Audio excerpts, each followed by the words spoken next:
Good afternoon, everyone, and welcome to the Santa Clara City Council and Authorities concurrent meeting. Could you please stand for the Pledge of Allegiance and remain standing for our statement of values? I pledge allegiance to the flag of the United States of America and to the republic for which it stands, one nation, under God, indivisible, with liberty and justice for all.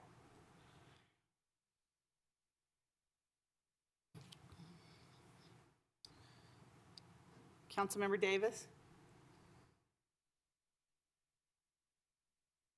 Can you hear me? Yes. Yes. Okay, thank you. As we gather, we humbly seek blessings upon this meeting. May we act with the strength, courage, and will to perform our obligations and duties to our people with justice to all. Let us seek wisdom so that we may act in the best interest of our people, our neighbors, and our country. All this we ask so that we may serve our community with fairness and respect, putting their needs before all. Thank you. Please be seated. Roll call. Assistant City Clerk.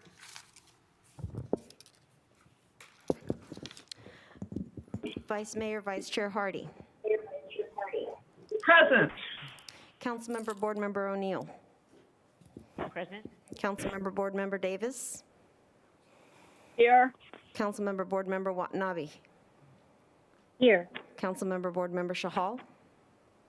Present. Mayor and Chair Gilmore. Here. Thank you. May I read the announcement? AB 23 announcement. Members of the Santa Clara Stadium Authority, Sports and Open Space Authority, and Housing Authority are entitled to receive $30 for each attended meeting. Statement of behavioral standards. The City of Santa Clara has adopted a code of ethics and values and behavioral standards for public meetings to promote and maintain the highest levels of conduct. This includes mutual respect, robust discussion, and allowing city business to be done in an efficient and consistent manner.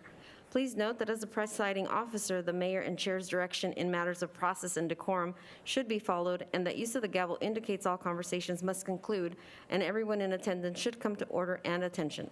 Welcome and thank you for your participation. Thank you, Assistant City Clerk. And I'm going to go ahead and take my mask off because I'm at least 10 feet away from any individual in the City Council chambers, and you'll see that we're all social distancing here, so you can hear me a little bit better. But before we start, I want to say thank you and welcome this afternoon to our City Council Stadium Authority meeting. The City of Santa Clara continues to take unprecedented steps as we comply with the County of Santa Clara's Public Health Department order and guidance to prevent and slow the spread of COVID-19, including the following of social distancing protocols and the use of face coverings. For today's meeting, the city is implementing a Zoom feature to allow public participation from the safety of your own home or office. Members of the public can join via the link or call in to the Zoom meeting displayed on the screen now. If you would like to speak on an agenda item or during public presentations, please raise your hand on the Zoom application or press *9 on your phone. Please only raise your hand while the item you're seeking to speak on is being presented. Staff will either enter your name or the last 4 digits of your phone number, and I will call you to speak. As a friendly reminder, members of the public have 2 minutes to speak on an agenda item and 3 minutes on public presentations, and those are topics that are not on the agenda. Prior to each agenda item, staff will lower each hand to ensure that members of the public are requesting to speak under the appropriate agenda item.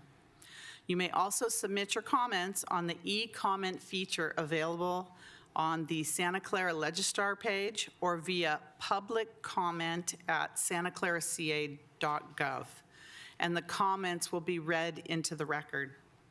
Our city cafeteria is open for members of the public so that they have an opportunity to speak if you do come to City Hall. We have implemented strict social distancing measures in the cafeteria as well.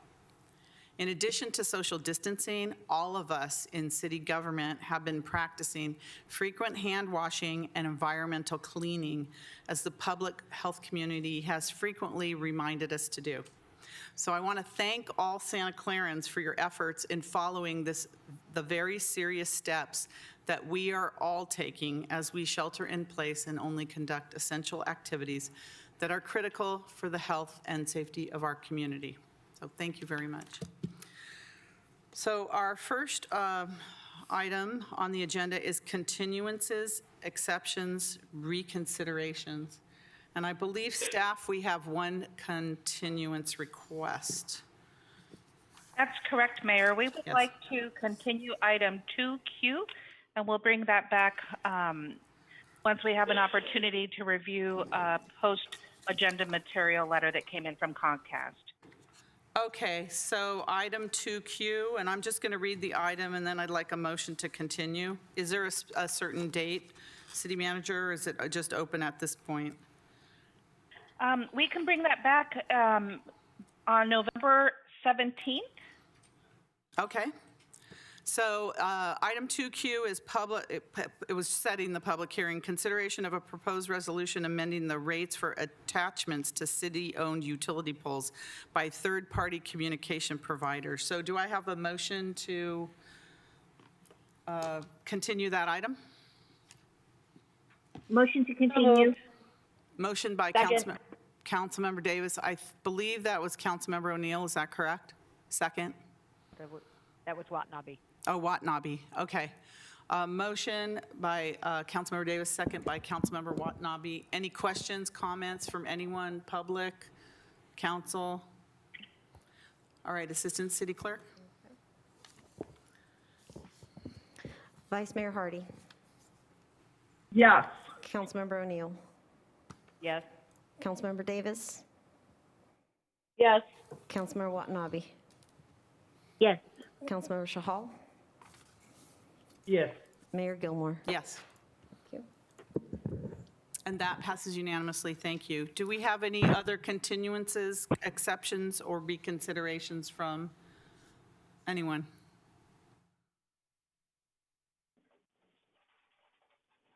All right, seeing none, we are going to move to our special order of business. And the first special order of business we have is very special. It's a recognition of outgoing commissioners on the Civil Service Commission, the Parks and Recreation Commission, and the Planning Commission. So we have 4 individuals that we are going to be honoring this evening.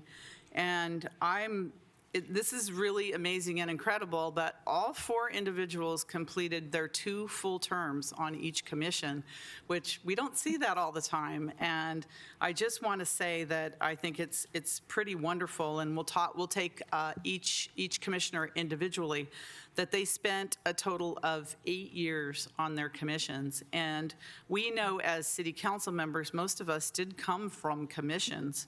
I believe almost all of us, if not all of us, served on a commission prior to being on the city council.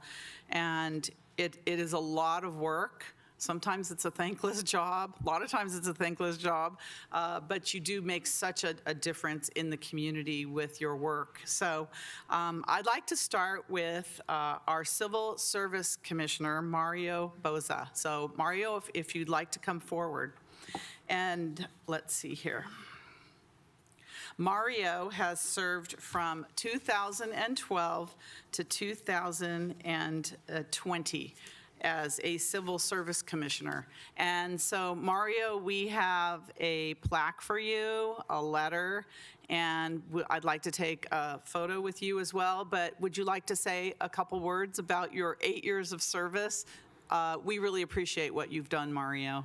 But I think it was a lot of fun for one, and we got to do some good things with the Civil Service Commission, and especially with help at the beginning with our city attorney. He was part of our commission too. So I look forward in the future to be able to help in any way I can the city and service the city and the citizens of the city. So I want to thank the commission. I wish everybody was here so that I can shake their hands and give them a hug. You know that I'm a hug kind of guy and shaking hands type of person, but due to circumstances, I just want to say hi to everybody else. they're watching you from I know out in that. Zoom land, and Yeah, they're going to watch the speak up, Karen. reruns. We So can hardly wave hear to you, them all. Karen. Karen, I can hardly hear you, so speak up. And you have a very hardworking commission as well. Yeah. And we really appreciate you made a very big difference on the commission that will never be forgotten. Yeah. So let me come down and, one more thing. I was Sure. known to be able to keep the meetings moving a little bit faster. We used to make sure that things got done right away too. So that was one of the things we were able to do with the help of the other commissioners. thank you, Mario. Hold on, stay there, we'll meet up here.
Okay, so next, we have our Parks and Recreation Commissioners, and we have two of them, and I see one just walked in first, so we will honor her first, and that is Roseanne Lecourcier, who served from 2012 to 2020, 8 full years on the Parks and Recreation Commission. And I'm not going to say that's my favorite commission because I served 10 years on the Parks and Recreation Commission, but it's close, it's up there in terms of the service. And we all know the Parks and Recreation Commission sponsors the Arts and Wine Festival and a lot of other fun activities and recreation programs in the city of Santa Clara.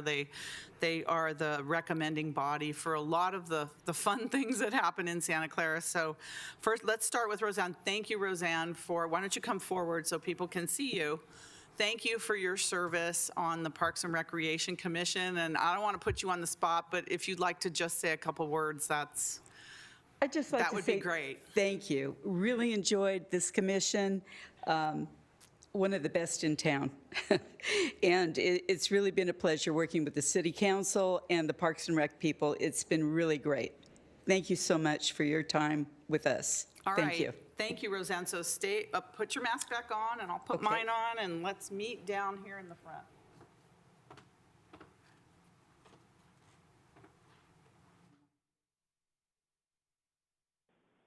Oh, geez. Can you get it back on? Oh, yeah. Not smudging your lipstick, right? That is the...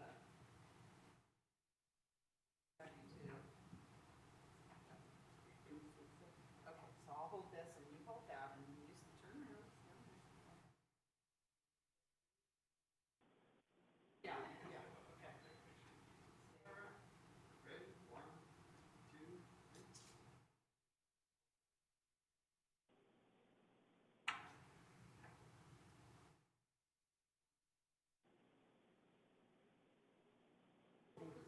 Thank you very much. Thank you. Thanks for your help. Yeah, you too.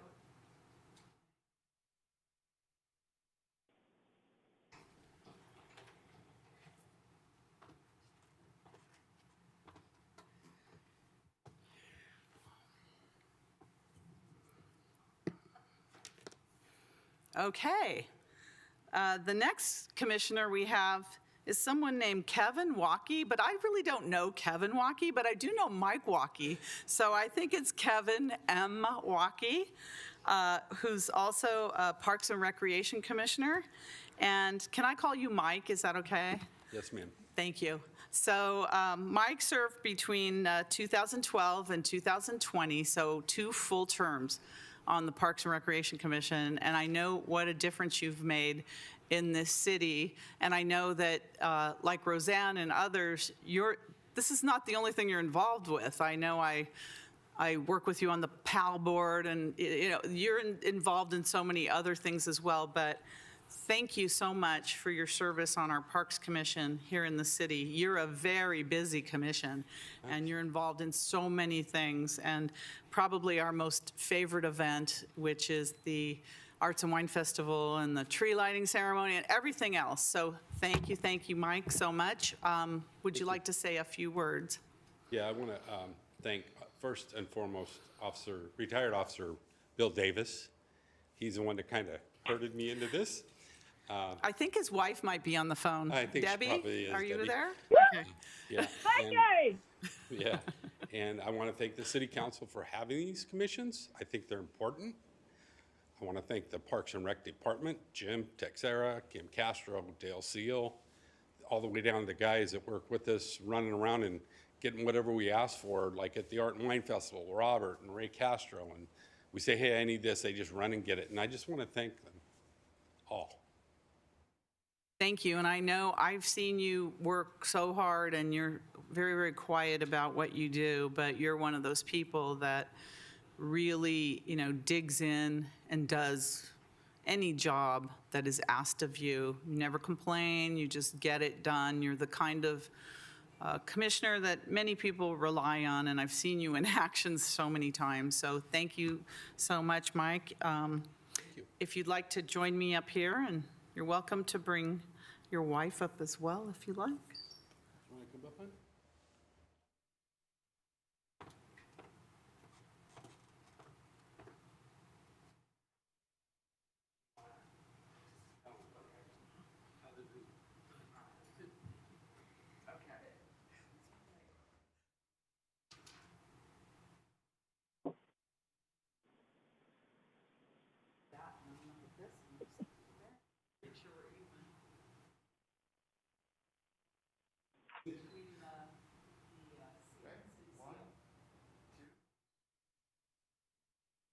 Come right over here.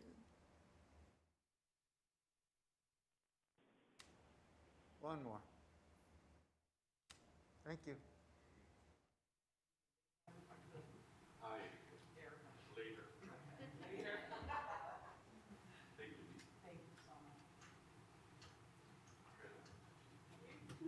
Congratulations, Mike.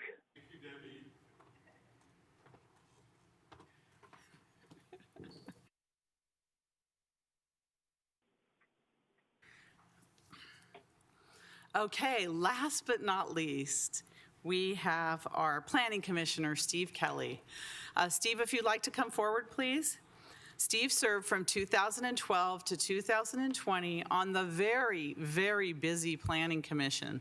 So I think we might have a speaker on the line that would like to say something about you. Rena, are you out there? Yeah, I am. Can you guys hear me? Yes, we can. Great. So thank you. Good afternoon, Mayor, Council members. We would really like to recognize and thank Steve Kelly, who served as a planning commissioner with us from 2012 to 2020. And Steve's been a great asset to the Planning Commission. He's made efforts to learn contemporary planning practices, real estate trends, and development economics. Some specific attributes about Steve that we'd like to share is he's been a supporter of affordable housing. He's really listened to the community and developers who come to the commission. He is incredibly practical and tries to really understand the impact of the commission's recommendation before it makes that recommendation. And he's added a lot of value to projects. And a specific mark that Steve's made on several residential projects is that he has tried to increase the value of residential garages. And he's understood over time that we hear conflicts of how residential garages are used for storage as well as parking vehicles. And those projects that have come before the commission, he's added conditions, he's really thoroughly evaluated them so that those garages serve both of those goals. He's been incredibly cordial and got along so well with his colleagues. And we have a lot of tough issues at the commission.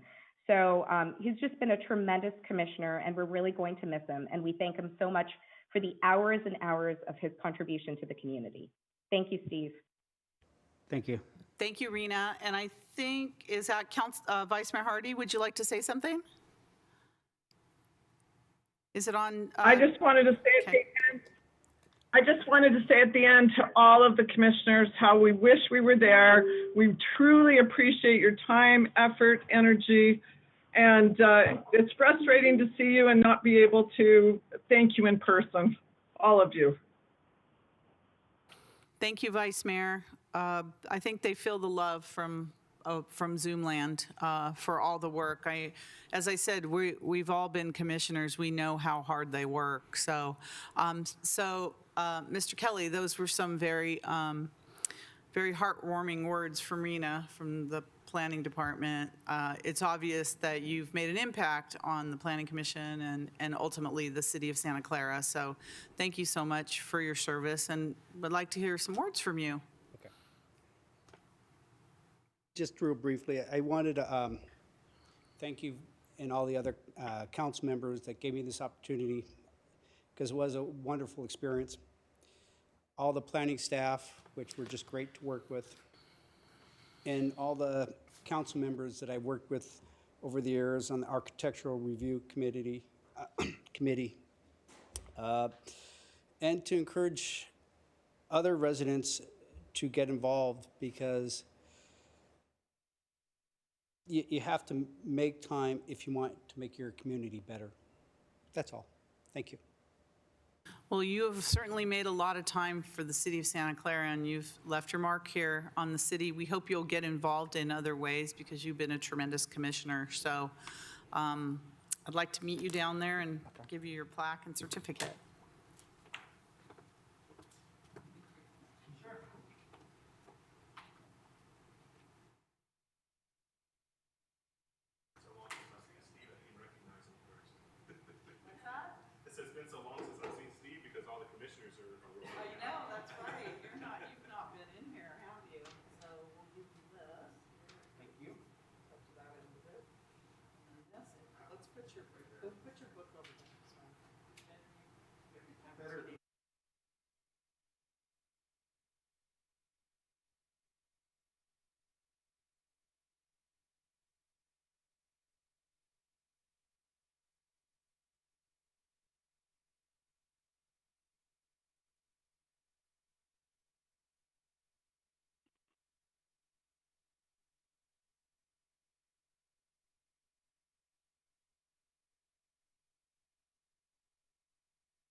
Do any council members have any comments? I see Councilmember Chahal. Thank you, Mayor. I would also like to thank Mario, Roseanne, Mike, and Steve Kelly for their service, like serving 2 terms on a commission. And some of these commissions are really heavy duty, like Park and Rec, Civil Service. All of these are basically very important commissions. And I would like to thank them for their service. Between them, they spent 32 years basically for the city on the commission. And especially Steve Kelly, it was an honor to serve along with you for almost 5 years. And you always have been very articulate and great planning commissioner. And thank you for your service, all of you, and wish you all the best. Sorry we couldn't be in person to thank you all. Thank you. Thank you, Councilmember Chahal. I don't see any other hands. Okay, thank you very much. Mayor, can Yes. I say something quickly? Yes. I'm having trouble again with my hand okay, function. Councilmember O'Neill. Yes, I too want to thank everybody. I know that sometimes it can, it is a sacrifice to spend the time. These are 3 very busy commissions to do all the reading, and particularly for the Parks and Rec people.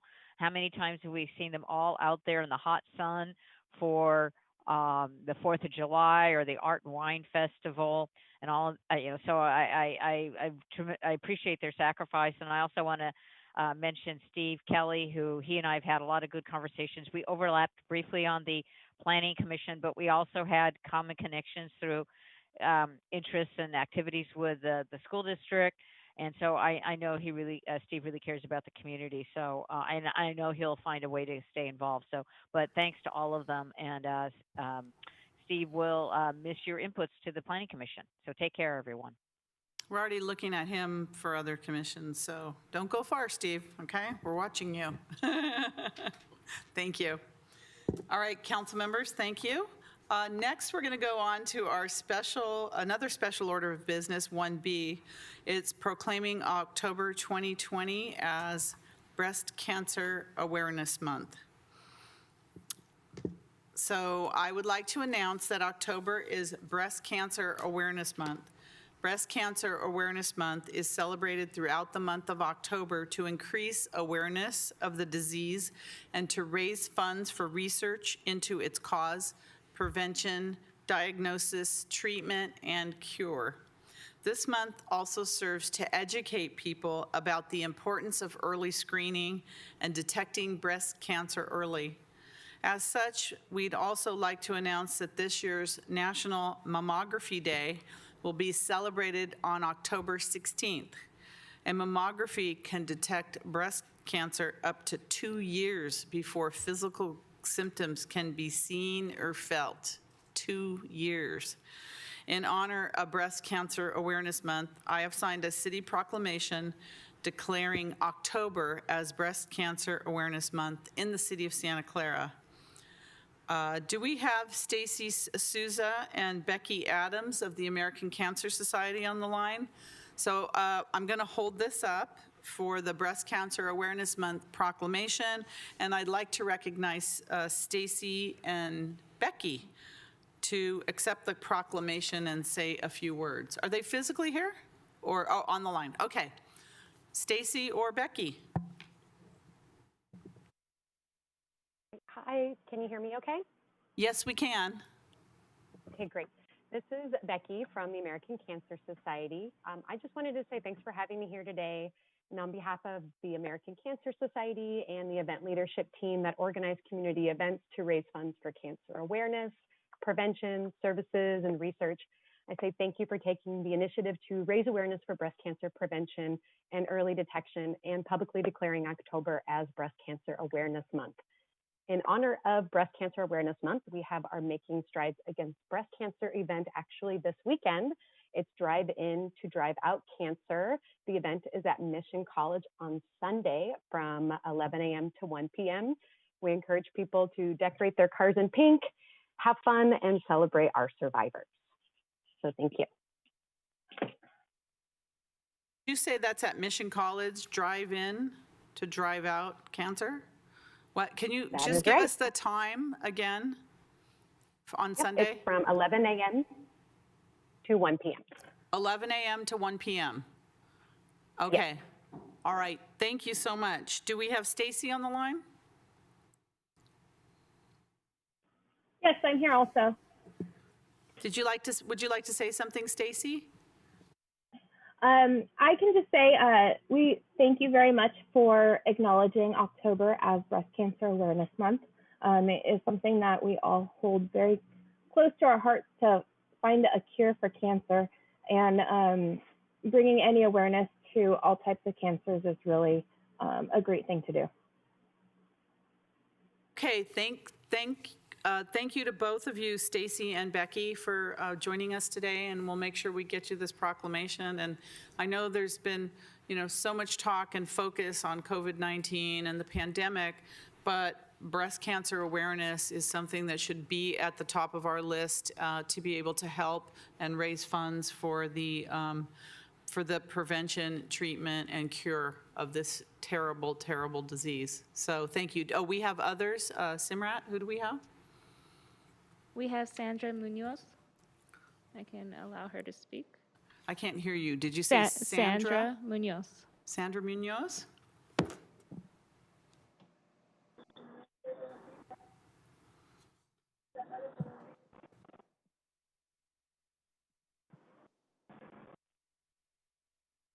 Can you unmute yourself, Sandra?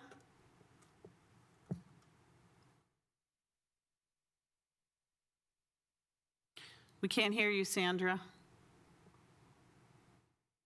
There you go. You're unmuted, Sandra.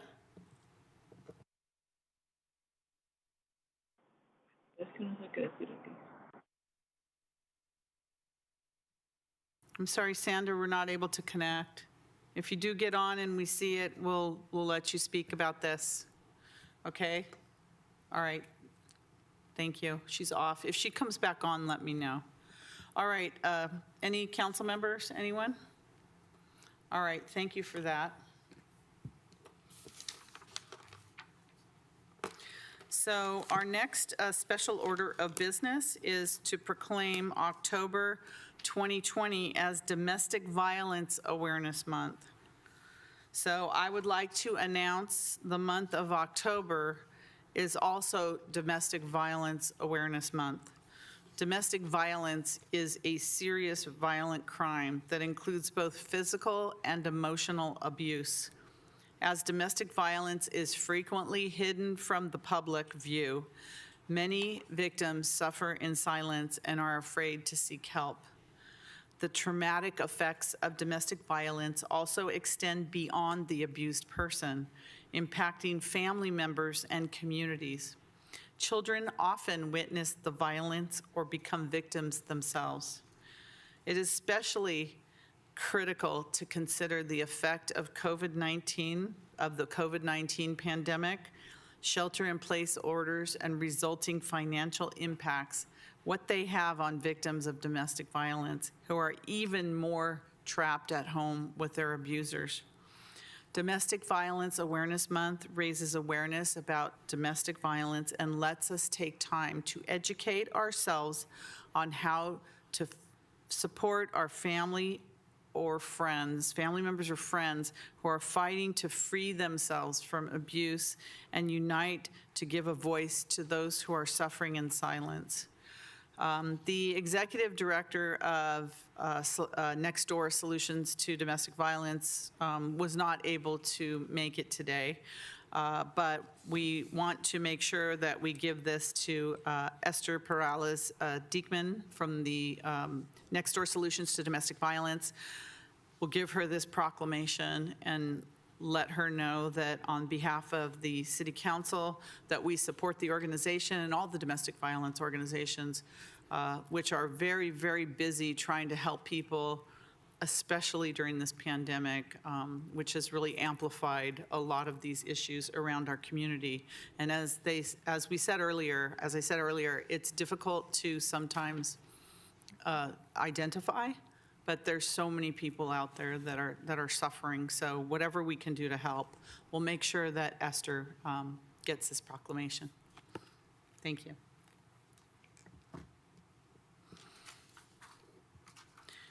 Any council members for any hands? I see one hand.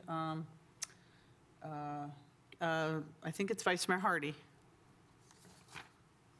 Vice Mayor Hardy? Yes, I will say that I usually take my service club from Wilcox to both the Home Safe in Santa Clara and the Home Safe in San Jose, and we have not been able to do that since the shelter in place. And I too have been very concerned about people that have these struggles, and I appreciate those that can carry on with it when we can't be there with our other volunteers.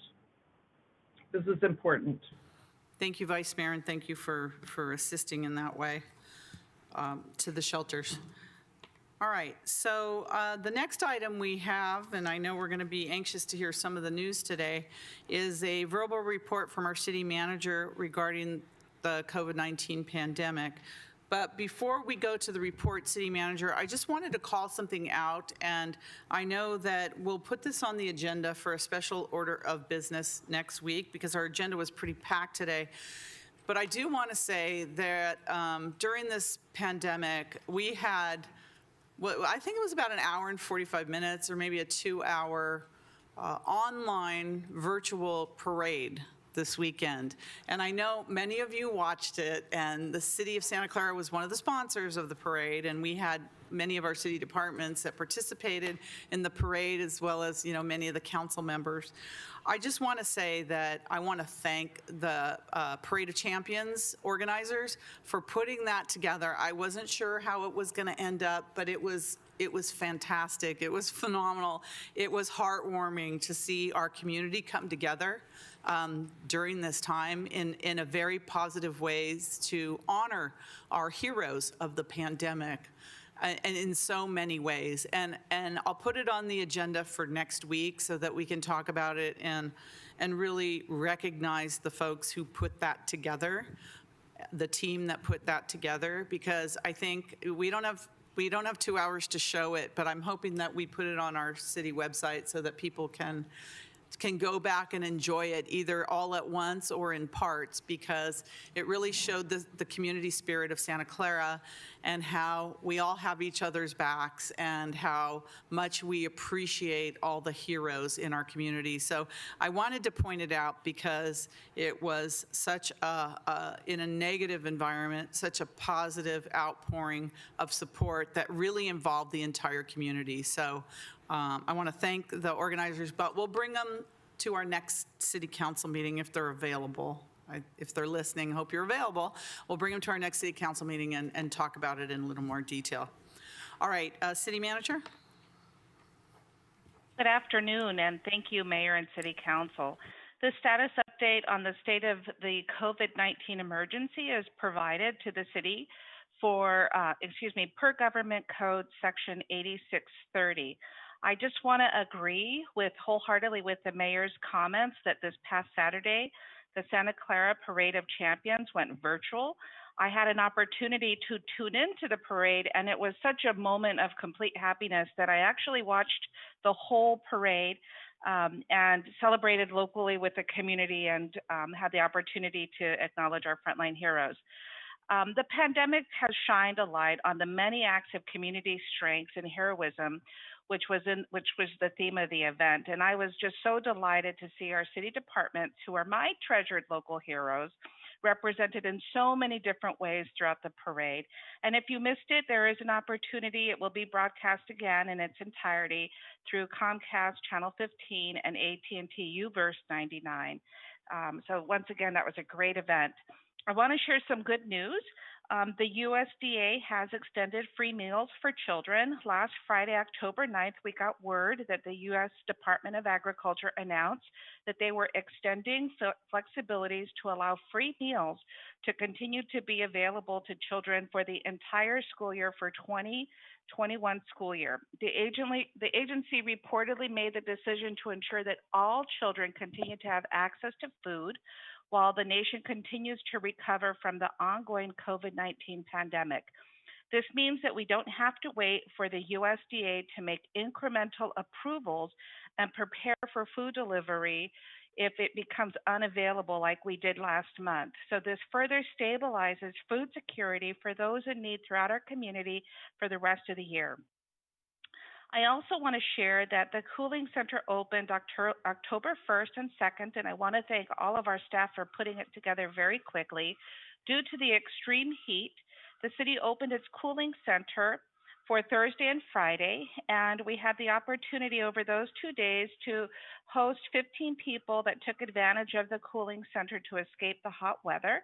And I want to continue to thank staff for following and enforcing the public health guidelines and making sure that we provide our community with a safe and sanitary environment to cool off. I also want to share that Parks and Recreation Department has begun installing the hand sanitizer stations that came up a couple of weeks ago with respect to supply chain issues. They are being installed throughout so that the city parks playgrounds can open at the end of October. Our parks never closed, as you know, for essential recreation throughout the pandemic, but our playgrounds have been closed. The city also worked with the Santa Clara Swim Club under the existing facility management agreement to reopen the Mary Gomez pool last week for swim instruction, lap swim, and skill development in compliance with the state and county COVID-19 health and safety protocols. And our Parks and Recreation Director, Jim Teixeira, is here and available online if there's any questions about our parks or recreation programs. I also want to share that our Small Business Assistance Grant Program continues to be implemented, and I also want to provide an update on the implementation of Council's policy with respect to the limits of third-party food delivery fees to help local restaurants. But first on the Small Business Assistance Grant Program. To date, we have reviewed 354 grant applicants and have awarded $1.23 million of grant funds. Staff continues to reach out to nearly every applicant to make sure that the application is complete and accurate and to collect necessary documents in order to process payments. This has been a Herculean effort by our mighty staff, and I am so proud of their commitment to sustain these programs. Staff is also following up on efforts related to the cap on third-party delivery fees. As you may recall, on September 1st, the Council approved a temporary ordinance that caps food delivery fees at 15% charged by third-party delivery services to Santa Clara restaurants during the COVID-19 pandemic. And over the last couple of weeks, staff has been working with the third-party food delivery companies to ensure compliance with this council policy, as well as to report that companies have been very responsive to our communications, and businesses have reported that they are receiving the benefit already. I want to switch gears here and just pull up a couple of slides, because I'm sure that if you pass by near the stadium, you will start to see some new fencing that's coming up. And that's staff continuing to work closely with our related project developer to prepare for the start of construction on the related Santa Clara project in spring 2021. So if you can just show us the next two slides. There's a first slide of what the fencing looks like. It was installed by the end of last week. And a number of projects have already been completed, including Fire Station 8 expansion and renovation, a slip ramp from eastbound Tasman, and new Stars and Stripes connector to Great America Parkway. This week, new fencing along Tasman Drive, Great American, well, by last week, it was completed, with just some final touches being completed this week. And there are a couple of photos that we've already had the opportunity to share.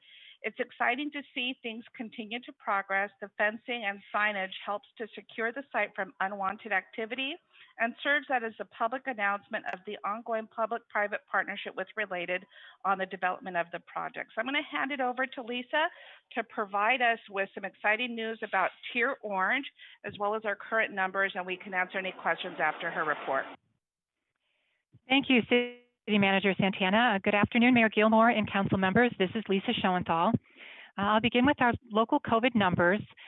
Today, COVID case numbers reported by Santa Clara County reflect a cumulative total of 22,741 cases in the county, 363 deaths, and 1,066 cases in the city of Santa Clara. So this includes 100 new cases in the county, 1 new death, and 12 new cases in the city.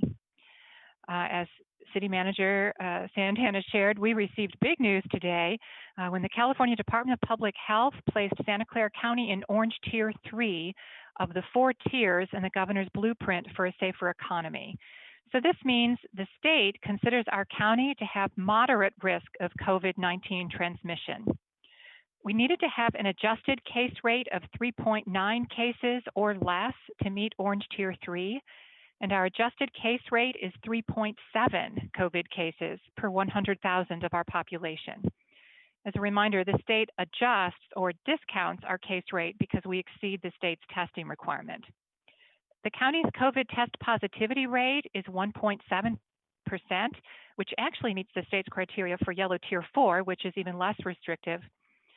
Since our last council meeting, the state introduced a health equity metric to the formula used to determine placement in the governor's blueprint. Using the Healthy Places Index census tracts, the lowest quartile or most disadvantaged neighborhoods also must meet tier positivity rates. The Orange Tier positivity rate is less than 5%, and our lowest quartile test positivity rate is 3.8%. Moving to Orange Tier 3 today means the county's October 5th risk reduction order will go into effect tomorrow. Entering the Orange Tier will allow indoor gyms, retail, shopping malls, hotels, museums, and other activities to open at higher capacities than is currently allowed. And also, as of tomorrow, indoor gatherings and indoor dining will be allowed at 25% capacity or 100 people, whichever is fewer. Another important point is that a new social distancing protocol is now going to be required for all businesses 14 days from tomorrow, which is October 28th. And the link to do that on the website, scccovidconcerns.org, wasn't updated as of a little bit ago. This is all still late breaking. But on that same web page, that's scccovidconcerns.org, the option to learn about the county's response to COVID-19 will take the user to the new social distancing protocol and other information, such as new mandatory directives. For COVID testing in our community, there are still available appointments, at least as of an hour ago, for free COVID testing at Central Park Library tomorrow, October 14th, between 9:30 a.m. and 3 p.m. And those appointments can be made at sccfreetest.org. On October 5th, 677 people received free tests. This concludes my report. Thank you, Lisa. Does that mean our city council members can come back pretty soon, next meeting, I hope? We'll work that out, but we're crossing our fingers that we might be able to get more people in the council chambers safely. We are all still assimilating this, so I wouldn't go as far as to say that right now, but I know we all look forward to that. All right, thank you very much. That's good news that we're, reaching those levels. So I know in the ensuing days, there's going to be a lot of questions. So I know you're still digesting it. It's also new, but be prepared, get ready. The questions are coming. I know we all have a lot. So thank you, City Manager and Director of Emergency Services, Lisa, for your reports. We appreciate it. All right, is there questions from council? Hold on, I can't see. Do we have hands? Vice Mayor Hardy. Vice Mayor Hardy, thank you. Yes, my question is with the park playground being able to be opened, Machado Park has been finished for a while and sitting there completely unused. And many neighbors are asking me when we will have a ribbon cutting for that. So I wondered if we are going to be able to do that as we open up those playgrounds. I'm going to just start with answering the question, and then I'll hand it over to our Director of Parks and Rec if he has anything to add.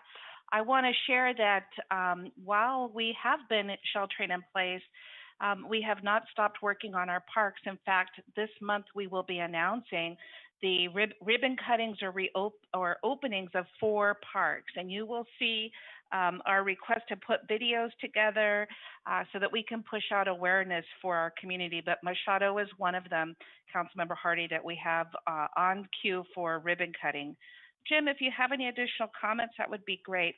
Before I hand it over to Jim, I was negligent in forgetting that with these new tiers, the state is pushing out new forms for us to fill out with respect to how we are complying with the requirements. And so, and as we know that we've had to work with various different agencies to fill out their compliance plans and make sure that they are compliant, the state is putting out new requirements and new forms, which will take us some time to adjust and make sure that we are in compliance and that our documents are filed properly.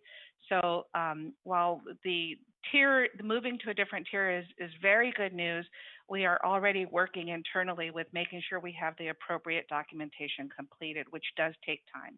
Jim, if there's any more comments on the park opening, that would be great. Yes, Jim Teixeira, Director of Parks and Recreation, City of Santa Clara. So we are currently, our staff are working on power washing, cleaning, and sanitizing the playgrounds, making sure that we get off the smoke and soot that has been on there as well. We will also be, as the city manager mentioned, videotaping the Play It Safe Santa Clara message That'll be going out, and then we're hoping to announce the reopening of our park playgrounds at the end of the month. So we're a couple of weeks out from that, and we still have a little bit more to do. We're also doing the installation of hand sanitizing stations at the entrance to each of the park playgrounds.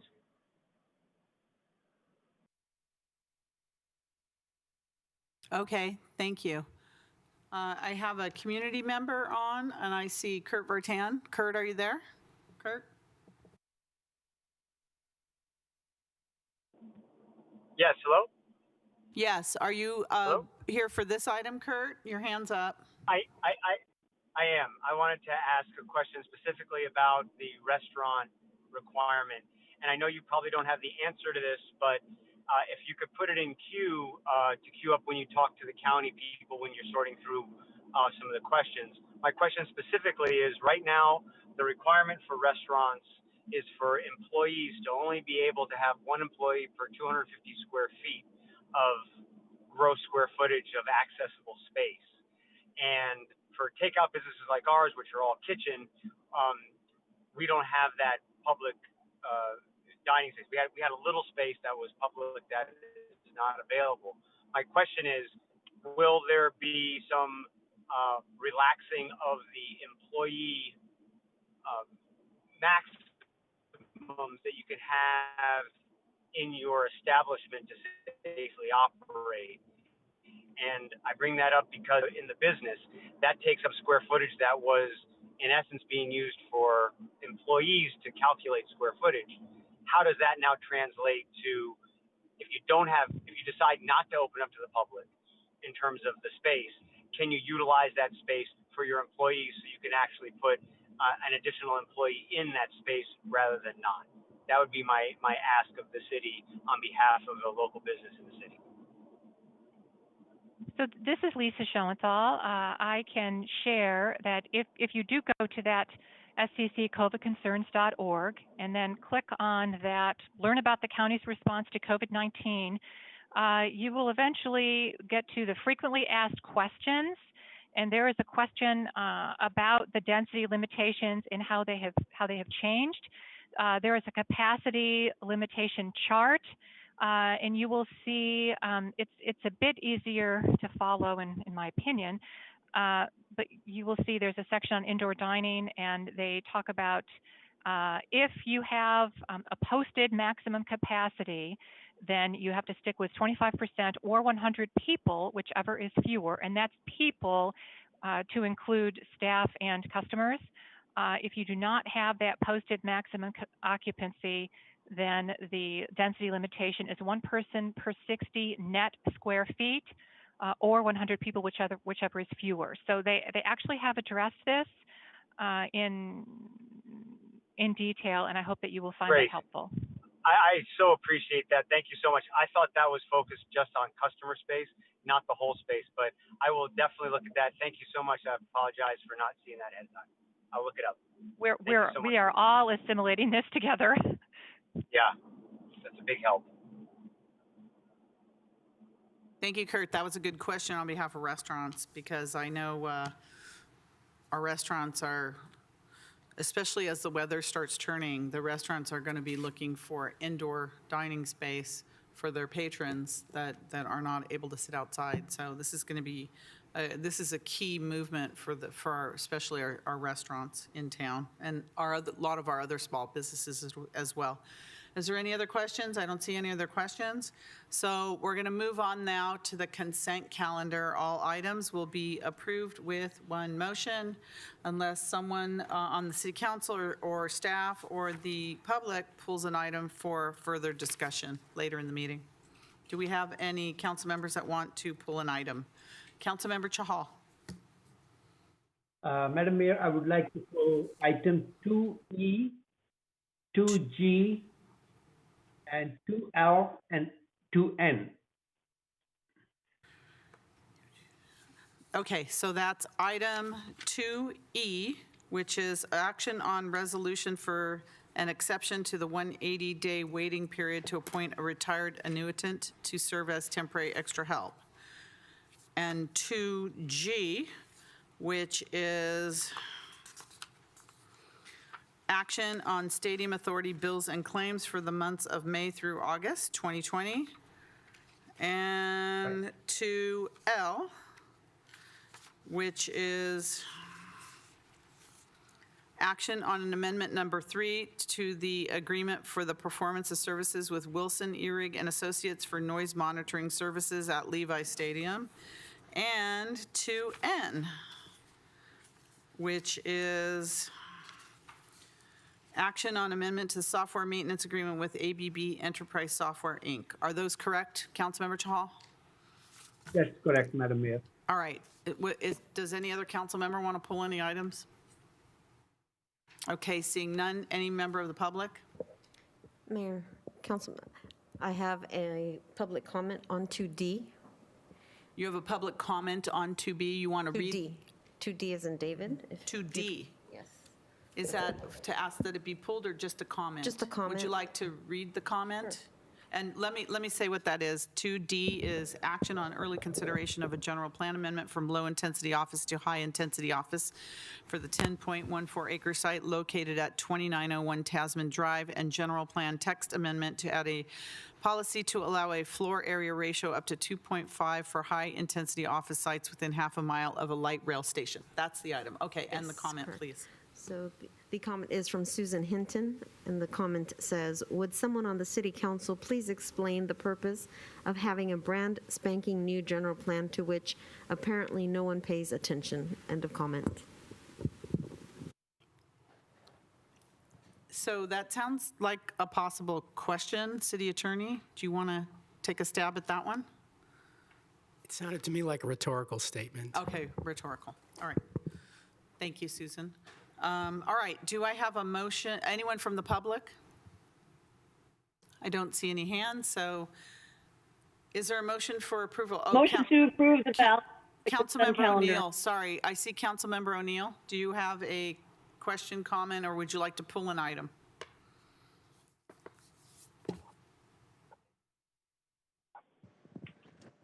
Unmute yourself, please. Councilmember O'Neill, there you go. Oh, sorry. Okay, sorry.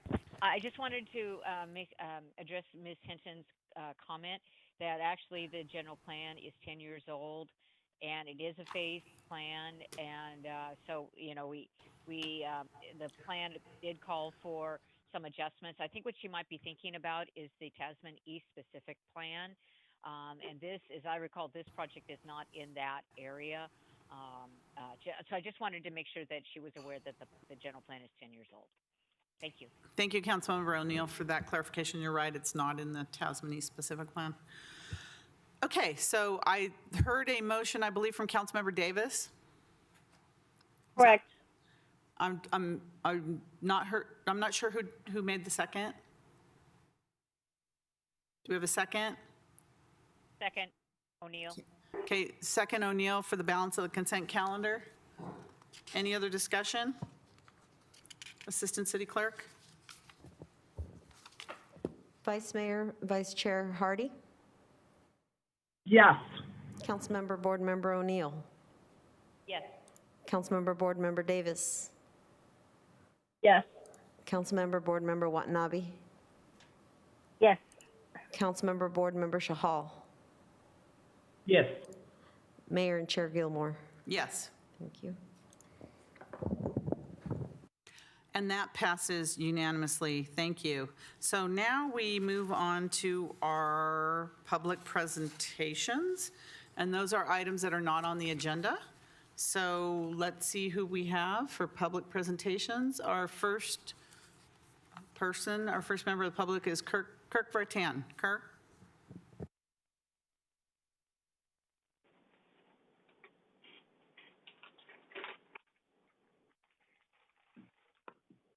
Hello, Kirk. Hello. Yes. Hello. Hi.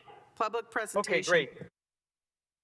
Great, thank you. So I have two things I'd like to comment on. The first is I just wanted to acknowledge the city's participation, specifically Mayor Gilmore. Kurt, can we, Rokana's recent, and I wasn't at the last meeting in case this was already brought up, but at Rokana's congressional event on worker cooperatives and alternative business model in the, yes, hello? Hello? Kurt, it's very jumbled up. Do you mind starting again? And maybe we can figure out why it was difficult to hear that. We're not sure. So can you please start again, Kurt? Okay. Sure. Am I okay right now? Yes. Okay, I'm not going to move at all, so I'll just speak slowly and clearly. I wanted to thank the City of Santa Clara and Mayor Lisa Gilmore for their participation in the recent congressional event with Congressman Rokana held on worker cooperatives, the business model in the COVID economy and beyond. It was a 60-minute presentation that included, obviously, Congressman Rokana, Representative Kana hosted it with Assemblymember Raj Chahal and the mayor, and I actually got to participate in it. Democracy at Work Institute got to participate in it, and Project Equity from the technical assistance areas of the cooperative kind of society. So it was a great event. It's a public event, still recorded on the representative's site or on a number of sites. So thank you very much for your participation. It was greatly appreciated. The second thing I wanted to bring up and ask for consideration is I am pretty familiar with the agendas that get published every council meeting, usually on Thursdays, and I get a notification. Thank you very much for sending those to me and keeping me alerted on those. And I read through everything, and I find I'm starting to miss things on the agenda. And the reason I'm missing them is because of the way the new council pillar acknowledgements are being described and articulated on each item. What ends up happening, from a transparency perspective, it's great because you're identifying what pillar the various item on the agenda relates to. But what ends up happening is there's so many words on the page that you can't actually easily read things and discern things. What's the subject versus what's the pillar? So my request is there a way to maybe just have a legend at the beginning of the agenda that says, 1, 2, 3, 4, 5, 6 for each of the pillars, and then next to each of the agenda items, maybe have a little bracket with a 1 next to it to represent the pillar that it represents, rather than repeating that pillar over and over and over during the agenda item. I just personally, it's very distracting. It's hard to read. There's a lot of words on the page. And I personally can tell you that I have missed relevant and important items because my brain just didn't process the agenda item correctly because of all the language on the page. So that would be my request. Thank you. Thank you very much for hearing my request.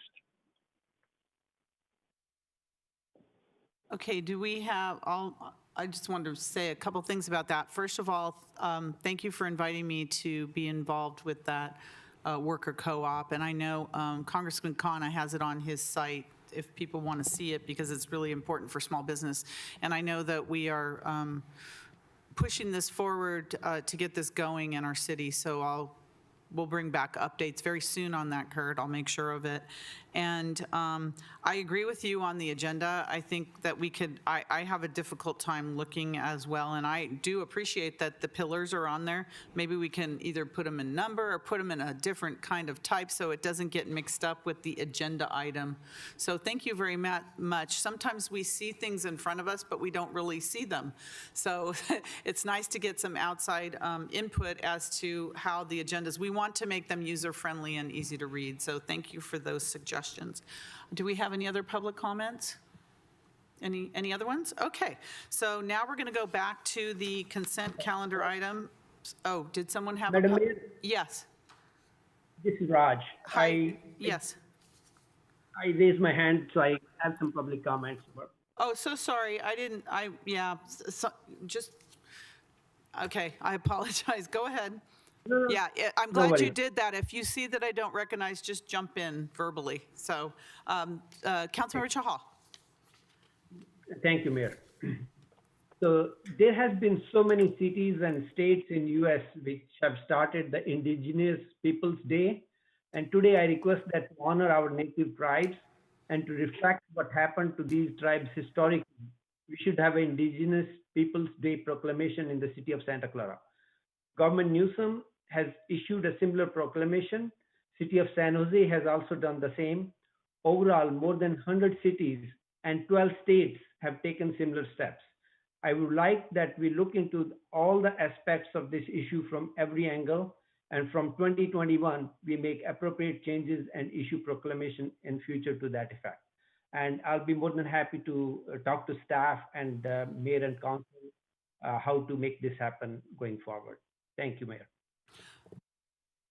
Thank you very much, Councilmember Chahal, and I agree with you. So I referred it last week to the new, the Commit to Action Task Force, so that they could take this on as one of their first items. So, I did refer it. So, yes, we'll be working on that, and the task force will be discussing that. So thank you as well for bringing that to our attention. We're on the same page there.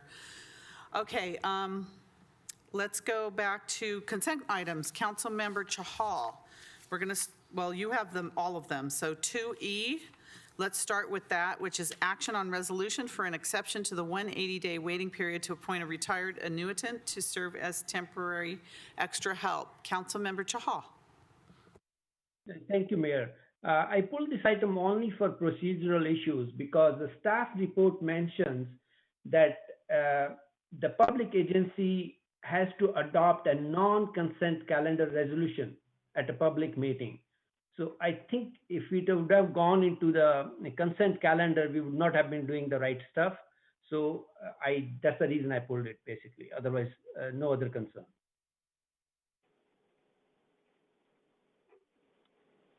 So, okay, I just want to understand, you're saying it shouldn't be on the consent calendar? I don't know, city attorney? Well, now it's no longer on the consent calendar, so I think if we adopt it at this point, it's fine. I didn't have a chance to look at these government code sections. Okay, very good. So is that a motion, Councilmember Chahal, to approve? I'll make a motion to approve this item 2E, right? Thank you, and thank you for pulling it. Second. So we have a motion second. Do we have any further discussion or any member of the public that would like to speak on this issue? All right, Assistant City Clerk.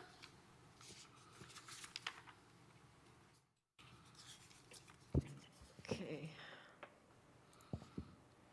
Councilmember Hardy, or Vice Mayor Hardy, sorry. Yeah, Councilmember O'Neill. that's fine. Yeah. Yes. Councilmember Davis. Yes. Councilmember Watanabe. Yes. Councilmember Chahal. Yes. Mayor Gilmore. Yes. Thank you. And that passes unanimously. Thank you.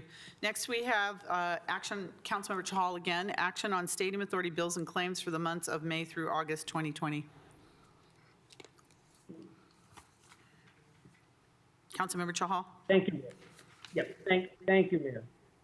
So I have some questions on this one, like a couple of questions. First is, we are generating some city employees payroll from state authority. So my question is, who will be paying the unfunded liabilities or pension liabilities on these payrolls? Will it be Stadium Authority down the line, or will it be city who will be paying that? Ken Lee, Director of Finance. Thank you for the question, Council Member. So when we bill the payroll for the Stadium Authority, it does include benefits and overhead. So it includes the cost of retirement as part of the benefits calculation. So it does have a component of that is the unfunded liability for those respective employees. Down the road, as the unfunded liability changes, we get that dollar amount from CalPERS, and that would get spread among all city and Stadium Authority employees that would be reimbursed. Okay, so ultimately we will have Stadium Authority to pay for those unfunded liability at that time. My concern is like Stadium Authority will be here for 25 to 40 years, but the unfunded liabilities may be more than that. Let's say it's keep going and we are taking this benefit in the 35th year, and then employee retires after another 20 years, and stadium authority might be gone by that time. So who will be funding that unfunded liability at that time? Because Measure J clearly mentioned the city cannot do that. City Attorney, I Sure, think, City Attorney can answer that as well. I just wanted to remind the council and the board that the Measure J requires that whatever costs the city incurs as a result of those employees working for the stadium authority, that the stadium authority has to pay that. Thank you. Director of Finance, did you have, Authority Director of Finance, do you have any other comments on that? I would just add, we are billing the stadium for the component of the unfunded liability as we know it today. To the extent in the future of that liability change, it's difficult to predict in the future, but that's something that we'll need to take a look at down the road eventually if that goes away. So.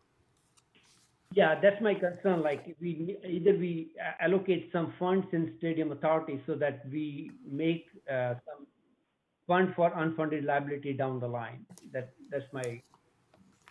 I was going to suggest that we could bring back a more thorough information report responding to this inquiry, recognizing that we are probably not the only the Stadium Authority is probably not the only public agency that would find itself in a similar position. And so with time, we will be able to get back to your question, Councilmember Chahal. Thank you. It's a great question. Yeah, thank you. My next question is regarding the charges for the JS held audit reports. As we know, we are under litigation with the Stadium Authority management. So are we still conducting those audits, or this audit JS held is on a recurring basis? We are paying them monthly, every month. So what are we paying them exactly? I need to find out. Or do we have any audit reports which they have prepared, which we can look at during this period? Absolutely. This follows the Measure J audit report, where a couple of years ago, when I started, the board was asking for more complete information about the accounting and record keeping of the stadium manager and how the numbers were being presented. We hired this forensic auditor to review the general ledger and the financial statements and supporting documentation. And it's obviously a humongous effort going back various fiscal years and looking through all the documentation. We have periodic check-ins with the forensic auditor. One is as late as, I believe it was just last week, it may have been the week before. And we are preparing for an interim report to bring to the board over the next couple of weeks. So you will begin to see what the multi-fiscal year reports or findings have been from this auditor with respect to the accounting practices of the stadium manager. Ken, I don't know if you want to add additional information. No, that's correct. I think we're targeting the November 17th potential agenda date for that report. Okay. So if I understand right, so the JS Held is doing audit for the previous data which we have, not for the current data where we, financial data we don't have access to. Am I correct to say that? That's correct. The scope was for the first 3 years of the non-NFL events for the stadium, and so that's the scope that this auditor's taken a look at. Got it. On the legal matters, I would just leave that to Brian to comment if there's anything additional.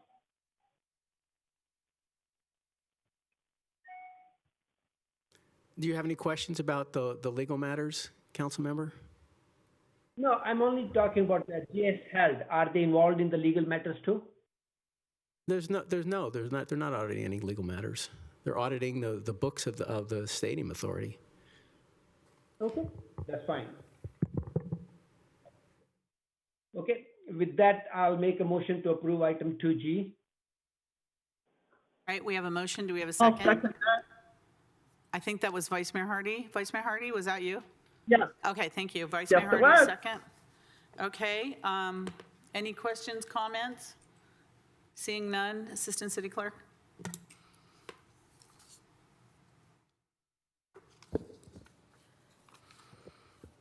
Vice Chair Hardy. Yes. Board Member O'Neill. Yes. Board Member Davis. Yes. Board Member Watanabe. Yes. Board Member Chahal. Yes. Chair Gilmore. Yes. Thank you. And that passes unanimously. Thank you. All right, Councilmember Chahal, next is 2L, action on amendment number 3 to the agreement for the performance of services with Wilson, Ehrig, and Associates for noise monitoring services at Levi Stadium. Thank you, Mayor. So I looked at the staff report and browsed to the link which gives us the noise monitoring live, basically. And I looked at some of those per day reports. So my question is, do we get a report from the vendor about which of these days the noise has been excessive of what it should not be? Do we get a compiled report? Because it's very tedious right now. I went to a particular date. It only gives me one date data. It doesn't give me, say, monthly data for analyzing, okay, which out of these 1 month the violation has been done. Noise has gone above 60 decibel point, basically. So do we get that analysis report? How many days this has the noise issue has been faced? Andrew, I'm going to ask you to respond to the question. Yes, thank you. This is Andrew Crabtree, a Director of Community Development. So we don't currently receive that type of report. It's not in our contract scope. We have in the past had some reports included specific to events where we were interested in having more in-depth information around specific events.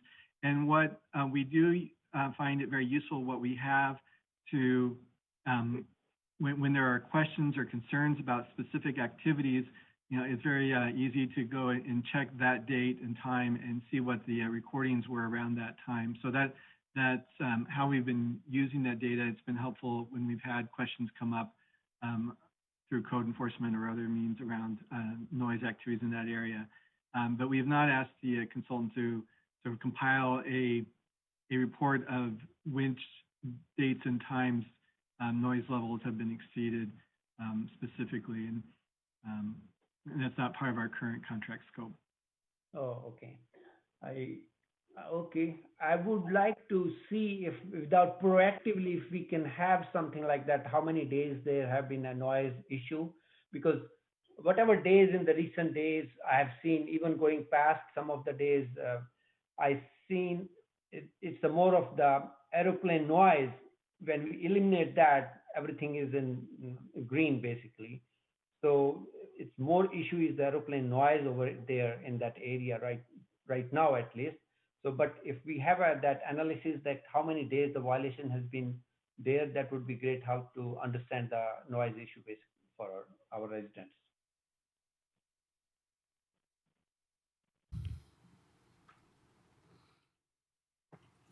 Okay,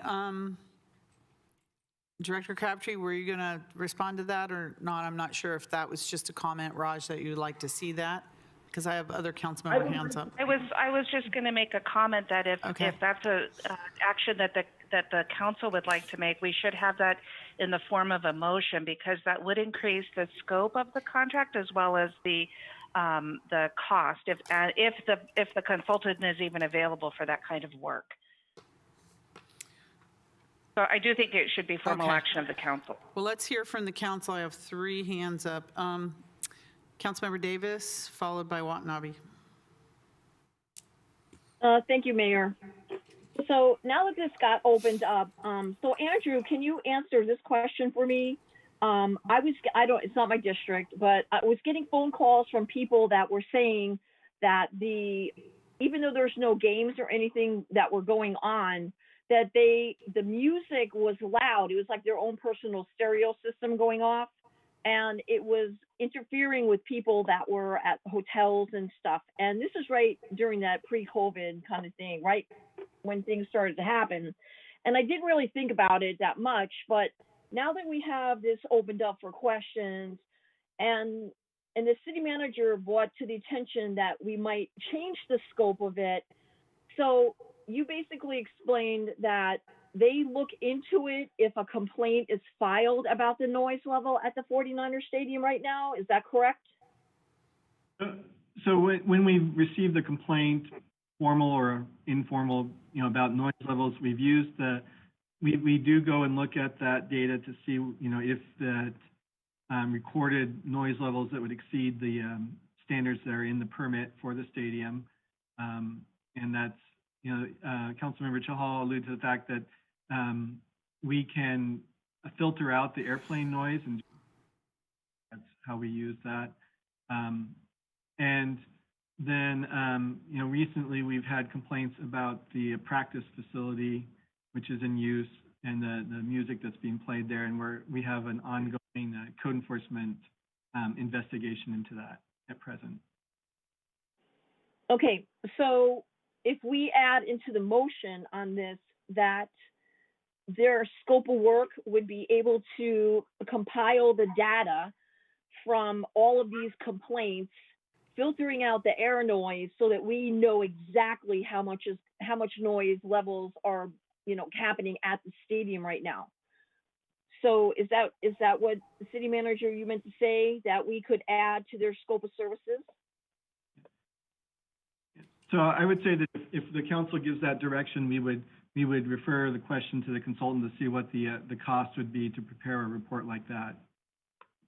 Okay, I'm in favor of that. I don't know what my other council members are thinking, but Mayor will let them speak, and then maybe we'll have a consensus and see how we can, put this motion together. Thank you. Thank you. Councilmember Watanabe. Yes, thank you, Mayor. Yeah, the noise monitoring system has been a great asset, and I'm really glad that I was part of the council that asked that this system be installed, especially in this neighborhood because of its proximity to the stadium. I have had, especially during COVID and with the children being back in school, I had received several complaints, which I believe Mr. Crabtree may be referring to, where parents were concerned because of the distraction and the noise in their homes, even with the windows closed, that the kids couldn't focus on their schoolwork. So it really has been beneficial, and I've been able to steer the residents to the noise monitoring site as well, so they can monitor it themselves and make some phone calls if they need to. Like I said, it's been a wonderful asset, even when during the flyovers, especially, that we were able to see how loud the planes were during the flyovers and some actions as a result. I think it's a great system to have, and I would be happy to support a motion to explore the extending the scope of services currently provided to see how further, again, the protection, neighborhood protections, looking out for the residents and seeing what more benefit we could get out of this service. So, so thank you very much for that report, Mr. Crabtree. Was that a motion, did you say? Are we waiting? I said I'm happy to second the I'm not sure there was a motion to second, but I'm trying to follow along, but so let me know if there was a motion. Was there a motion? Oh. Is there anyone else that wants to speak before I No, do that? no, I have more speakers. So Councilmember O'Neill, and then Councilmember Chahal, your hand's up, so I assume, okay, is it down now? Yes. No, okay, thank you. Councilmember O'Neill. Councilmember O'Neill. Okay, thank you, Mayor. Yeah, I agree. I think as we are now all frequently checking either Purple Air or IQ Air or something, the different apps to know what the air quality is like, I think it might be good to have at least a report for the days, something that gets generated when the noise is exceeding certain levels. And to remind people, part of the intent also was some of the positioning of the noise monitoring stations. It hasn't been an issue this year, unfortunately. It was, to watch, also to monitor noise from Great America, because there were some resident concerns about that too. So we, I believe that part of the positioning was to watch out for, the noise levels. And so I think, if we did have, it wouldn't have to be super elaborate, but maybe a simple report that gives kind of like just what the peak noise was on certain days, or like if we, per our noise ordinance, maybe just even like how many days do we exceed what the ordinance allows, kind of similar to when we're in a spare the air situation. Because as I said, I had kind of even heard also about some complaints about recent noise. So thank you very much. Okay, thank you. Back to Councilmember Chahal.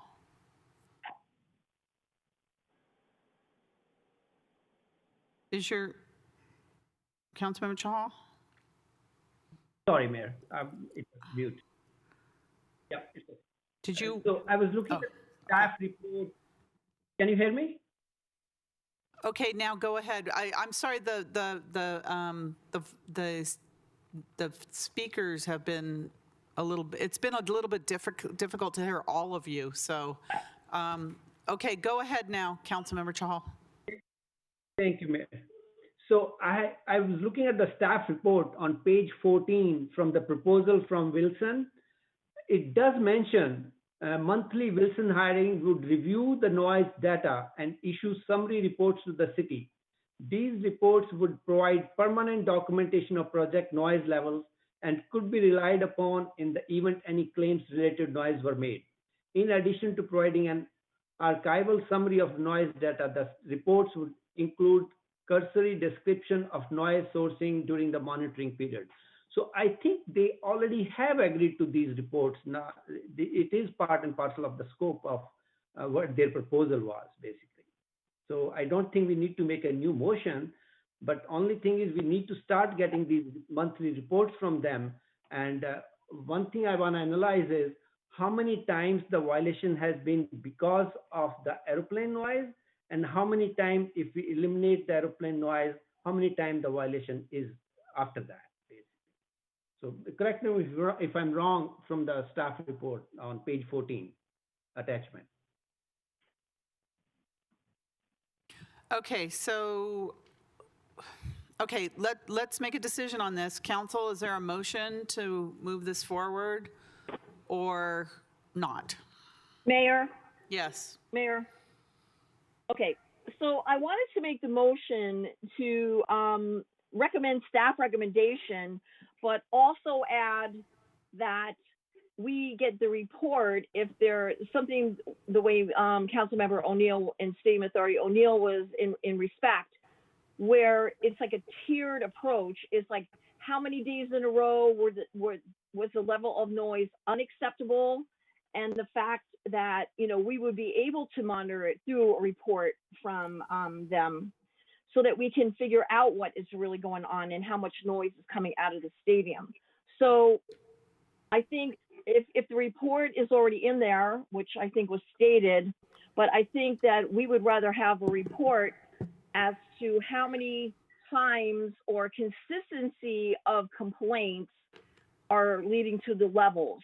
So I don't know what the proper verbiage is on that, but I would say if we have staff recommendation, they give us the report monthly, and that we make sure that if there is complaints and excessive noise levels, that comes back to us.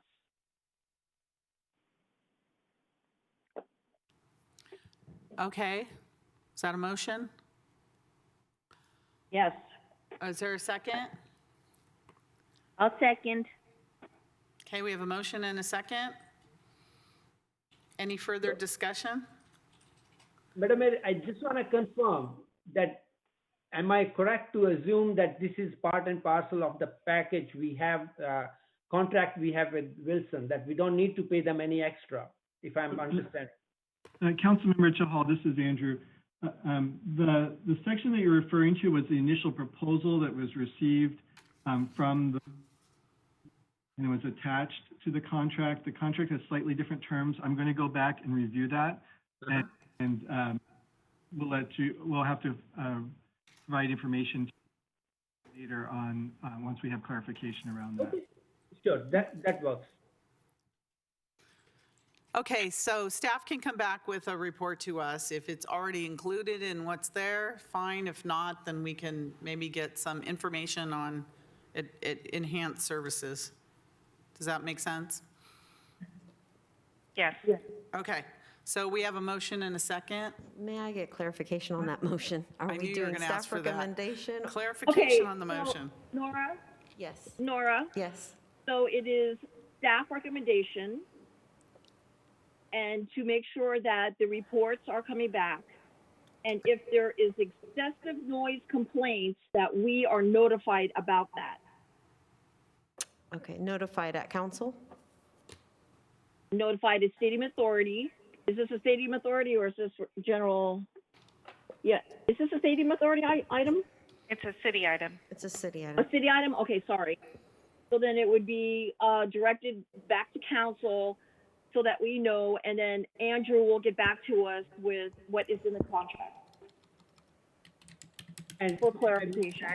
Mayor, I would like the statistics for both with aeroplane and without aeroplane, especially noise.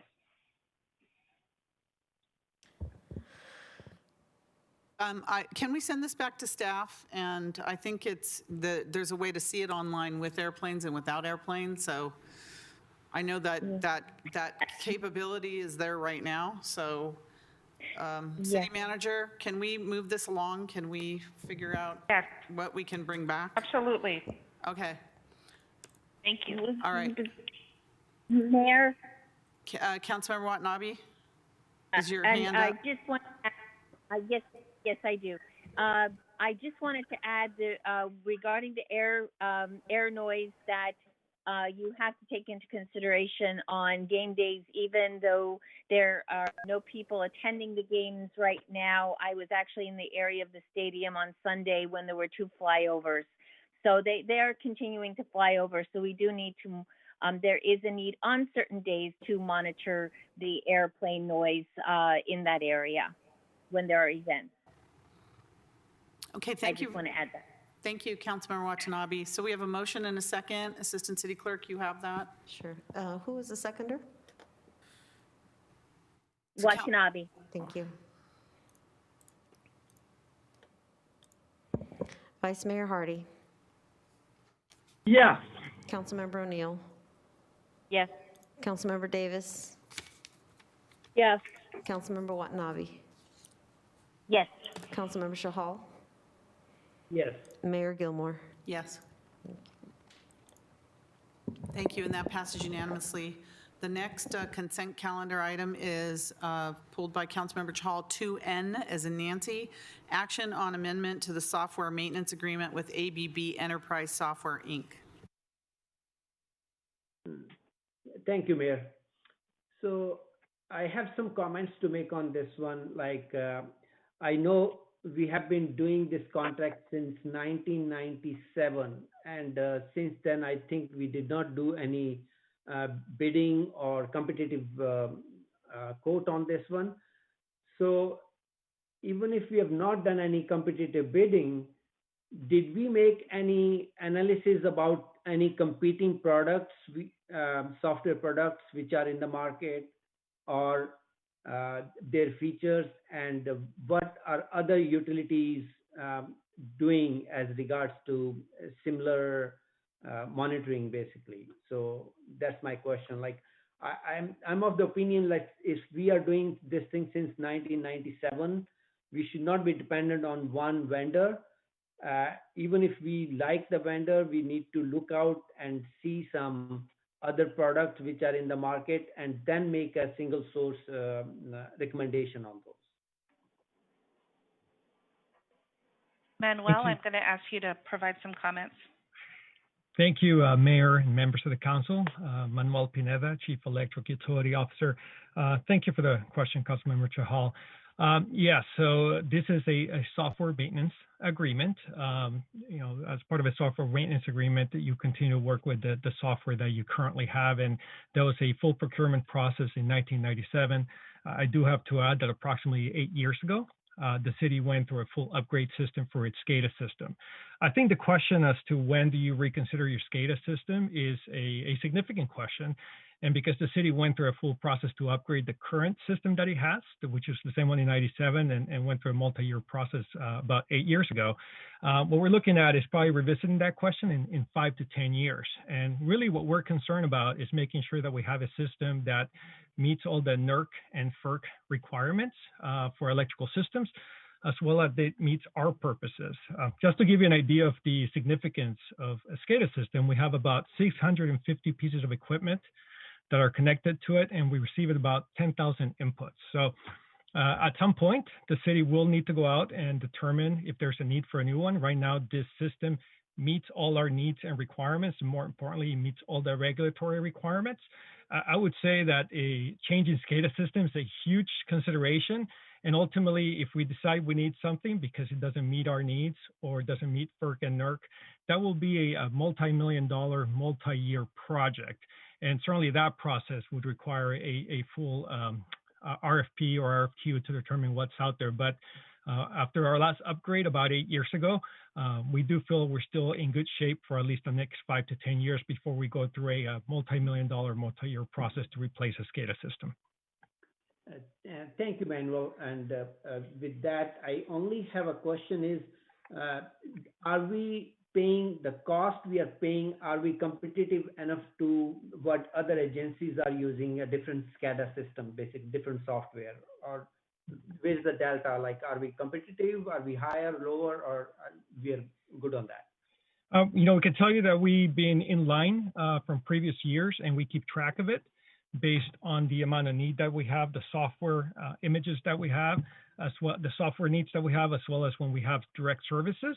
So it's been competitive from our needs over the last few years. Certainly, we can go back and check with other jurisdictions, but as you know, our system is much more robust than say Healdsburg or Reading. We have 28 substations. They usually have 1 or 2. So it'd be very difficult to be a one-on-one basis. So our focus is making sure that the service is being made and that the prices are consistent what we've seen in previous year based on the amount of work. We could do a little check, but Silicon Valley Power is pretty unique in this area just because of our size and just the amount of infrastructure that we have. Okay, no, thank you. That makes sense. If you can do a little bit due diligence, that would be great. And my other question on this one is, there is a new clause added to the Civic Clause 6 on amendment, which is related to the COVID issues. So I think this is a new clause added. I would like to find out are there any implications to the city, like in case some COVID case happens? What is that clause basically? I would like to have a city attorney's opinion on that. That's a new clause I've seen. I'm sorry, council member, can I get back to you on that? I really don't know what you mean by my opinion on something, and I didn't know you were going to ask this question. So if you'd like to, you can call me and we can discuss the clause. Okay, I can send you an email about the clause and everything. Sure, thank you. Okay, thank you. Okay. With that, I'll make a motion to approve the item 2N. Okay, and we have a motion. Is there a second? Second. All right, thank you, Vice Mayor. I have a hand up, Councilmember Davis. Oh, thank you, Mayor. So, Manuel, can I just ask you a question? Because we had some issues with SCADA. Isn't this a specialized system that was installed? Yeah, and I just want to make sure that the water and sewer system has a separate SCADA system. And I think you might be referring to that system. And I know Gary's working on that and updating that system separately from Silicon Valley Power. So I think it might be, we might be thinking about that one for, because that one has had some issues and is going through a new process. Okay, and then when we do this, don't you follow, I mean, I know the city follows a procurement process, and they go through, I guess what they look for is how long it will last and the quality of service. And I know that software does have to be upgraded, but you were making a statement that it was 5 to 10 years we might be looking at an overhaul. So Yeah. I was just, so yeah, I mean, I'm going to prove this. I just was curious as to why the questions were brought up, because I thought it was pretty clear myself. But thank you for answering that question. Sure. Okay, thank you. So we have a motion and a second. Motion by Councilmember Chahal, second by Vice Mayor Hardy. Is there any other discussion? Councilmember Davis, your hand's still up. Do you have any other comments you'd like to make? No, I'm sorry. I'll move my hand. Okay, thank you. I don't see any members of the public. So Assistant City Clerk. Vice Mayor Hardy. Yes. Councilmember O'Neill. Yes. Councilmember Davis. Yes. Councilmember Watanabe. Yes. Councilmember Chahal. Yes. Mayor Gilmore. Yes. Thank you. And that passes unanimously. Thank you. So our next item on the agenda is the public hearing general business item number 3, which is council input on enhanced community outreach and community benefits policy and action to rescind the city's early consideration policy for general plan amendment applications. Is it Thank city you, manager or who is this? Thank you, Mayor. This is Andrew Crabtree, Director of Community Development, and I have a brief presentation for this item. So as you just noted, we're asking council for 2 things. One is we have the resolution for the council to rescind the city's early consideration policy. And the second item is that we are seeking direction from the council on a new outreach and community benefit. And these 2 items are here following a council direction, beginning with the Governance and Ethics Committee, which on September 14th made a recommendation to the City Council to do these 2 things, to rescind the policy and to add policies for outreach and community benefits. And then following that report out at the September 29th City Council meeting, City Council went forward and gave directions to staff to move forward with the committee recommendations. And that brings us to tonight's hearing. You could advance the slide, please.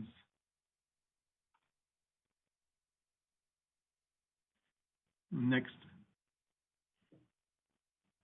So a bit of background information. The existing policies, the City Council adopted the early consideration policy in May of 2017, and that policy established a process whenever the city receives a general plan amendment application. As part of the city's processing of that application, within 90 days, we bring the proposed amendment to the City Council for an early consideration hearing. And that's following a community meeting and an initial staff review. And at that early consideration hearing, the council has the opportunity to direct staff to continue processing the general plan or to stop at that point, because the proposed amendment would so clearly be in contradiction with the city's general plan, major goals, strategies, policies, that it's not worth the investment in time and resources to continue the review. We've had about half a dozen of these come forward, including one on tonight's agenda earlier. It's a consent item, and in all those cases, the council has gone forward with continuing the process. Also, as a bit of background information, the City Council in June of 2017 adopted the public outreach policy for planning applications. This policy identifies different types of applications, categories, small, medium, large, and projects of significant interest. And all general plan amendments are assumed to be in that category of significant interest, which have a little bit more extensive noticing outreach requirements in that policy. Next slide, please. Additionally, the issue of community benefits has come up a few times in our discussions before the City Council. The basic concept of community benefits is create some sort of policy where a developer can be granted additional development rights in exchange for voluntarily providing community benefits. Those community benefits could come in the form of additional affordable housing, contributions towards parkland and open space, use of green building design, and different things like that that could be priorities of the city. There are, generally speaking, community benefits provided from development through city ordinances, such as the city's parkland dedication ordinance, which on a mandatory basis requires development to contribute towards parkland. But there can also be things done in a more sort of flexible and voluntary way. Recent examples include in Mountain View and Sunnyvale, where they have adopted specific area plans that create the system of community benefits where developers are allowed higher densities in exchange for providing certain benefits through kind of a menu of items that they can choose from and gain certain benefits corresponding to those items. The city has explored this some through our El Camino Real specific plan, which, as the draft plan is out on the city's website, includes a piece of some policies on community benefits where developers could gain some additional development rights. And then through Patrick Henry Drive's specific plan and the downtown precise plan, those are earlier in the planning process, but there are concepts that are being reflected in that, potentially in those plans. In the case of the Patrick Henry Drive specific plan, when we were before the City Council to discuss the notice of preparation, it was noted that one of the development projects was proposing a density level significantly higher than what was otherwise allowed in the land use plan. And so the discussion with the council came up with the idea that that could be tied to community benefits. So we're looking at that in terms of that specific project. With the downtown precise plan, that's still further down the road, but it's something that we could be discussing through that process.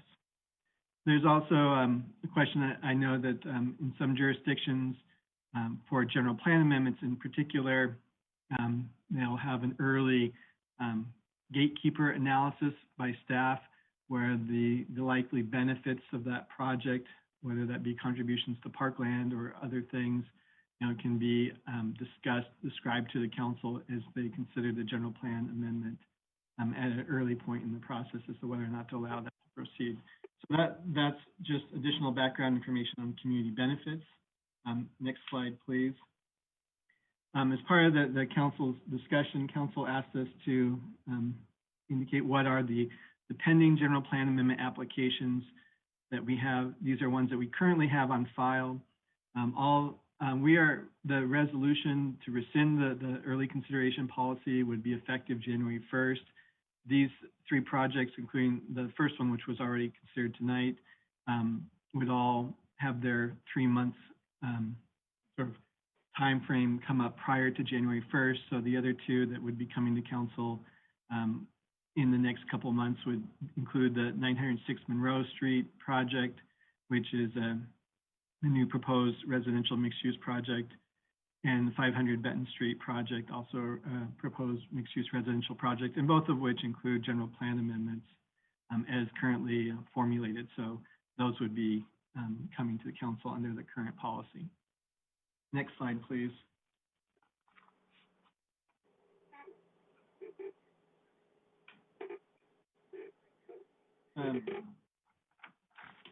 And apologies for the incorrect heading on the slide, but the recommendation in front of the council is that we rescind the city's early consideration policy, and then the council to provide direction to us on the city council's intent for the new policies on outreach and community benefits. And with that, staff is available for any questions. Okay, thank you, Director Crabtree, for that report.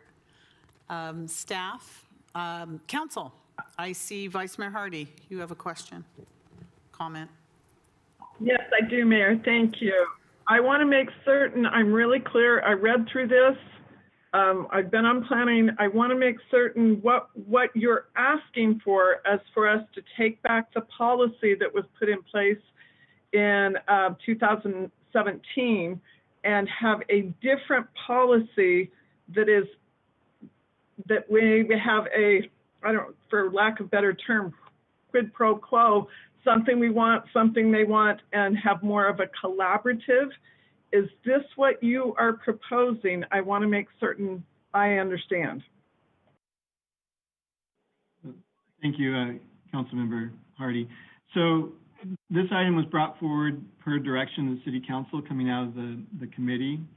And so the recommendation from the Council committee and then the action by the Council was very clear that there was a request to rescind the early consideration policy. So that's been prepared for you to vote on tonight by resolution that would rescind that current policy. And then staff is also seeking additional input or direction from the Council as to what the Council's intent and interest is in regards to new policies for outreach and community benefits as they were referenced at the committee meeting. City Attorney, and then I'd like to go, and I think it might be helpful for the chair of our governance committee to talk about our intent, but City Attorney, I think these are two separate items. City Attorney, go ahead. Vice Mayor, I just wanted to clarify that it's not, one is not replacing the other. They're just two separate actions that happen to come out of the Governance and Ethics Committee. So you don't have to consider one in light of the other. You can just consider them separately. Thank you, Council. Before I go to more council members, Councilmember O'Neill, you're the chair of the Governance Committee. I know I'm on it as well, but would you like to explain the reason behind these two items? Yes, thank you, Mayor. So one of the things, like this early consideration process for folks who have been watching the council meetings for several years, at first we were calling them the kick the tires meetings. And we then decided at the time to, prior city manager had instituted these meetings, and it was kind of like, at the time we thought, okay, well, maybe we can have a meeting and look at a project, and if we, if there was really like no support, we could just tell the applicant, we're not interested in all and don't spend any more time. And so that's why we kind of called it the kick the tires. And we had one recently, I think the issue with the Santa Clara Hilton Hotel, I think that was, where we had to be very constrained in what we talked about. But it was kind of confusing to everybody. And everybody was kind of like jumping in, even at the early part of the process, to offer a lot of elaborate ideas, to ask a lot of questions, when the project maybe wasn't even fully defined and it had minimal community input. So the thought was, and also, I don't know that we denied any project. So the thought was, is that really a good use of time? And is the process achieving a result that was being helpful to the community? And so the governance committee was thinking, no, maybe this isn't working. And I kind of chimed up because for a year or two, a couple of years, I've been talking about having a community benefits policy, and then more lately to also to have a more formalized community outreach policy, because one of the issues that comes up a lot with the community is, they say, and right, and sometimes they are very correct, is Santa Clara getting enough in return from developers who want to come into our community? And we value them. We want them to be a big part of our community and be taxpayers and all that good stuff. But are we getting some of the other benefits that we need? And that may be what I had been, and I appreciate the city manager and her staff bringing this forward, because I've had several conversations with her, and I know that I think she had experience with this in Sunnyvale. Like, do we set expectations up front? Like as an example, we have been talking about a public art fee. Various members of the city council in our goal setting sessions, some of the people from the Planning Commission, the Cultural Commission, that conversation about how do we get more public art. And one thought I've had is maybe rather than having a, maybe in addition, but something maybe we could do faster than going through the process to add a fee is maybe in this policy, there, we talk about, you get some extra points or something, like if you are including different types of public art or, the city manager and the director of community development mentioned parkland or additional transportation demand management. We can think of a range of things, and maybe we even look at design standards, or is this helping Mission College? Is this helping Santa Clara Unified? Is it helping the water? It could be fairly broad ranging, but if we document up front what our expectations are.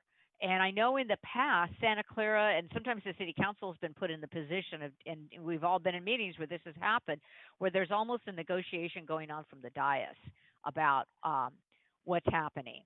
And so the thought was to have a more defined policy about what our expectations are if you want to come in and be a part of the Santa Clara community as a developer or as a business owner. And that is some of the, like I said, not to repeat myself too much, but to bring some of those enhancements that will make the project better and will, make it a better project for the people of Santa Clara. So that's the one piece. And the second piece is the community outreach, because part of the issue with this early consideration policy was how much community development should happen, or community engagement before the council or the planning commission or whoever looks at it. And I have long thought, particularly now, like we've seen with COVID, there are a lot of other tools, and I know, like, I've seen them. I know Karen and Raj are both former members of the Planning Commission, and I can remember, 10 years ago going to a planning conference and seeing some of the tools that were out there, and they keep getting better. And I know, like, as an example, for our bicycle pedestrian plan, the consultant brought in a very interactive tool where people could, like, almost kind of put their ideas for design into an online document. So it's a real interactive tool. So there's lots of different ways to engage the community, and lots of different types of meetings and a lot of those things. So I felt like that as part of, also in addition to the community benefits, that if we had a more defined program about what our expectations are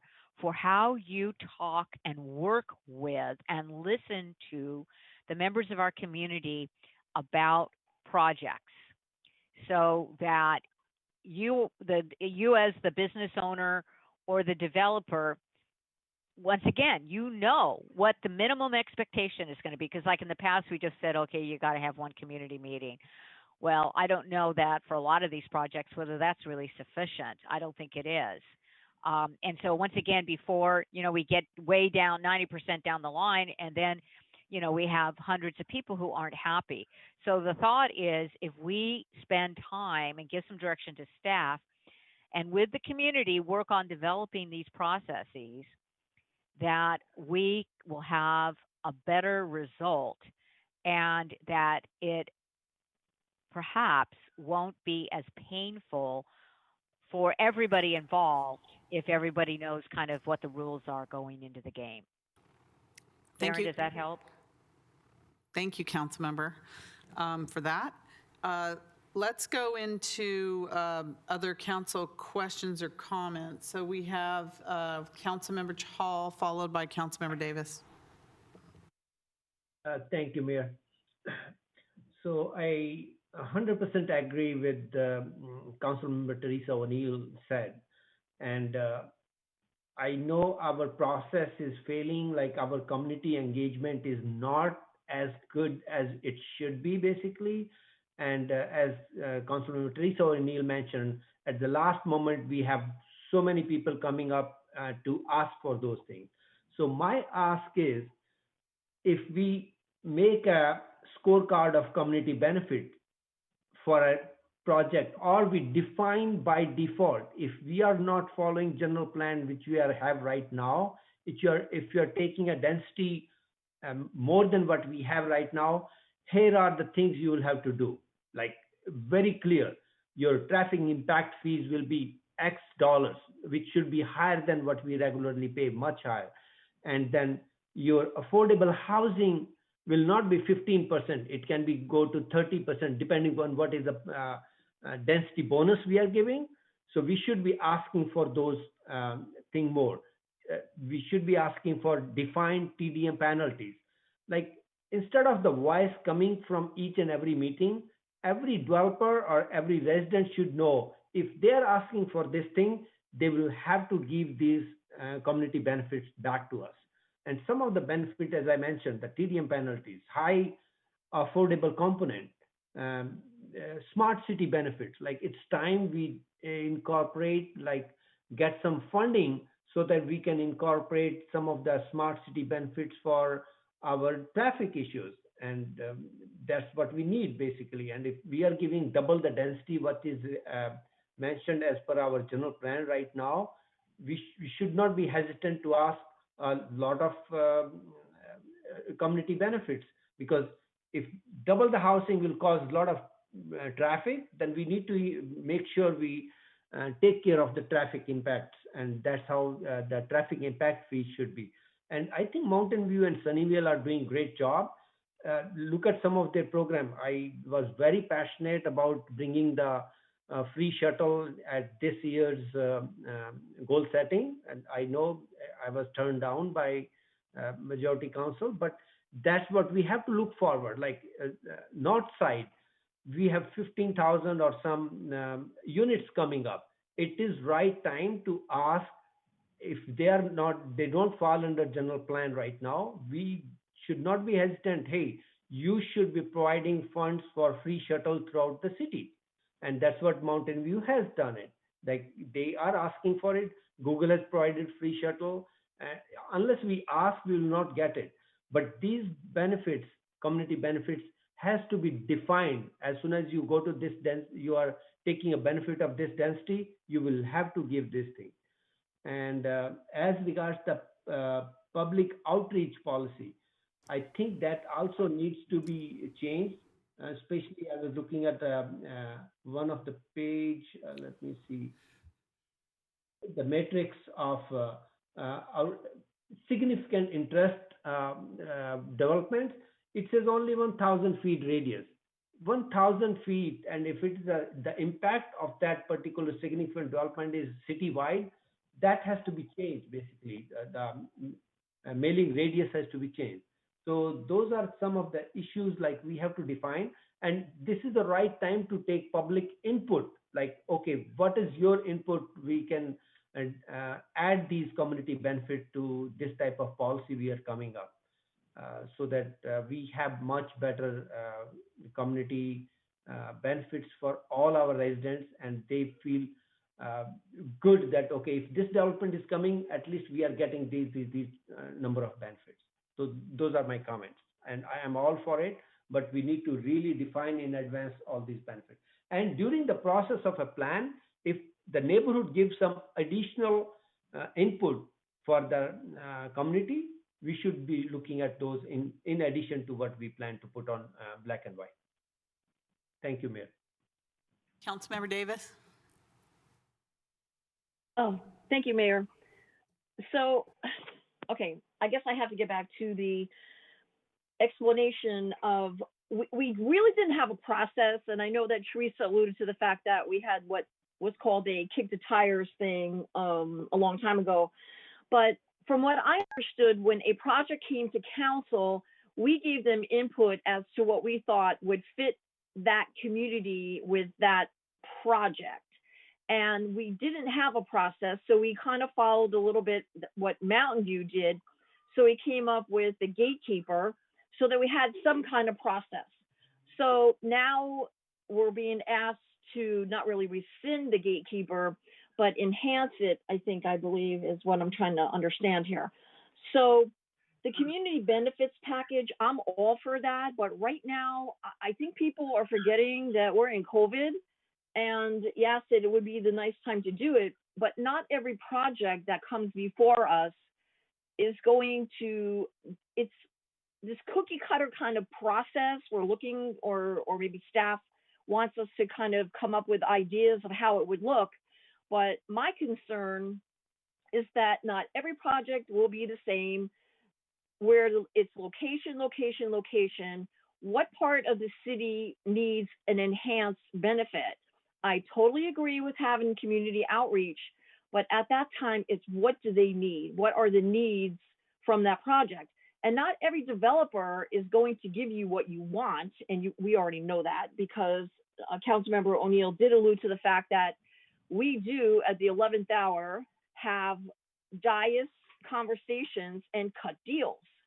So my concern is, if we're looking at trying to do a community benefits package, it should include something like the art enhancement so that we can take care of that. Also, you know, traffic improvements and things of that nature. But I think it has to be tiered, or something in the respect to the size of the development, the density of the development, location of the development. So those are basically my comments. But I don't think that you can just do one size fits all in this, you know, it just doesn't, it's not going to work. And my other concern is that because we are in COVID, that we are having a lot of people leave the city, so rents might be dropping. So I don't know if builders are going to want to do density. So I'm not really sure what's out there. I think maybe I would like to have staff come back with what's really going on in the city with some developers, or, you know, kind of question them, and consultants, and question them as to what's really happening with COVID in our city and developments. So I agree with some of the statements that were being made, but I think that it needs a bigger discussion with our staff, because they're the ones on the front lines and they kind of know what's going on. But I really don't want this to become a cookie cutter kind of thing, because I don't think it's going to be fair to what's going on in our community. I just think that people in the north side, for example, want to have another community center, like our senior center. People in the south end, where I live, they don't want to have all these high density across the street things that San Jose is doing. So that we have a traffic issue over there and congestion. So I like everybody's idea so far, but I just think that we're going to need maybe a bigger discussion, and maybe even the community come in and talk about some of the things that they would like before we come up with some kind of plan for like another gatekeeper. So my comments. Thank you, Councilmember Davis. I just want to say that I agree with Councilmember Davis. First of all, we need to rescind the early consideration policy, just because we've never turned down. We've always just passed on every single project that's come before us. I think it's just another example of you know, not using our resources wisely here for those types of things, because these projects come before us and they just give us just an overall look of the project. We're not getting into detail, and they're saying, hey, should we process this project? And we always say, yes, process a project, but we can't comment on it. So I don't think it's even necessary anymore. So that's one action.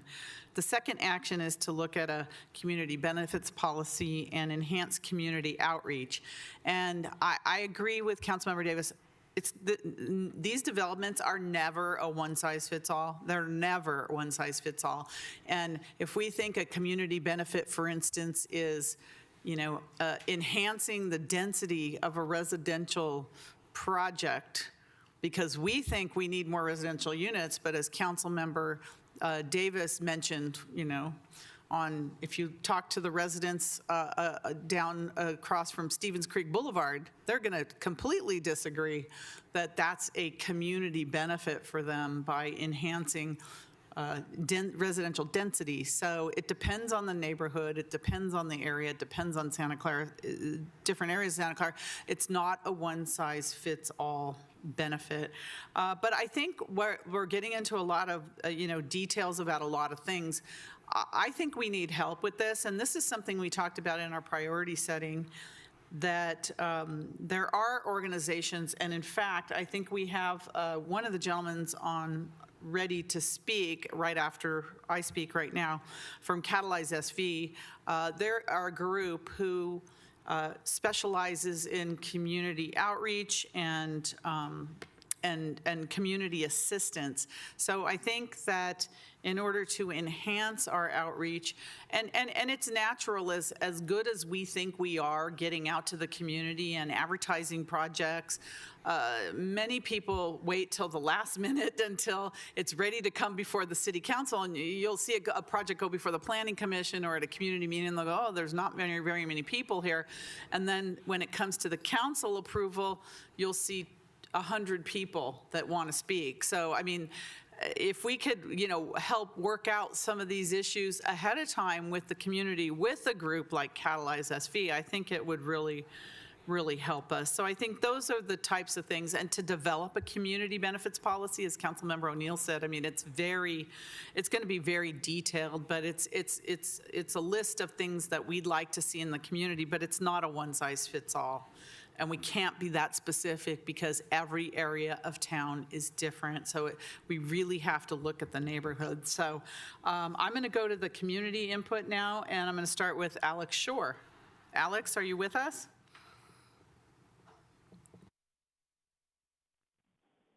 You're muted, Alex. There you go. Absolutely with you all. Okay, go ahead. Thank you so much. Okay.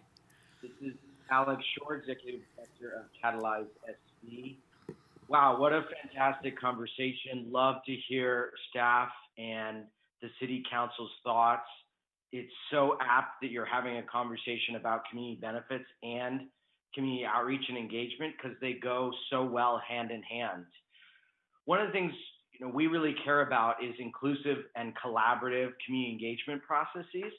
And we think you can actually work toward a community engagement policy in which the community benefits are actually part of that policy, that these two could dovetail with each other. So we've talked to other cities in which we worked and said, the goal doesn't necessarily have to be the number of community meetings you have, it's the quality of the community engagement that matters. And if you can say, tease out 15 different ideas from the community on how to make a project better, i.e. community benefits, and you can have the developer transparently talk about which of those ideas they can implement based on their modeling and their finances, and which they can't, that creates such good trust in government because the community can see, hey, here are the ideas we put forward, and here are some of them that are actually getting incorporated. So that's an example of how a community benefits and a community engagement policy can come together.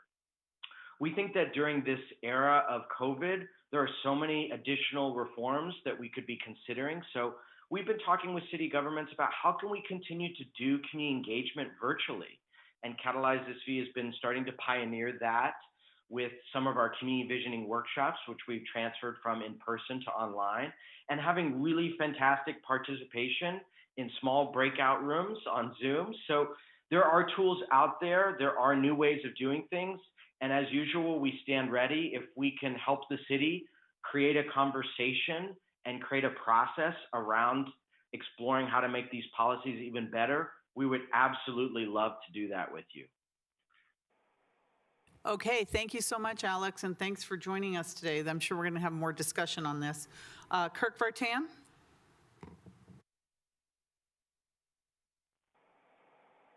Hello. Am I on?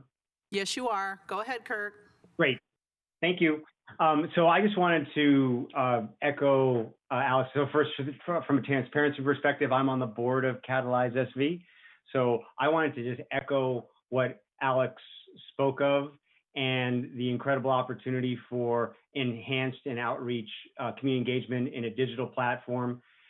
What's happening now, Alex didn't have time to share some of the events that Catalyze SV has hosted remotely, some learning events and educational events on affordable housing.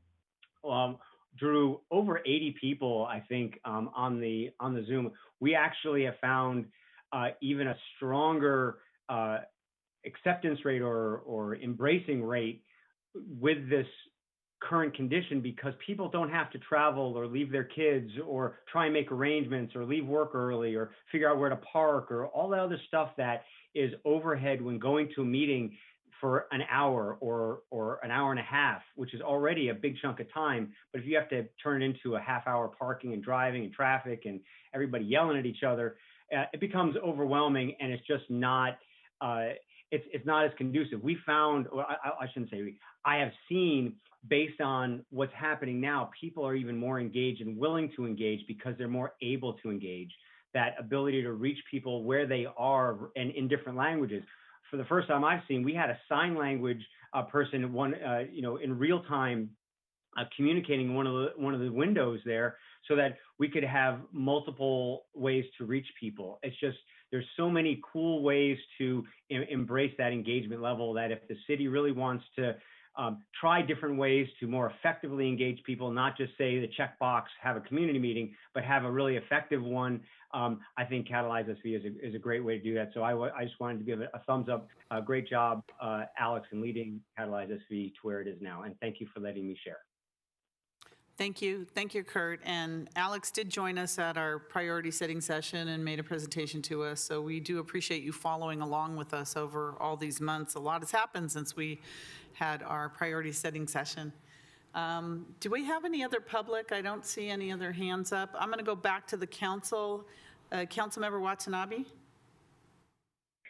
Thank you, Mayor. Yes, I think this has been a great discussion, and I think, thinking back, I think there was one project that we didn't approve, and I think it was out here in the north side off of Agnew Road. I think there were some townhomes that were proposed, and it didn't move forward. But that was the only one that I could think of. But I think this is a great this is a step in the right direction in terms of getting implementing community benefits and finding ways to address and especially hear from the community. I agree that we can't have a cookie cutter policy, that every project is different. And even out here, I know that there are some requests that I've heard from residents. And so there are, I think this is a great start, and I would like to go ahead and make a motion that we rescind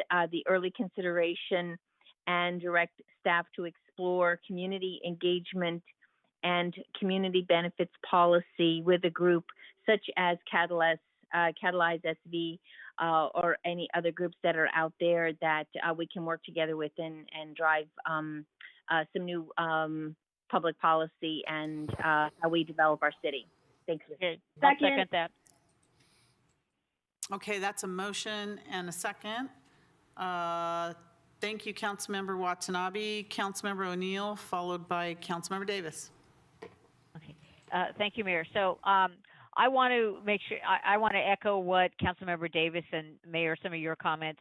I definitely, I wasn't calling for a cookie cutter approach. I do think we have to, it's the magic, in forming this policy, which is going to take some time and, a lot, unfortunately, lots of maybe kind of messy input at the beginning to figure out how do we kind of come up with a matrix approach or something so that it's somewhat flexible, but it sends the message and helps us. So I definitely agree that there's got to be flexibility.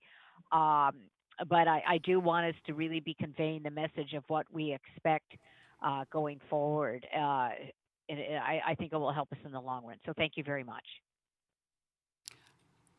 Right. I just want to say, Councilmember O'Neill, I wasn't suggesting that you mentioned a cookie cutter approach. I know you didn't. So I was just making those comments. It wasn't about you. Okay. All right. All right. Thank you.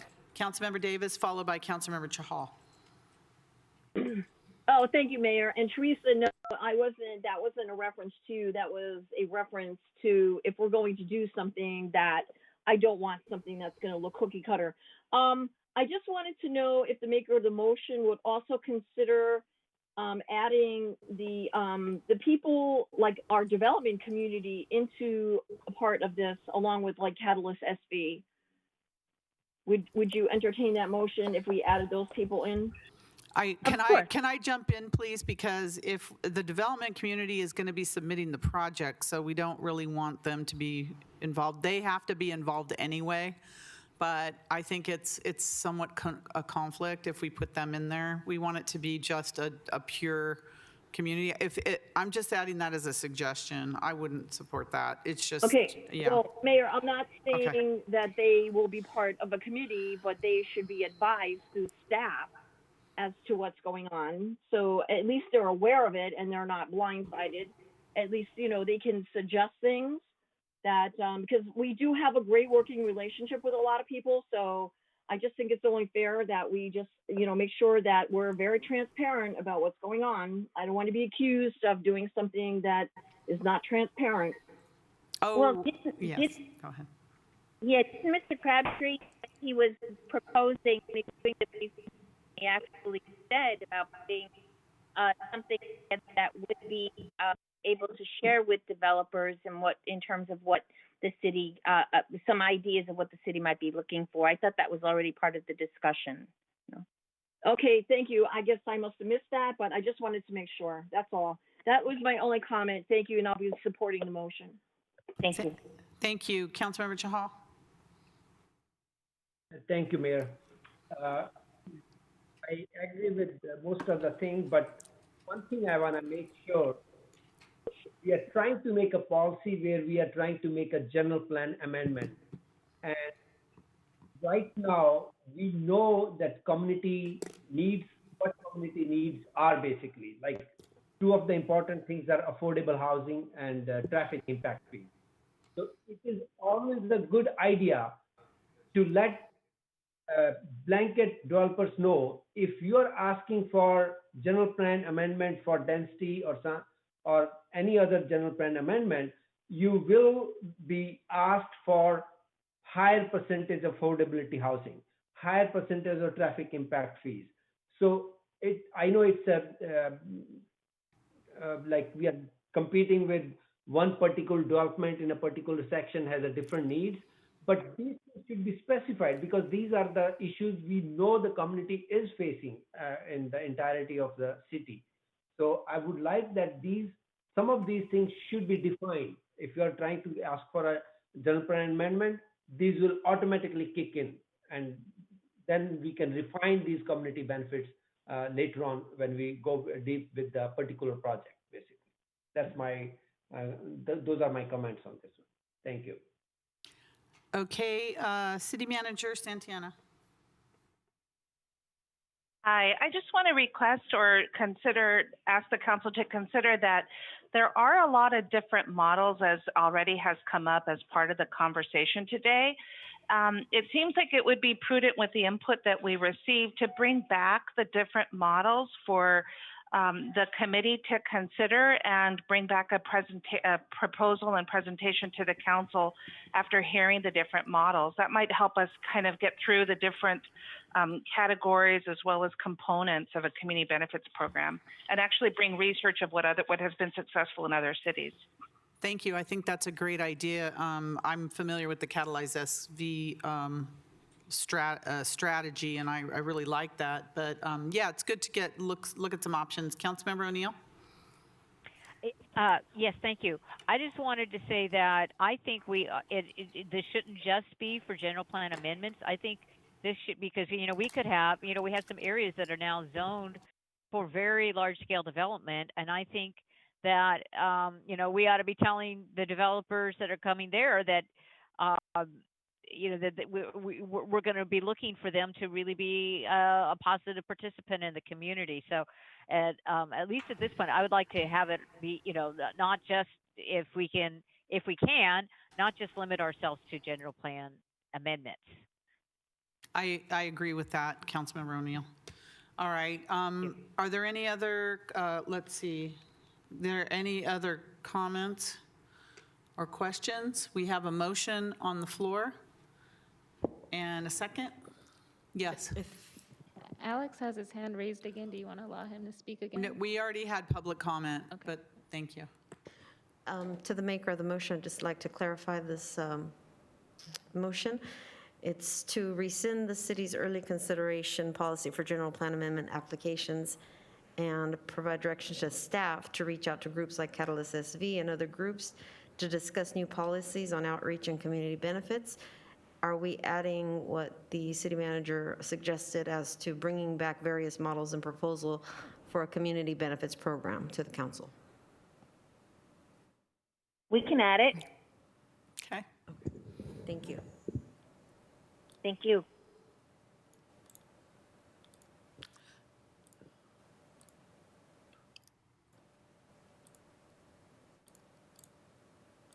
Do you have that? Yes. Okay.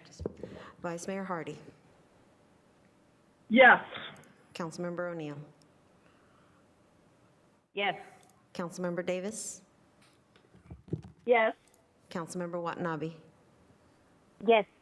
Councilmember Chahal. Yes. Mayor Gilmore. Yes. Thank you. And that passes unanimously. Thank you, everybody. Thank you, staff, for that report, and Alex and Kurt for your presentation as well. Okay. Next item we're taking is discussion and direction on Mayor Gilmore's request regarding worker retention and recall protections during COVID-19 pandemic. I know we have a staff report on this, and is it Ruth that's presenting the staff report? Yes. I just wanted to, Yes, it is. can I just make a couple of quick comments first that I'm asking for two things. One is to amend our worker retention ordinance to protect and add hotel employees onto our existing worker retention ordinance that has been very successful and been used several times already in the city of Santa Clara since we enacted that, it seems a couple of years ago. To change that in a couple of ways, to add hotel workers, and then to also add some language that if there's a change in control of the hotel, if the hotel is sold or there's a change in management, that the workers are protected there. And then the other is a worker recall ordinance that I'd like us to explore. And basically the fact that COVID has really put out of work the vast majority of hotel and event center workers like the convention center and others, and many building service workers in Santa Clara. And as the economy reopens and these hotels and convention centers reopen, the workers should have an opportunity to return to work. And so we're asking that the employers first recall the workers that were laid off based on seniority and not just completely set them aside to be able to hire new workers, cheaper workers, all those things, when these workers many of them have spent their careers and their lives working in these organizations, and we want to make sure that they would have a secure job coming back. So that's the reason for these two items, and I want to thank the council for allowing me to get this back on the agenda today. And I know that there are representatives from Hotel Workers Union on the line, so in case there's questions later on, but I just wanted to give that introduction to say how important this is now, and especially for the people that have been put out of these jobs, and hopefully they'll have some hope of an opportunity at least to get back to their positions pre-COVID. All right, so thank you, Ruth. I think you're giving the presentation today. Yes, I am. Thank you. If we could put up the slides. As Mayor Gilmore already introduced the item for tonight, we are asking for council direction on modifying our current worker retention ordinance to add hotel workers as a covered employee group, and to add a recall provision for the building service, food service, and hotel employees that were laid off due to COVID. So for all three categories. So next slide, please. So when we looked at Mayor Gilmore's request, we looked at the current worker retention ordinance and thought that that this was the easiest way for the council to enact additional provisions if that's what it desired to do. So I would just want to go over quickly the current worker retention ordinance. Right now, it's applicable to any entity in Santa Clara that has 25 or more employees in the state of California, and that enters into contracts for building service, food service workers. So building service would include like maintenance, security, and then it's applicable to venues that are entertainment or convention venues with a capacity of at least 8,000. So this covers entities like Great America and Santa Clara University. And it's applicable to any city of Santa Clara contract, so like the Convention Center, Stadium Authority, et cetera. So other governmental employees are currently exempt from our ordinance. So next slide, please. So the contracts that are subject to the ordinance are contracts that are 25,000 or more with a term of 3 months or longer that have regularly scheduled building service or food service. So next slide, please. So again, our current worker retention ordinance covers full or part-time employees, and the part-time employees need to work 8 hours a week or more, and they need to do that within the 90-day period prior to a contract transition.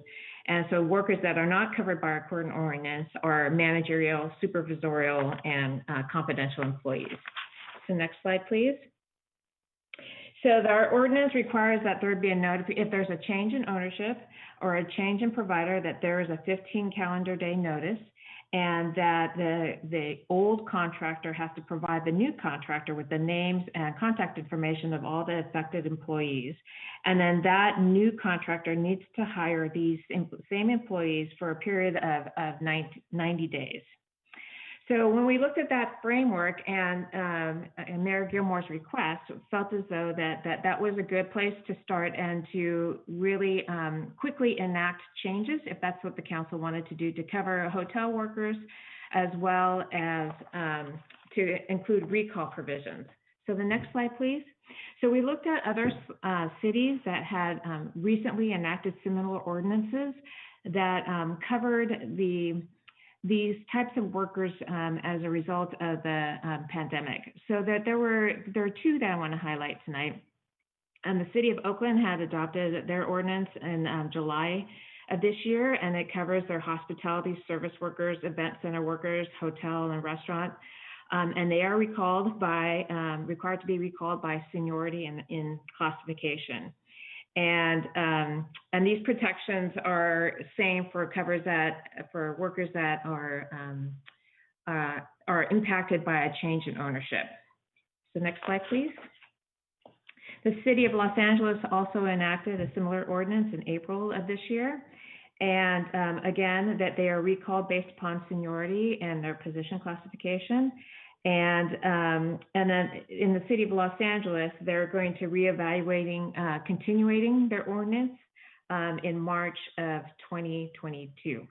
So next slide, please. So based upon these ordinances, if council is interested in modifying the city's worker retention ordinance, we've prepared some potential parameters that we're asking for direction from council. So the first one is regarding timing. So we're suggesting that the council consider directing us to prepare an emergency ordinance. This has the benefit of becoming effective immediately. And the other cities have done similar type of emergency ordinances to address the impacts of the COVID-19. And one of the things I wanted to point out is that our current worker retention ordinance included a robust outreach to allow for feedback on the permanency. So we outreached to potential employers, contractors that might be impacted and have to implement the ordinance. But what we're suggesting is on an emergency basis that maybe the council may want to direct us to just go ahead and bring it back to the next council meeting, and that then the outreach process would be shorter. Next slide, please. Consistent with Mayor Gilmore's request, what we're suggesting as a potential parameter is that we add a whole class of employees, which are the hotel workers. And consistent with the other cities that we looked at, the hotels that would be covered would be hotels that have 50 or more guest rooms. Next slide, please. So the protections that these workers would all have, so all classes of employees under our current worker retention ordinance, plus the hotel workers, so it's building service and food service. They would include the recall provisions, basically that if they were laid off due to the impacts of COVID-19, if the employer starts to bring back employees, that they recall them back based upon seniority and their classification. So next slide, please. So the other thing about the protections is that the workers that are currently covered by a collective bargaining agreement would be exempt from our current ordinance, and so that because they have separate arrangements, and we want to make sure that we don't run afoul of some federal laws, and let's see, I'm trying to go faster here. Okay, that the covered employees are those people that are hired and worked in the city of Santa Clara for at least 8 hours a week for the 90-day period prior. Next slide, please. So I already covered the duration. We're suggesting that the council may want to direct the staff to include an emergency ordinance so that the ordinance then would be effective during the duration of the emergency declaration. If the council is interested in looking at extending the ordinance on a longer term basis, we're asking that the council provide us with that direction so that we can look at a more robust outreach process and take some time to make sure that we've got all the parameters covered that the council might be interested in. Next slide, please. So with that, there are 3 different alternatives included in your staff report. The first one would be to direct the city attorney and city manager to prepare an emergency ordinance for worker recall and retention with the parameters that are discussed in the staff report and on this presentation tonight, and to return to council on the 27th for consideration. The other alternative might be that the council note and file this report and take no further action. And then, of course, the council has the ability to direct staff in any other alternative approach that it wants to. And with that, that's the end of my staff. Thank you very much, Ruth. That was an excellent report. I appreciate it. We're going to start with council questions. Councilmember Watanabe, followed by Vice Mayor Hardy. Thank you, Mayor. Thank you for the report, Ruth. I think that this is a great addition to the current worker retention ordinance, especially in lieu of the report that we received from the city manager and our emergency services operation director regarding, moving it to tier orange and hopefully opening up some new services and jobs that have been,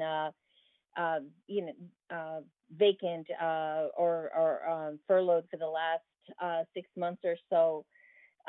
So I think it's really timely and it's a great opportunity to make a motion to ask the city attorney to prepare an emergency ordinance for worker recall and to amend the worker retention ordinance to add hotel workers and change in control provisions, and also to enact an emergency ordinance now and look at the long term after the outreach.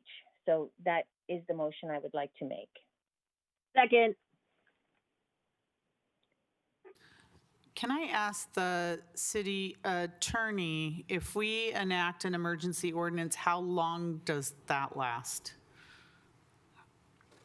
This would only last for the duration of the COVID emergency that would keep the hotels closed and the other venues closed. that would be the recall, because then the businesses could start up again.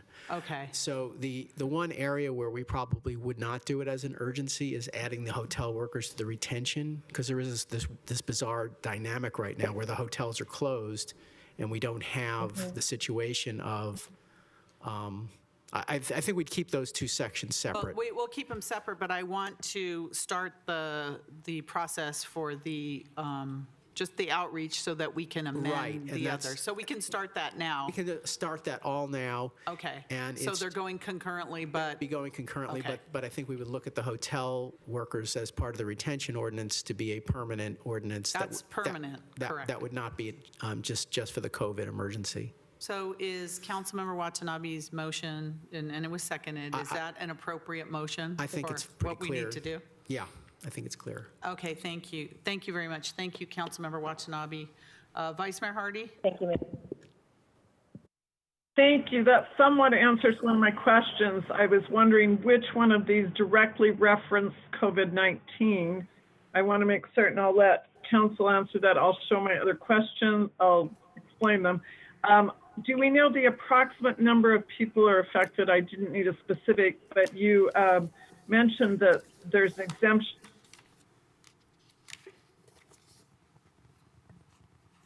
I think we lost you, Vice Mayor.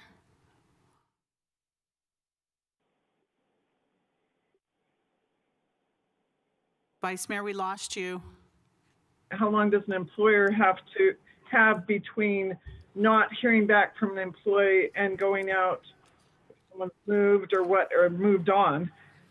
Vice Mayor, we lost you in the middle of that, so I'm sorry. Can you repeat what you said? You went out for about at least 30 seconds.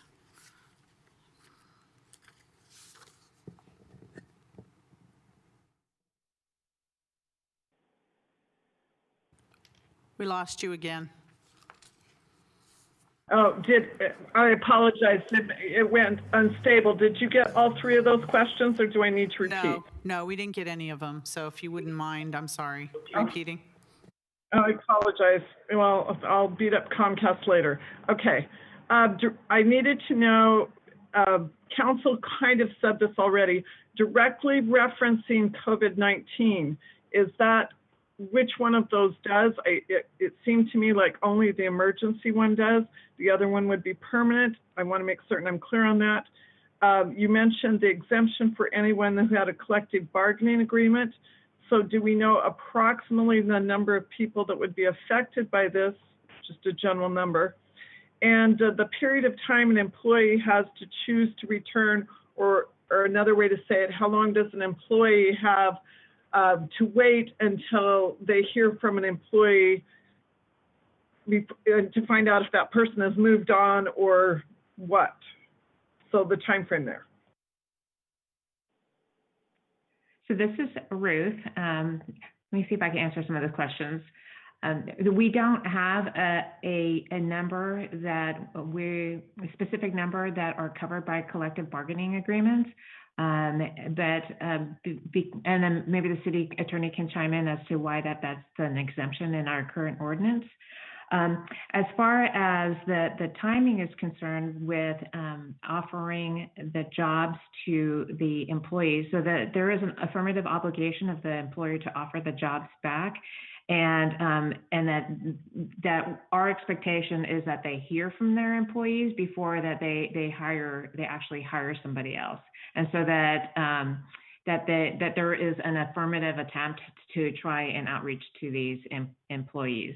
So I can't remember if our current ordinance has a time period, but there is a 15-day transition period in our current ordinance from the time that they're supposed to notify the employees of a potential change and the time that there's a contract that's taken over, and then the new employee is hired for a period of 90 days.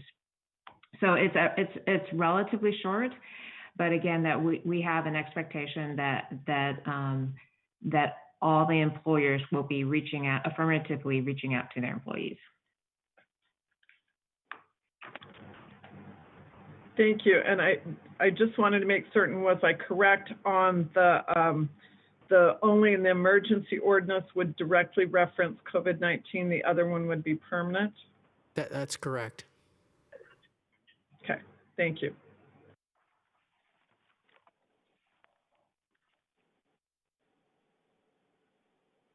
Okay, Councilmember Watanabe, the city clerk would like to ask you to repeat your motion, please, and then I'm going to go to other council member.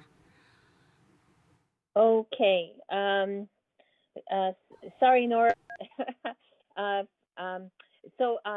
Let me see. I think I said if this is to ask the city attorney to prepare an emergency ordinance for worker recall and amend the worker retention ordinance to add hotel workers and change in control provisions to enact the emergency ordinance now and look at the long-term after outreach. Did you get that, city clerk? Thank you, Councilmember Watanabe. Councilmember Chahal. Thank you, Mayor. I am supportive of the motion, and what we are doing is the right stuff, keeping in view the situation we all are in right now.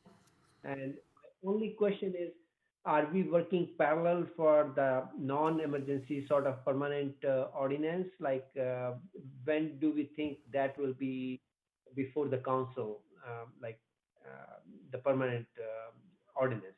That's my only question. Thank you. City attorney? We could bring the first reading of the ordinance. It's really up to the council as to how much outreach they want to do. At this point, I don't know. You've kind of got a unique situation. You want to do outreach to the hotels, but the hotels don't have employees right now, so it's a little bit. And the portion is for them to retain their current employees. So it's up to you as to when you want us to bring back the permanent change to the retention ordinance for hotels. I'd like to see it very quickly. So. Okay. Anyways, Councilmember Chahal, did you get that answer? Yes, I did. So we do have some time to make it, because right now the emergency ordinance will be enforced, and in parallel, like, we do have some time to bring back the permanent ordinance, right? Why don't we do this? We'll bring them back as two separate agenda items. One will be an emergency ordinance, and I'll bring back the first reading on the retention for hotels. And at that time, you can decide whether you want to pass the first reading or do some more outreach before you permanently enact it. Perfect. Thank you. Madam Mayor, this is Ruth Shikata. I need to jump in here for just a second. So I think that the outreach for the permanent ordinance is not just for the hotel workers, but just because we're talking about recall provisions, and I would think I understood that the recall provisions would be also for a longer term basis. So I do think that the emergency ordinance would cover us for a period of time in which we could do appropriate outreach and then just convert the emergency ordinance into a longer term or more permanent. I do also want to note that the City of LA did include retention as part of their emergency ordinance for hotel workers and other types of workers. So other cities have included the retention part as part of their emergency, and we can certainly carve that out or do whatever that the council wants to do. But I just wanted to note that.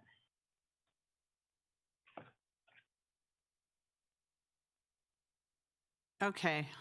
I have a question. I just need a clarification that when you talked about the collective bargaining agreement language, that it's not an opt-out through collective bargaining, and it's not that the ordinance doesn't apply to anyone that has a collective bargaining agreement. It's just that if they're covered by a current binding agreement, that it doesn't apply. But it's not an exclusion from the ordinance after that. City Attorney? We can't, as a city, we can't preempt a collective bargaining agreement that has a provision that would be different than our ordinance. In other words, if the collective bargaining agreement already has provisions about either retention or recall, and the National Labor Relations Act governs how that relationship exists. We as a city can't vary how federal labor law exists. So we're just simply noting that we're not trying to preempt we're not trying to interfere with the workings of the workers under the National Labor Relations Act.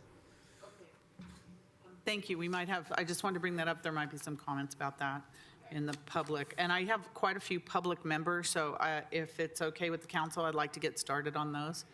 I'm going to call the first two members so they're ready to speak after. The first member, public member I have is Marlene Bueller, followed by Louise Aherhan. So Marlene. Welcome, Marlene.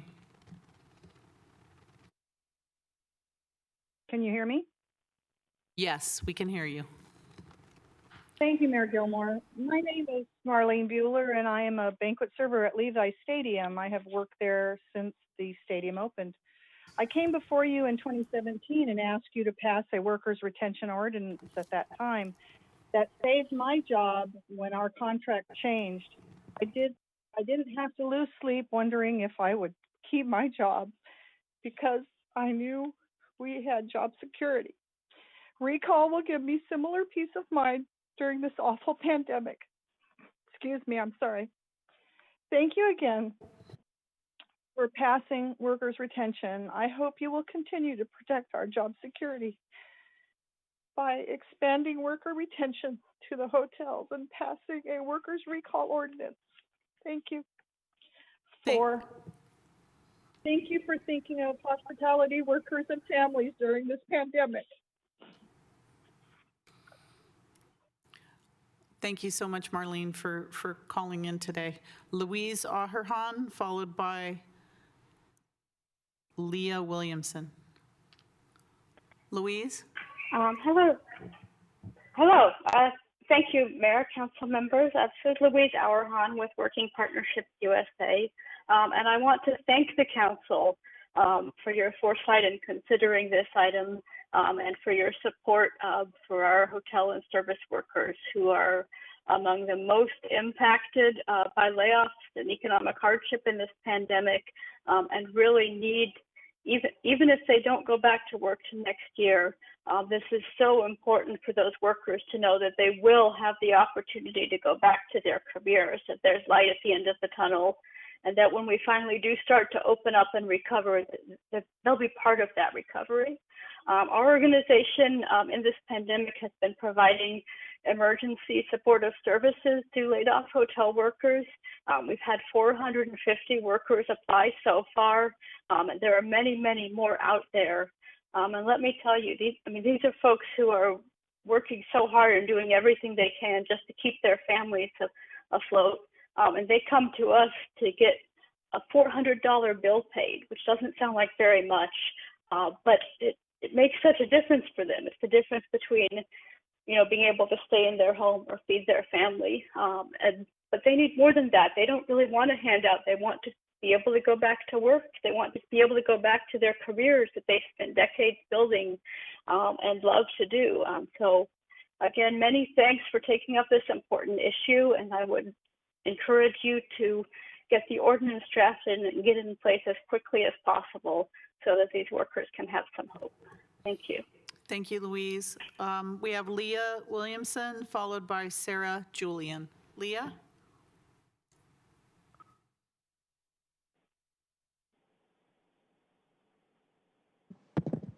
Can you hear me? Yes, we can. Hello? Yes, welcome, Leah. We can hear you.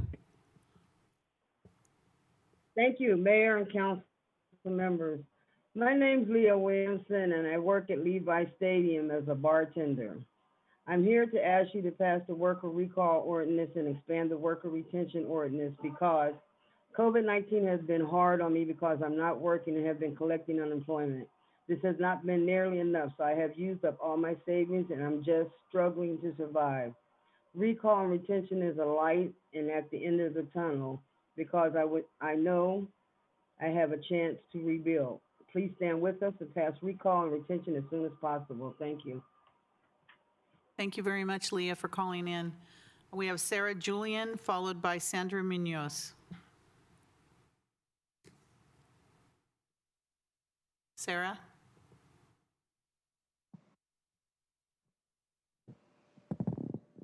Sarah, please unmute yourself.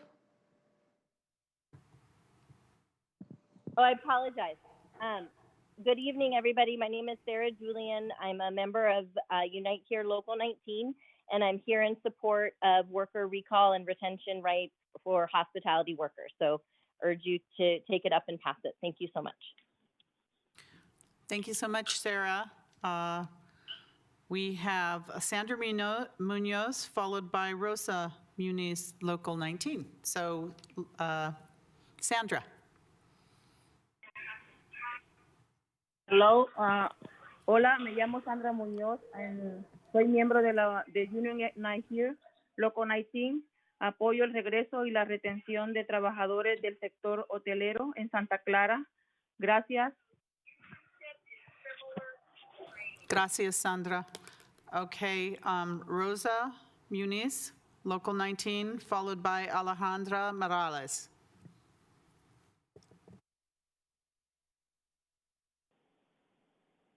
Good evening. My name is Rosa Muñiz, and I work at the Hilton Santa Clara for 11 years. I hope you will pass a worker recall ordinance and expand the worker retention ordinance. Because I support my family. I have a son that depends on me right now. I'm worried about how I'm going to afford my rent and bills, knowing that I will be able to rent, to return to my job and provide for my family. It's one less thing I'll have to worry about. Please, please, pass recall and retention for hospitality workers. Thank you so much. Thank you, Rosa, and thank you for calling in. We appreciate it. Alejandra Morales, followed by Francisco. Alejandra?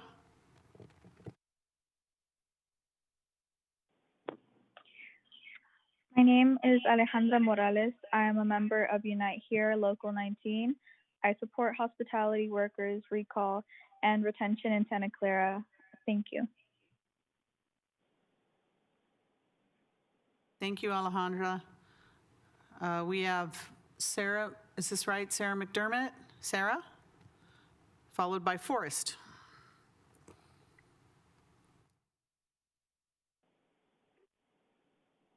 The names keep changing on my computer, so I'm not sure who's next. Sarah, are you there, Sarah? Yes, can you hear me? Hello? Hello, Sarah? Hi, can you hear me? Yes, we can hear you, but it's a little bit faint, but we can hear you. Can you hear me now? Yes, go ahead.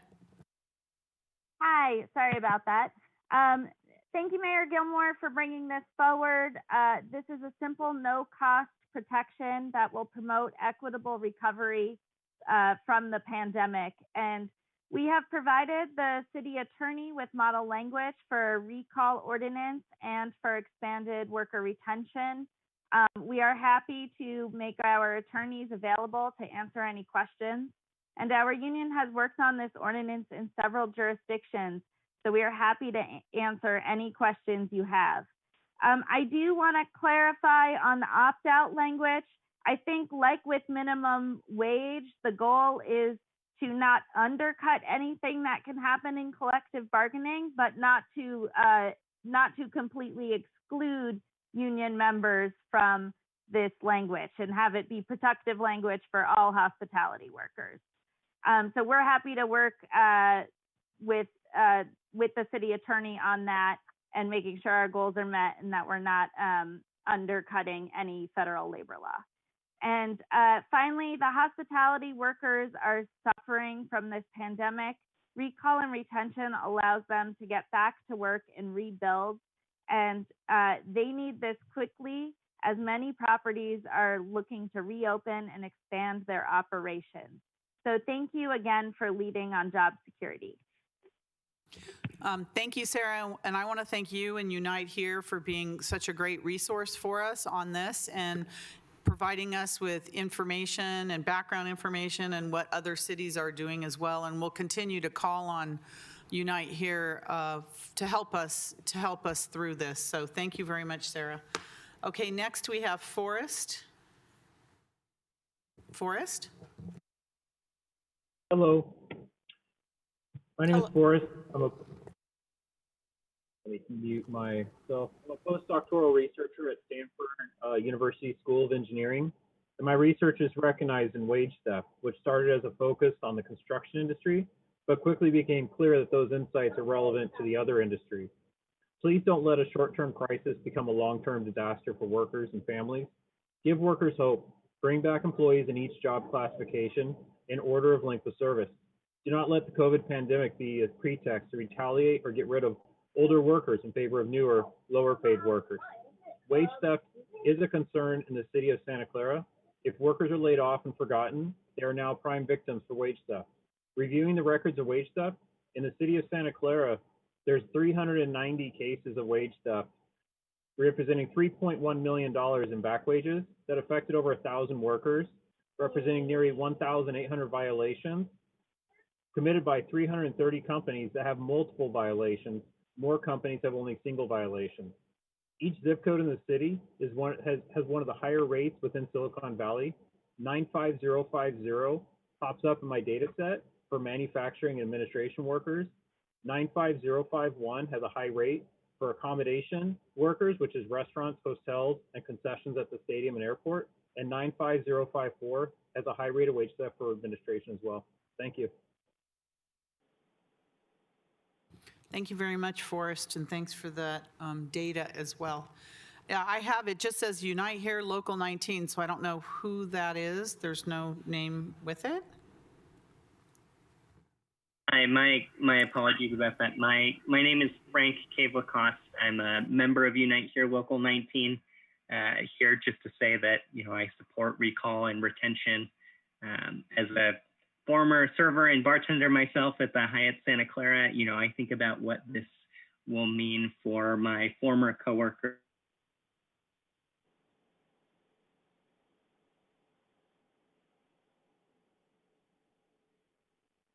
I think we lost you, Frank, but you can try to get back in and I can call on you again. We'll come back to you if I see you. Graciela, followed by Jose Barba. Graciela?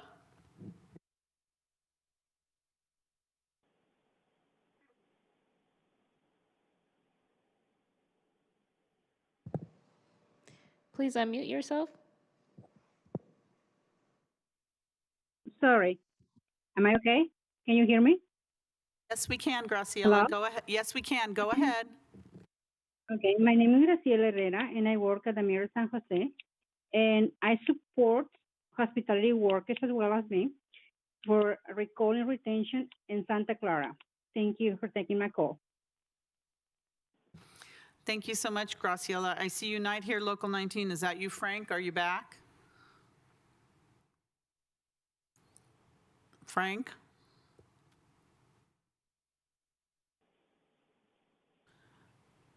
Okay. Do you think Graciela was finished or? Okay. All right. I'm looking at two computers here. Enrique Hernandez? Enrique? Yes, thank you, Mayor. Good afternoon. I'm Enrique Fernandez with Unite Here Local 19. Let me double check. Can you all hear me?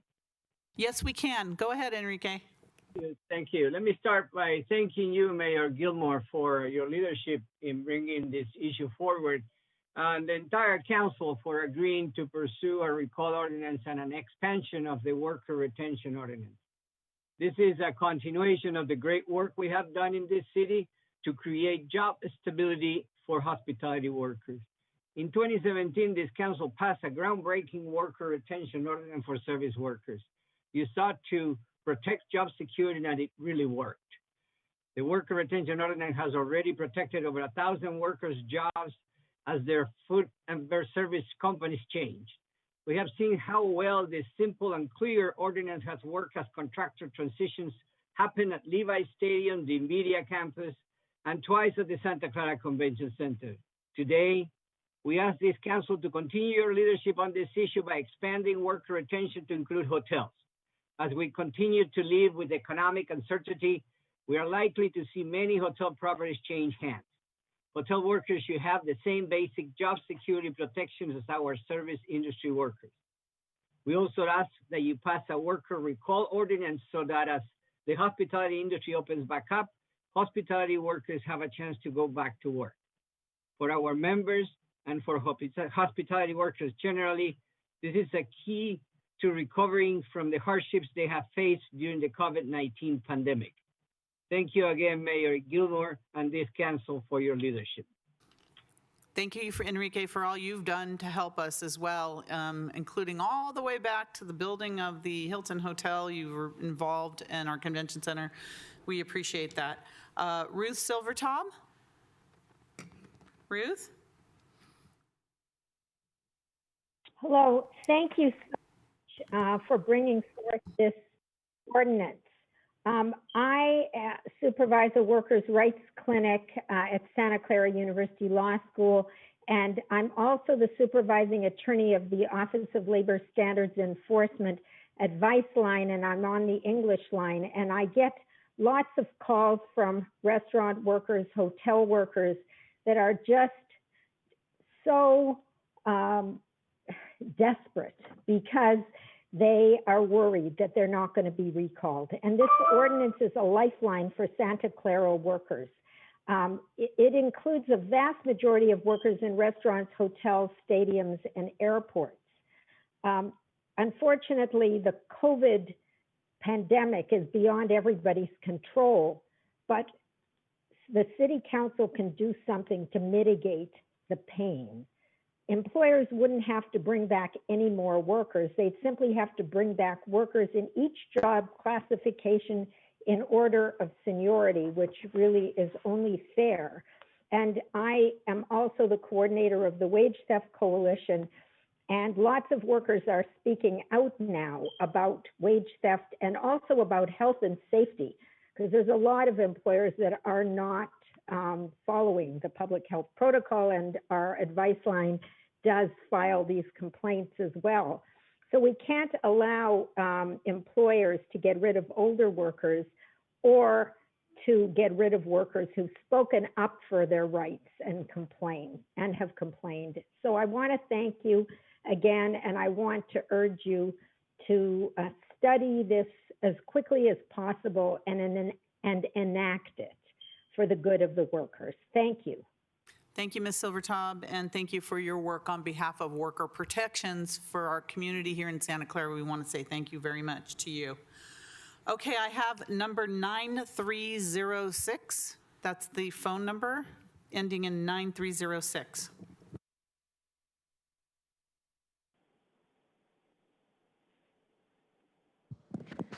Press *6 to unmute yourself. 9306.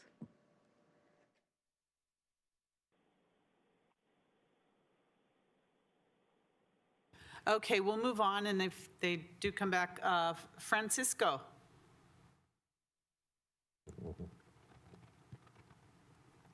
Francisco? Okay, Francisco dropped off. Let's go to Jose Barba. Jose?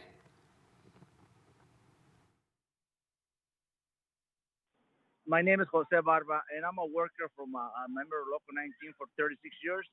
I'm working in different hotels downtown San Jose since 1979. Also, I'm a worker for the convention center in San Jose.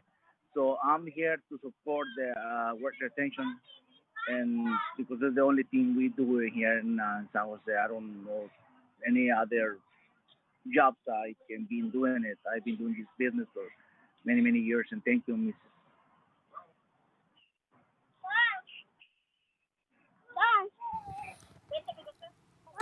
Thank you, Jose. Thank you so much for calling. Okay, next we have Roberto Ramirez. Roberto?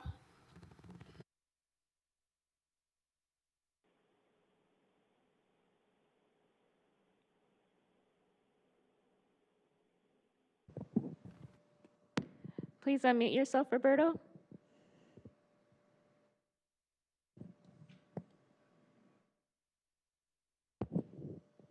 Are you there, Roberto?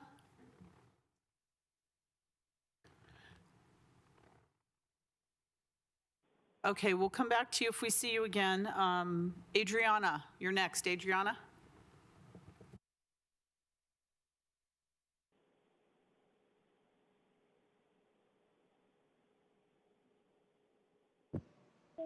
Bueno, ¿sí me escucha?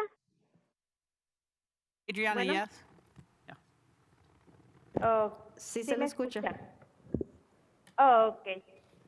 Mi nombre es Adriana Cardoso y soy miembro de Local 19 y estoy apoyando la ley de trabajadores de atención y trabajadores de hospitalidad.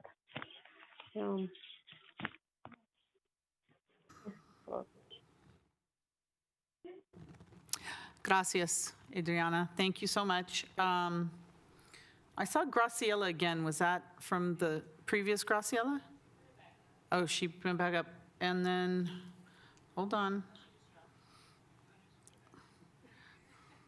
Can you say the names because they're coming on and then they drop off, all of them. So can you, I see one left, Roberto. We did Roberto. We did. Ramirez already. So do we have any others? Okay, Roberto Ramirez, Roberto?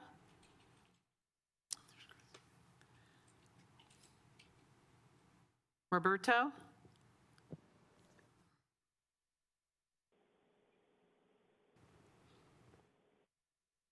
You're unmuted, Roberto. You can. Hello? Hello, Roberto, go ahead.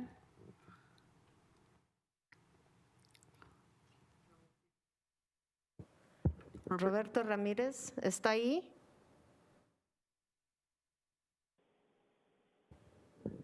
Okay, Graciela. One more time, Graciela.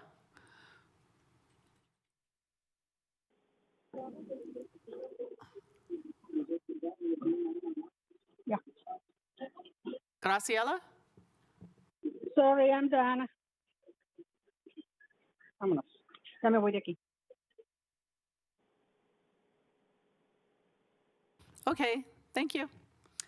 All right, am I missing any? It says 3 hands, but I don't see anybody, so. I have. Is there any other public speakers on this issue? I have Raquel. Oh, Raquel. So my name is Raquel Alvarez, and I'm a member of Local 19, and I support hospitality workers recall and retention in Santa Clara. Thank you.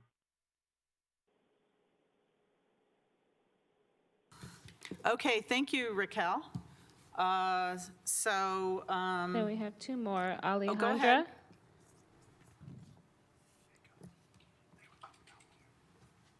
Alejandra. Alejandra Morales? No. Alejandra, you're muted. Alejandra? Okay, let's go to Susie Filipos, Local 19.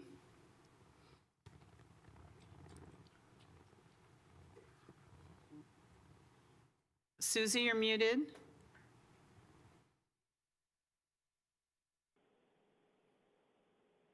Still muted? There you go. There you go. Can you now? Can yes, you now hear me? Perfect. yes. Excellent. So my name is Susie Filipos. I work at the Santa Clara Convention Center. I also live in Santa Clara. We have had 2 food service contractor changes since you passed work retention, and it assured that we had job security. So thank you for all that you do for hospitality workers. We take pride in our service in serving our guests in Santa Clara. I've worked in the Santa Clara Convention Center for a year, and I have been a loyal employee. By passing these protections, you will simply be making sure I have a chance to return to my job. Please stand with us as workers and as Santa Clara. We hope that you would be passing the worker recall. We appreciate all that you do again, and thank you very much for listening. Thank you very much for calling us tonight, Susie. And next we have Sheila. Sheila. Yes, hello. My name is Sheila Moore Velasco. I have been a banquet server at Levi Stadium since they opened. I was present at the 2017 passing of the ordinance for worker retention in Santa Clara County. My gratitude to the City Council and ongoing, we'll be very appreciative of the City Council passing this next ordinance for recall and retention for hospitality workers in Santa Clara County. Thank you very much. Thank you very much for calling in this evening. Next, we have Union Local 19, Roberto Ramirez. We hope we get you this time, Roberto. Hello? Yes, yes, yes. Go ahead, Roberto.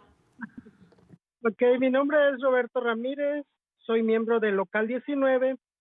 Apoyo el regreso y la retención de trabajadores del sector hotelero en Santa Clara. Gracias.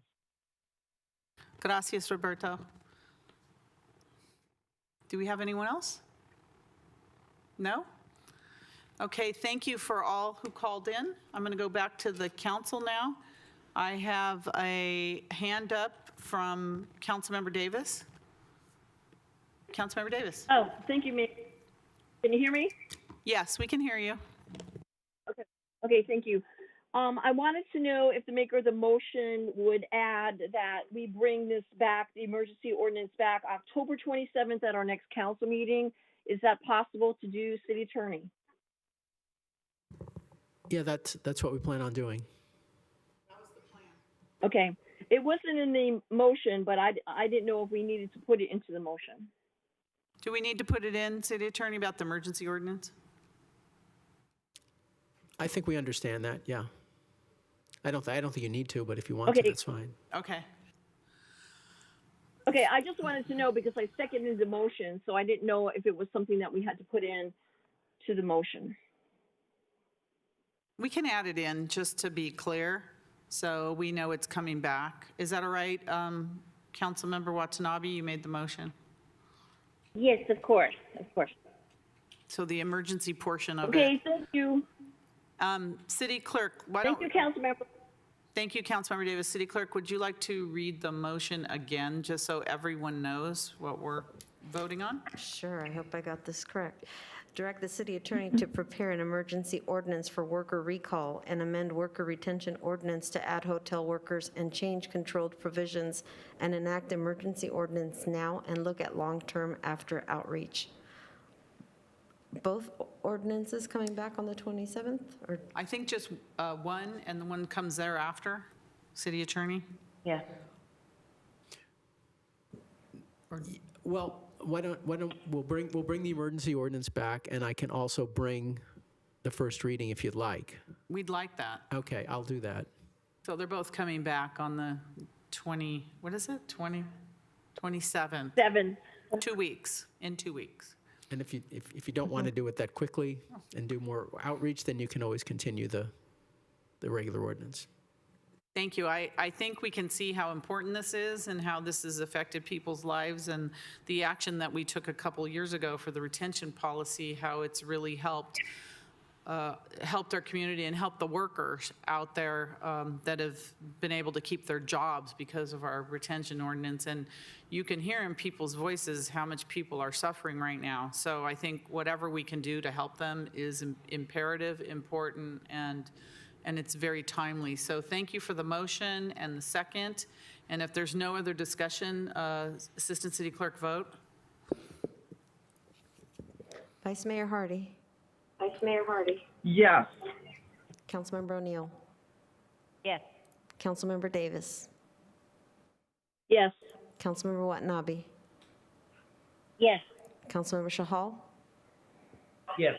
Mayor Gilmore. Yes. Thank you. And that passes unanimously. And I do want to thank the staff for putting this together fairly quickly and bringing it back, and for your good hard work. And I want to thank Unite Here for all the resources and the help that they've given us on this issue. So that passes unanimously. Thank you very much, council. And I'm going to ask that we take a 20-minute break for all the people that are working here, and that we resume the council or the Stadium Authority meeting. What time is it now? 6:51 by 7:15. Okay, by 7:15. So council, if you don't mind coming back at 7:15 for the Stadium Authority. Thank you.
Welcome back, everyone, and thank you for allowing us that short break.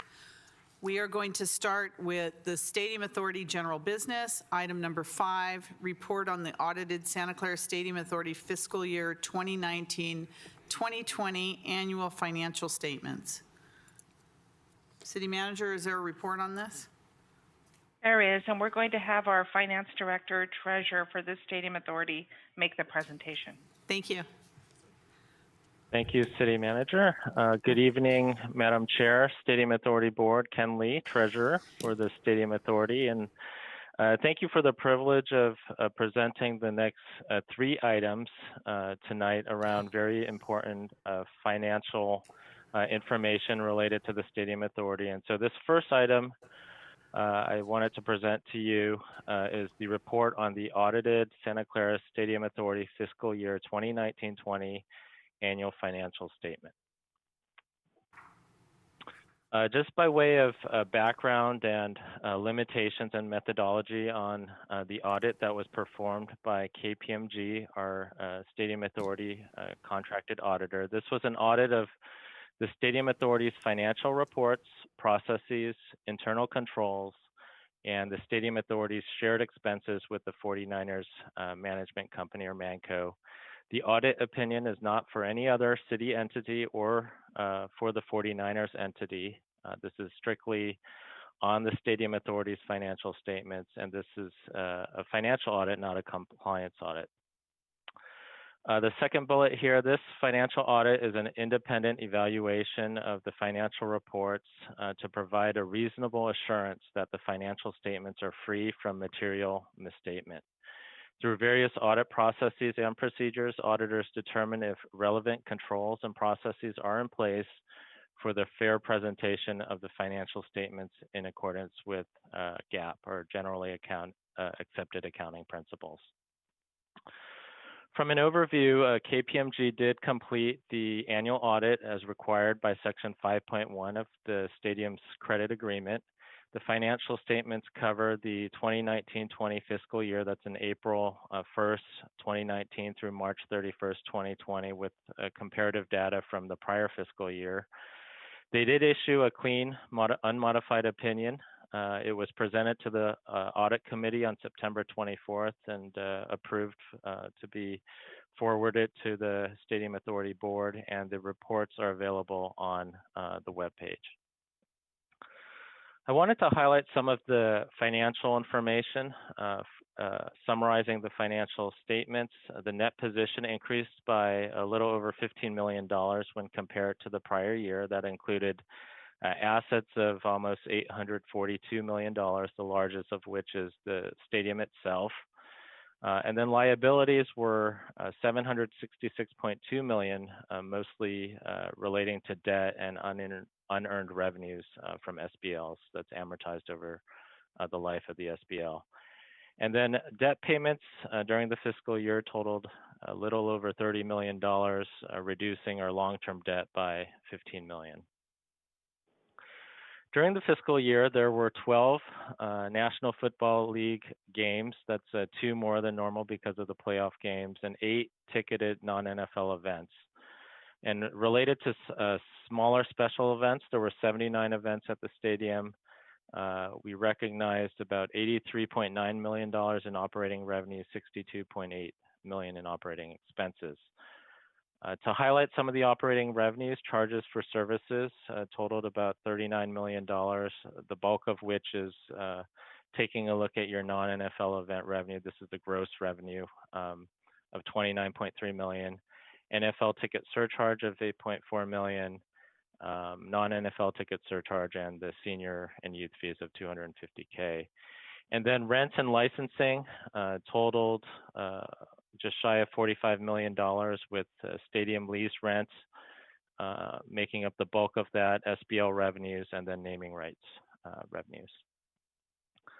On the expense side, lease expenses were $1.2 million. The share of stadium ground leases was the bulk of that, $980,000. And this is where typically, based on non-NFL event revenues, there would be a performance-based rent, but because We recorded a loss, which I'll get into more details a little bit later. There was no performance-based rent recorded for 1920. Materials, services, and supplies, just shy of $44 million there. The bulk of it is the other side of that non-NFL gross expense from those ticketed and non-ticketed events, $32 million.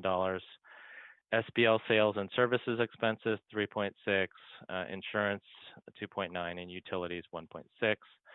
And then that last bullet there, selling, general, and administrative expenses were just shy of $1 million, with depreciation totaling $16.7 million.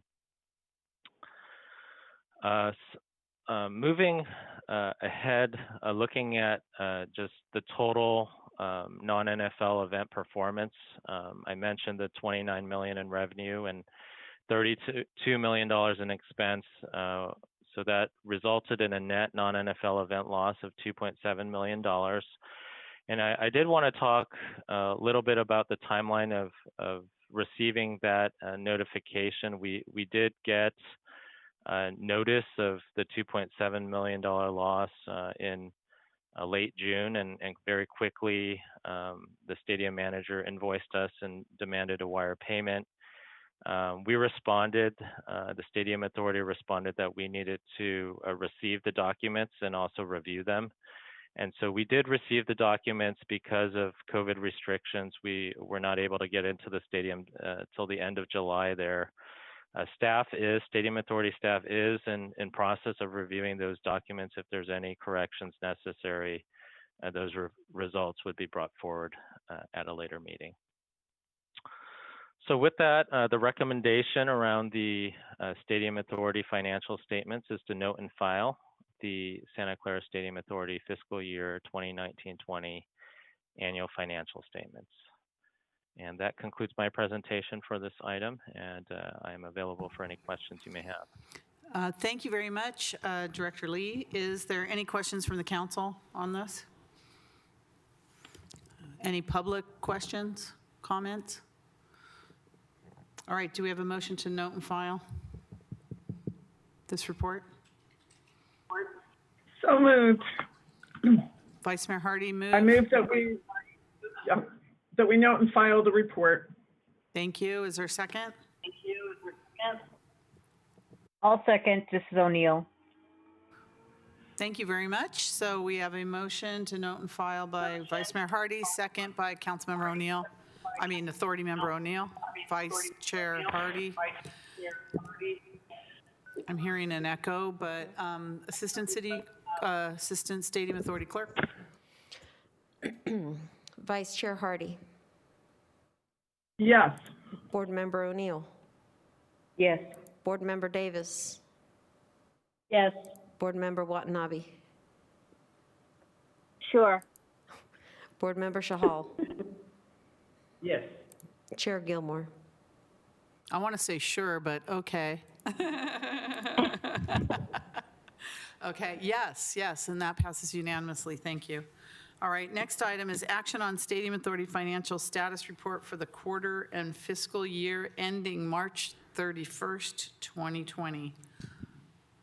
Executive Director. This is Ken Director. again. Ken again. Thank you, Madam Chair and Stadium Authority Board. For the record, Ken Lee, Stadium Authority Treasurer. So I'm sharing my screen. Hopefully you all can see that. So this next item is action on the Stadium Authority financial status report for the quarter ending March 31st, 2020. So this is our fourth quarter report that we report out on. By way of agenda, I'll talk through some of the highlights from a financial perspective, dig into the numbers around NFL events and non-NFL events, go through some of the details of how we ended the year from an operating budget and debt status perspective, talk through the CIP and other issues, and then a recommendation. So from a high level perspective, NFL events experienced improved performance due to the added playoff games I mentioned in the last item.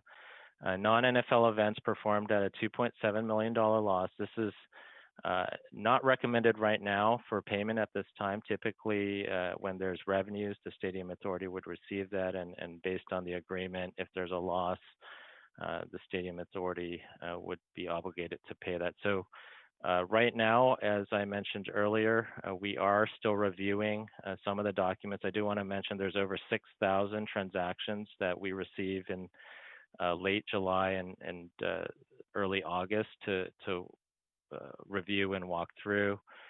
Included in this fourth quarter was an item totaling $1.2 million, not allocated to a specific event, but other events. So we're reviewing all the transactions and all the records related to that loss. The capital improvement program continued at a slow pace, reflecting the continued issues with the prevailing wage and procurement that the Stadium Authority continues to work through with the management company. And then that last bullet, concerned over unpaid invoices. I'll talk throughout the presentation of our balances and future potential general fund impact. For methodology and limitations, the information for NFL and non-NFL event statistics and financial information related to the stadium manager expenses are provided by Manco. Some source documentation is reviewed for the non-NFL events, and we continue to review those documents. For the shared expenses and the NFL-related financials, detailed review of those information or source documentation is not conducted by the Stadium Authority. However, a sampling is completed by KPMG.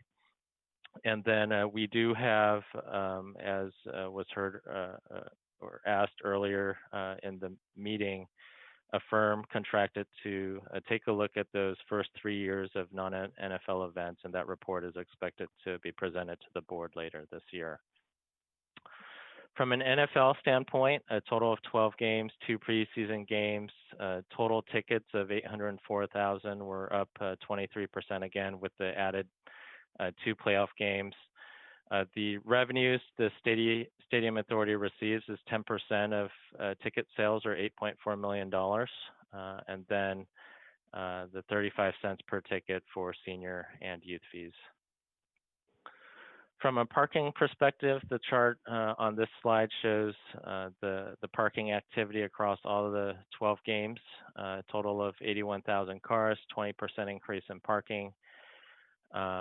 6,900 cars were parked at the Tasman lot, and so the general fund does get I believe, a $5 per parking usage there for the Tasman lot, generating $34,000 to the general fund.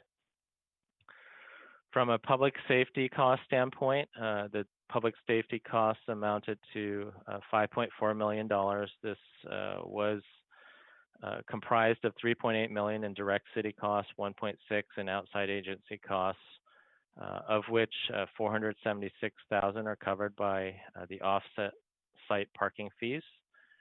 I do want to mention the last 2 games, the playoff games there, do reflect a higher security necessary for the playoff games, and that last bullet of the $5.4 million in public safety costs, $1 million is still unpaid.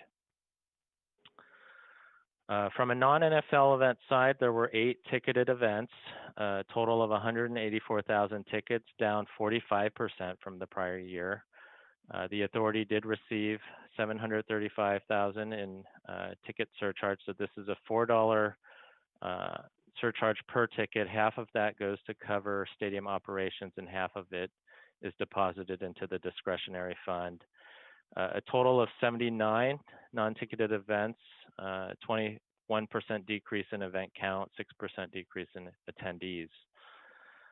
Taking a look at those ticketed events, the 8 events, 6 of the 8 lost or did not make any money.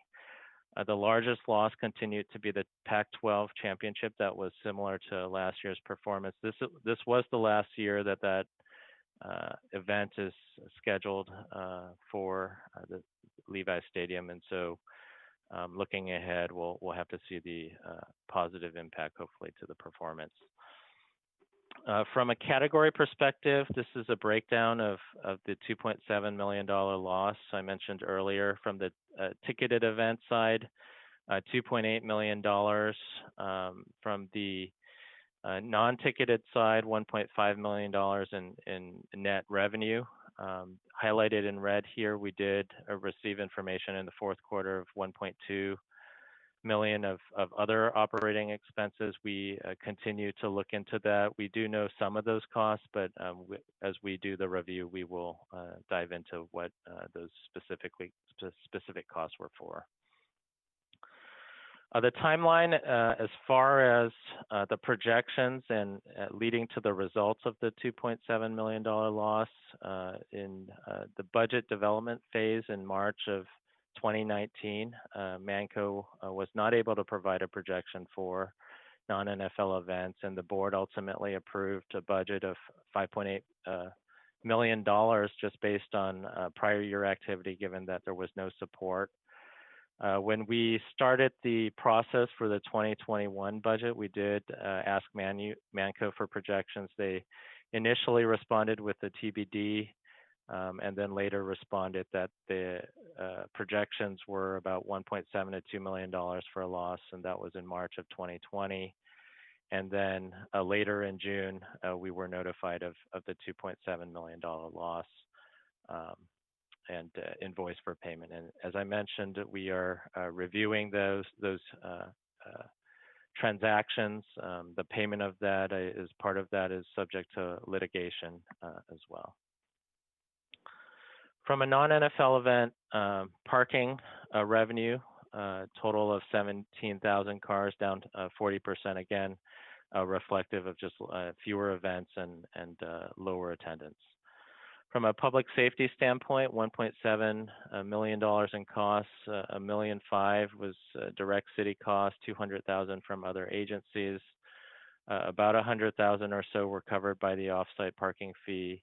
And of the $1.7 million, $826,000 is still unpaid. So summarizing the operating budget, total revenues of $97.8 million. That's above the budget because we are not given the gross numbers until the very end here. So we're not given an opportunity to adjust the budget. On the expense side, $73.2 million.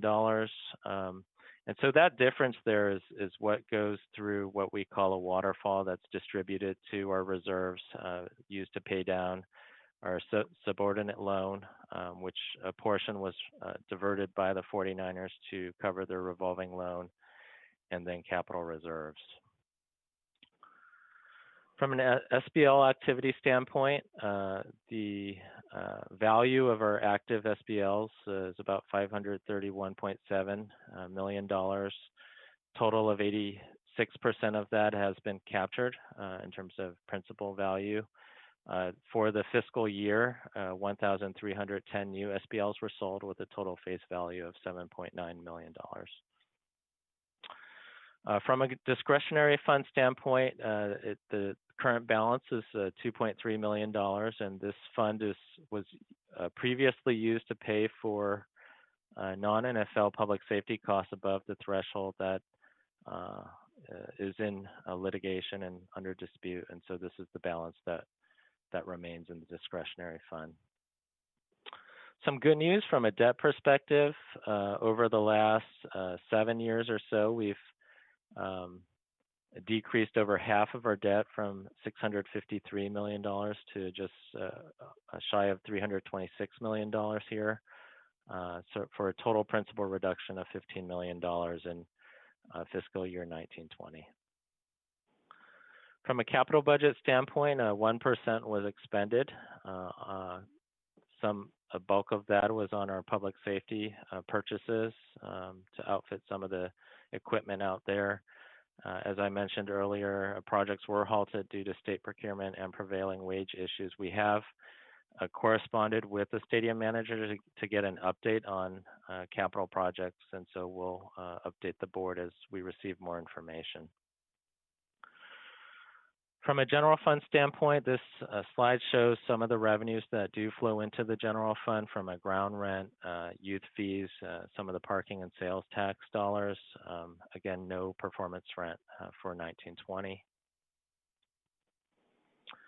And then I wanted to take a minute to talk through some other issues that we continue to work with the stadium manager on. I mentioned unpaid invoices. So the numbers earlier in my presentation were reflective of public safety costs only for 1920. When you look at total unpaid invoices, this includes workers' compensation and insurance. Those numbers total 1.9 million for NFL-related activities, 1.1 for non-NFL.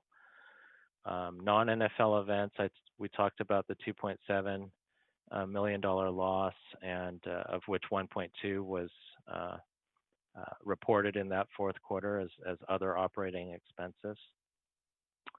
The shared stadium manager expenses is also in a review that was delayed due to COVID and limited access. So we are scheduled to go back out there later this week to review some of the documents around the shared stadium manager expenses.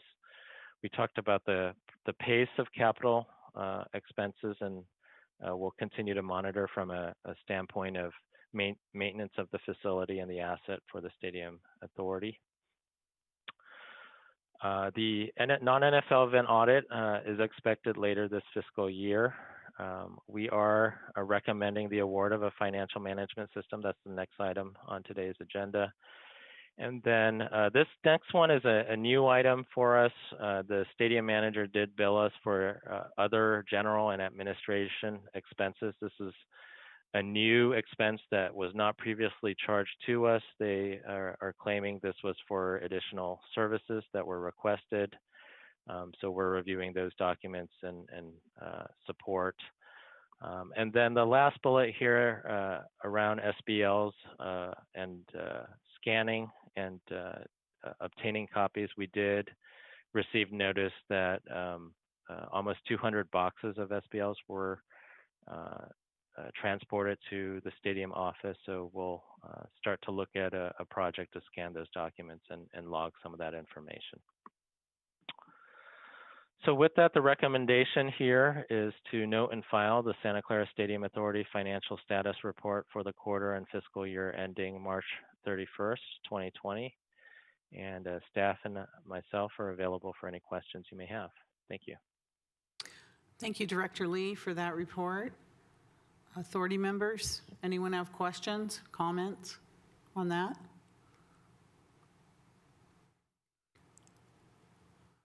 So, Director Lee, I just want to make it clear, I thought we had made about $9,000 from last year, but it looks like we actually lost 2.7 million.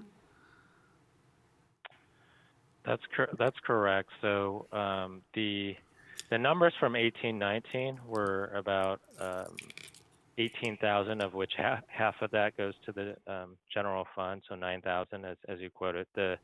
The preliminary numbers for 19-20 as far as a loss is $2.7 million for the Stadium Authority.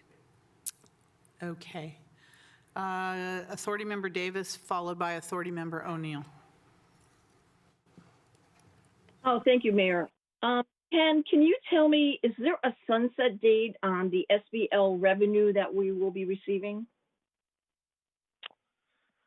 So the SBL revenues, we've received the bulk of the dollars from a accounting standpoint. You know, we recognize that and amortize that over the life of the SBLs, which I believe is 40 years or so. And so we do get revenues around resales and the marketplace. So some of that activity continues to occur, but as you know, these SBLs are paid off, the ones that are still on payment plans, as those payment plans are paid off, the number that we'll receive will, from a budgetary basis, will continue to decrease as we go. So earlier in my report, I did show a slide where we've received 86% of the principal collected on this.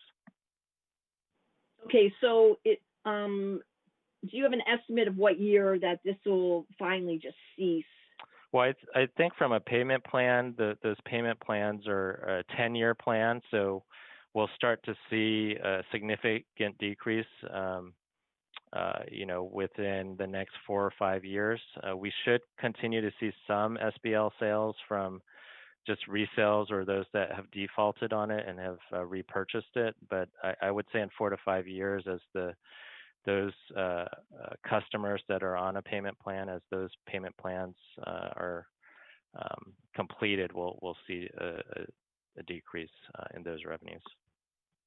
Okay, so in 4 to 5 years, we're going to see not a huge hunk of money coming in from that at all, period.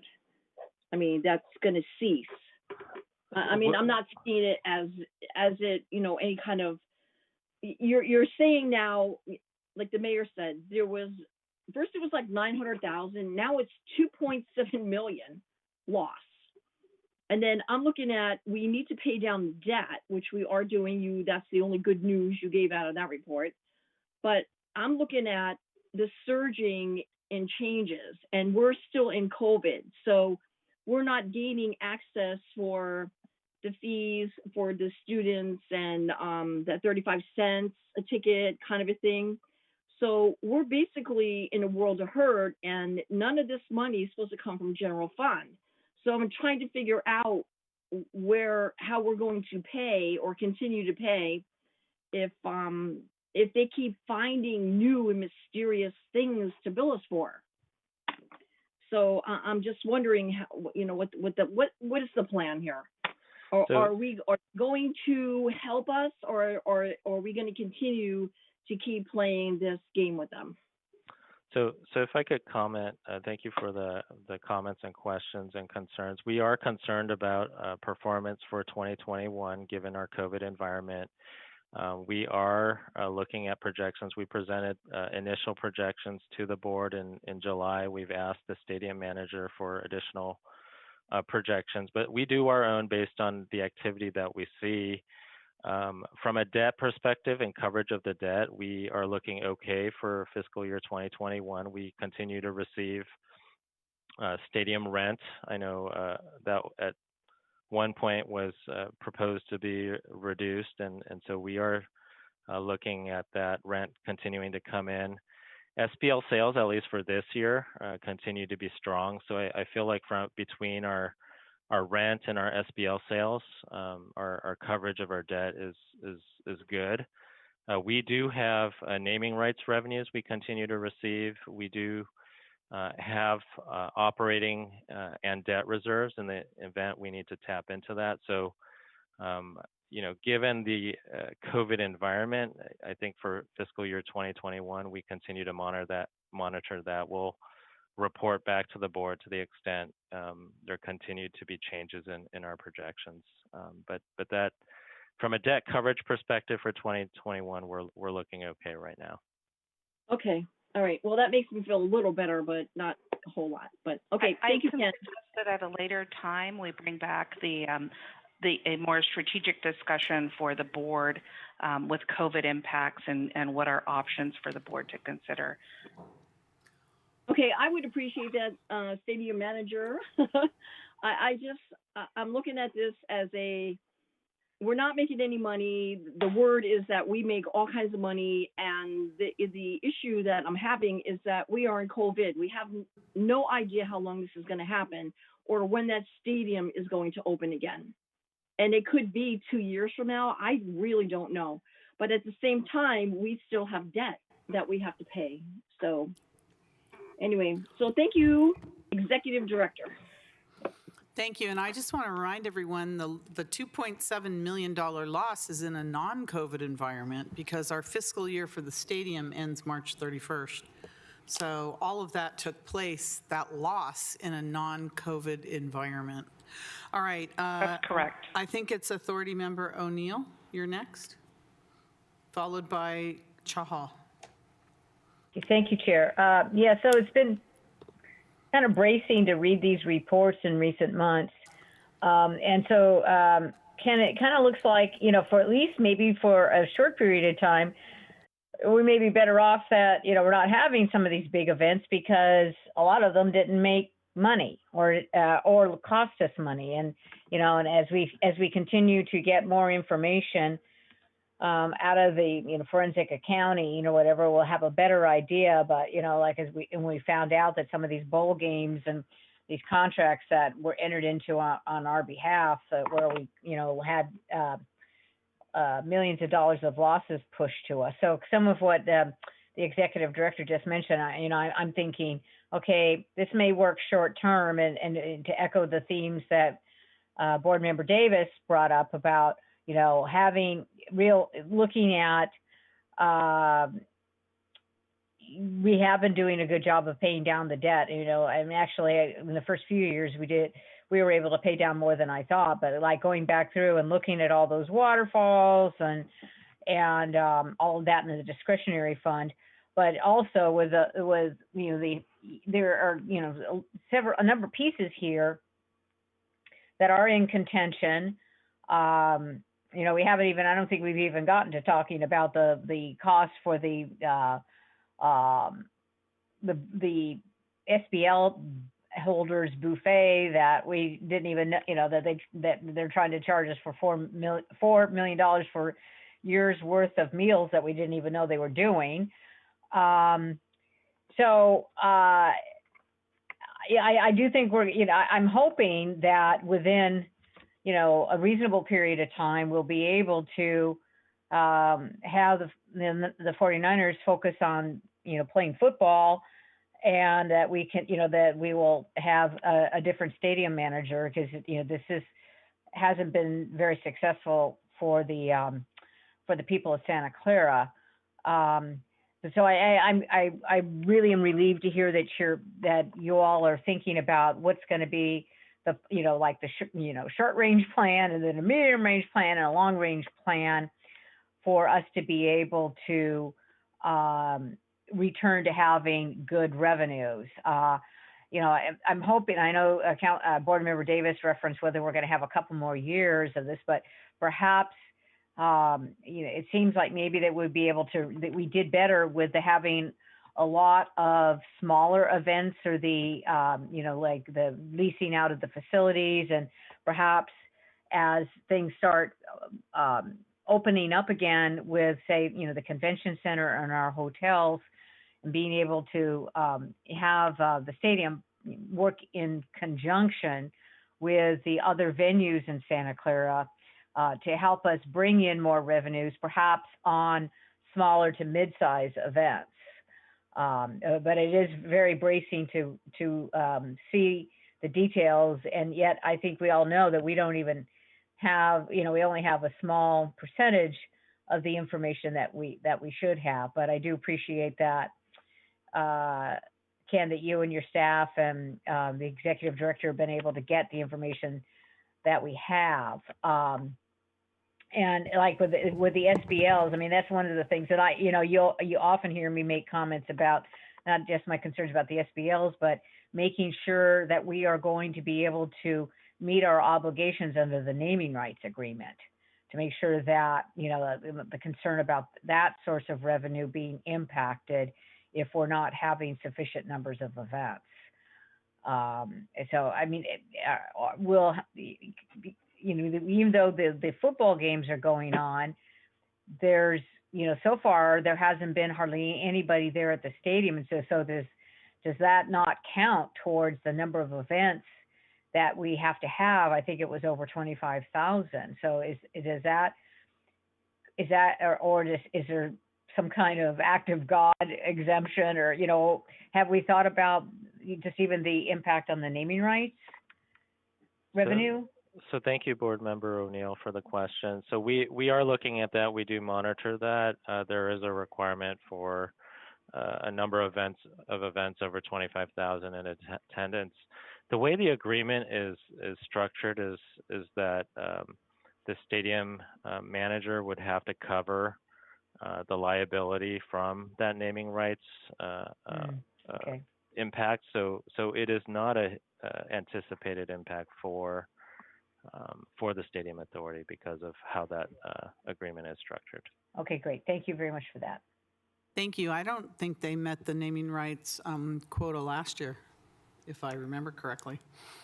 Anyways, Authority Member Chahal, followed by Hardy. Thank you, Mayor. Coming back to naming rights, I think I did ask that question earlier too. So basically, Stadium Authority is not at any liability if they default with the number of events to be held in a year. Whatever difference, if at all, has to be refunded back to naming rights Levi's, that has to come from ANCO, right? That's confirmed, right? Yes, that's correct. Okay, so we are not at any liability on that. That's good. Okay, and good to know that debt is $325 million, which is almost half the debt we started 7 years back. And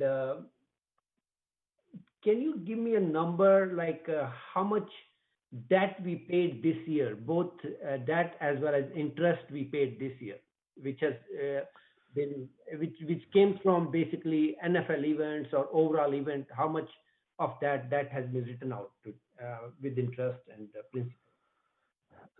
So thank you for the question. So as far as 1920, it was a $15 million reduction in principal out of $30 million in total payments, and so about half of that is interest for 1920. As we look ahead, I think our obligation around the Term A debt is about 12 million or so.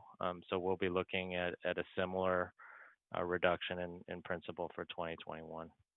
Okay, and if I understand it right, most of the debt is written from the NFL events, right? Like not from the non-NFL events. So the bulk of the debt is paid for from the rent from NFL events, about $24 million or so, and then the revenues from both the SBL sales and resells from SBLs, and then some of the operations within the Stadium Authority. So a portion of the ticket surcharge, a portion of any kind of net revenue from non-NFL events, that all goes into the operating fund from which the source of debt payment comes from. Okay, and given the circumstances we are in right now, do we have a projection when we will be able to write off all the debt, so that after that, like most of the ground rent will be coming to the city instead of going to the debt, right?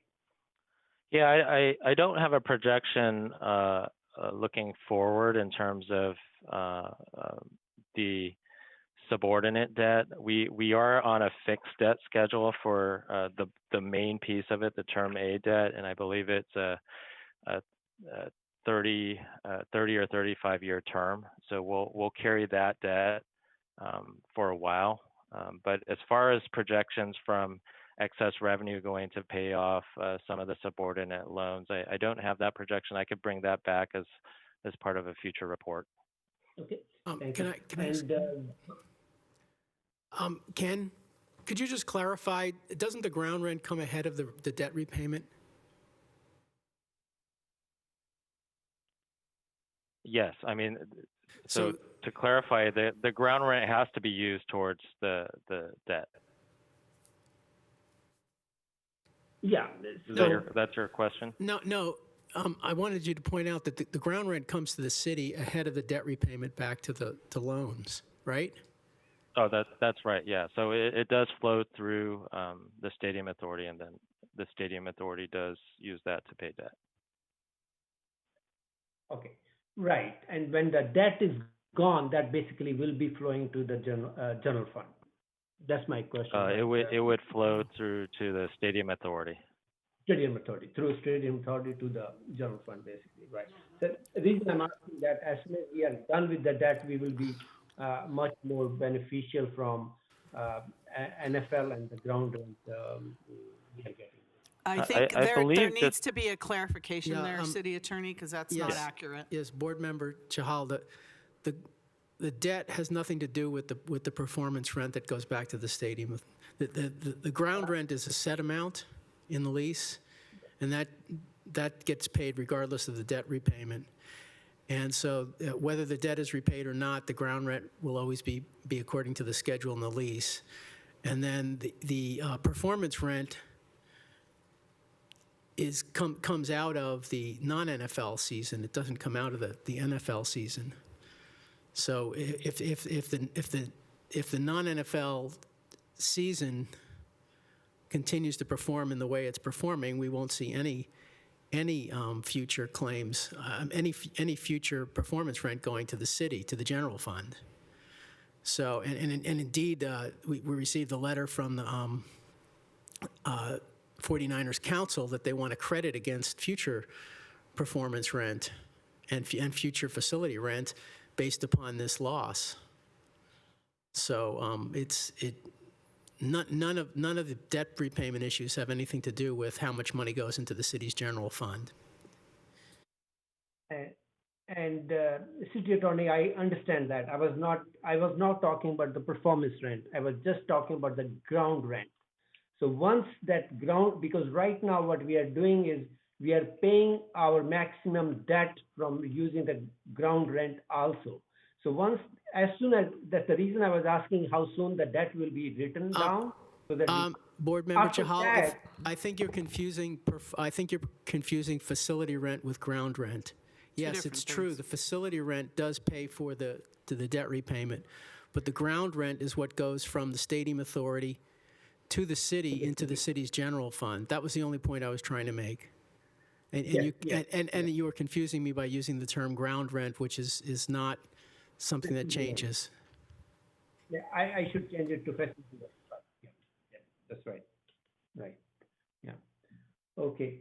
And as mentioned, this was the last year, Director Ken, this was the last year for the Pac-12 loss-making event, right?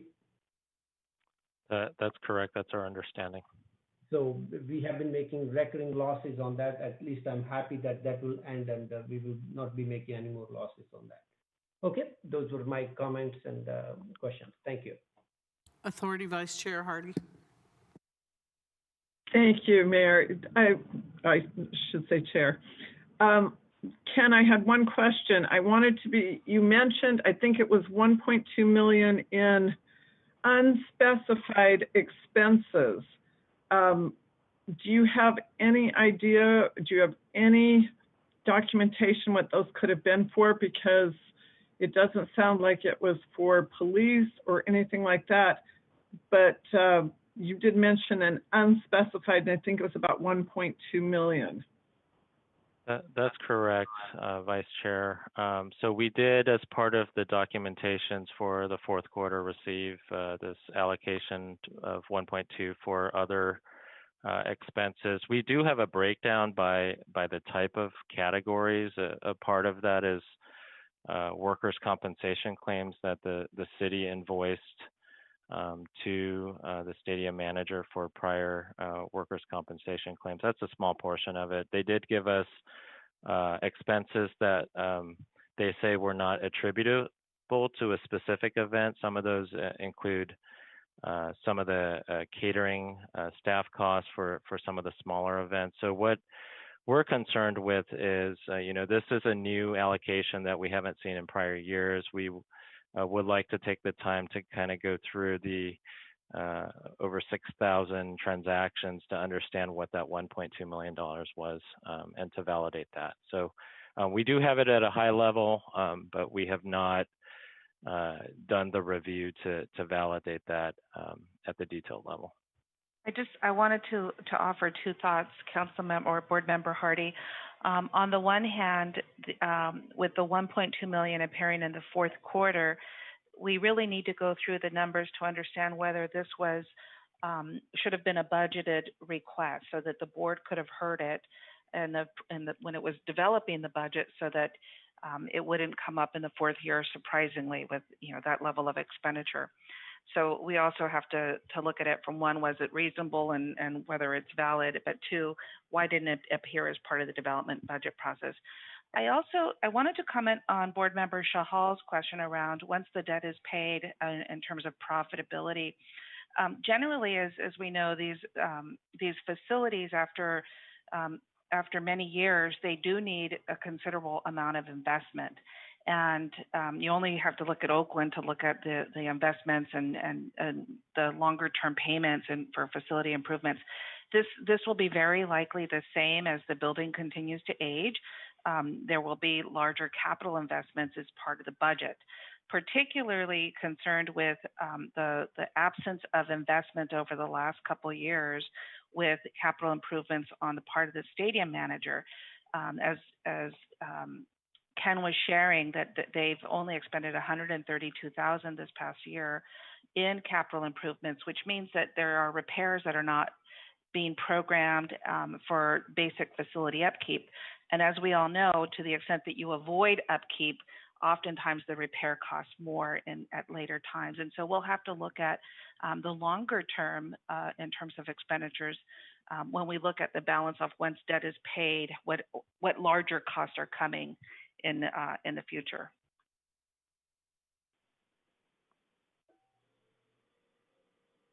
Okay, thank you. I don't see any other authority member comments. Do we have any public comments? I don't see any public comments either. So I think this is a note and file. Do we have a motion to note and file this report? Motion to note and file. Second. I'm sorry, did somebody jump in that said something? Was that you, Executive Director? So we have a motion by Authority Member Davis and a second by, who was the second? Authority Member O'Neill? Or Watanabe? That's fine. Yeah. Okay, O'Neill. I think we said it at the same time. Okay. Thank you very much, Director Lee, for that very, very thorough report, even though I don't like what it says. It's very thorough. Assistant Stadium Authority Clerk. Vice Chair Hardy. Yeah. Board Member O'Neill. Yes. Board Member Davis. Sure. Board Member Watanabe. Sure. Board Member Chahal. Yes. And Chair Gilmore. Yes. And that passes unanimously. Thank you. Moving on to item number 7. Action on agreements to implement a financial management system for the Stadium Authority. Executive Director. Anna is going to also walk us through with, I believe, assistance from Lynn Lamb. Thank you. Great. Thank you, Madam Chair, Stadium Authority Board. For the record, Ken Lee, Stadium Authority Treasurer. So this next item is action on agreements to implement a financial management system for the Santa Clara Stadium Authority.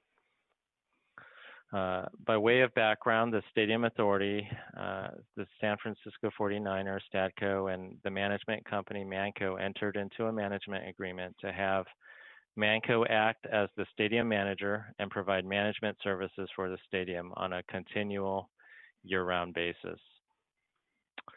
Manco is responsible for overseeing the day-to-day operations, accounting transactions, and financial reporting for non-NFL events, shared stadium manager expenses, and SBLs, or Stadium Builders Licenses.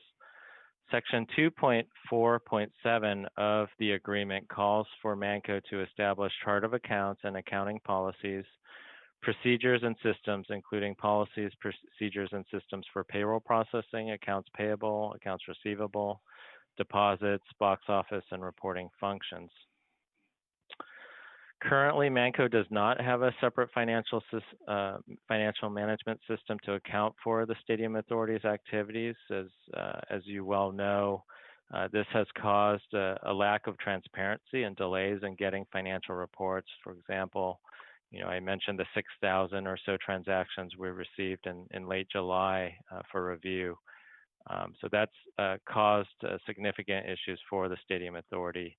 It's also caused disputes over possession of documents and access to financial information pertaining to the Stadium Authority, for example, the SBLs and other documents that we believe a financial system would help with. The board's priorities has been around transparency of financial transactions related to the stadium, especially in relation to non-NFL events and shared stadium manager expenses. And to accomplish this goal, Lynn Lamb has led the effort with Manco to reach an agreement around having a separate financial management system. And so there is an agreement to implement a financial system around some of the records that would be contained in that system, including source documents for non-NFL events. As we have stated in the budget, and this item is included in the Stadium Authority budget, we have not reached an agreement for who will pay for the system, so that would be subject to future court decision on cost allocation. And so we believe that a separate financial system would enable staff to have full and real-time access to Stadium Authority financial data, including supporting documents such as vendor invoices. Some of the considerations around this, the agreements ensure a smooth and complete implementation of the financial management system. The consultants will provide also a business process review and recommendations around the process for the financial workflow. The Stadium Authority will have a cloud-based system to enable remote and real-time access. So this process of hopefully going to the stadium to download stuff off a laptop and back would be facilitated by a system that we would have access to. And then taking a look at the SBLs as we've recently been handed over some of those documents, will bring back into action to the extent that there would be an additional cost to migrate some of that SBL information to a new financial system. So the recommendation before you, there's 5 different recommendations. Authorize the executive director to negotiate and execute an agreement with Armanino LLP to provide professional services for the implementation of a financial management system for an initial 3-year term with a maximum compensation not to exceed $198,460, and execute up to 2 one-year options to extend the term of the agreement for ongoing support and related professional services subject to appropriation of funds. Authorize the executive director to execute purchase orders with Armanino Solutions for software subscription services for an initial 12-month period with a maximum compensation not to exceed $5,000, and execute 1-year renewals as required subject to appropriation of funds.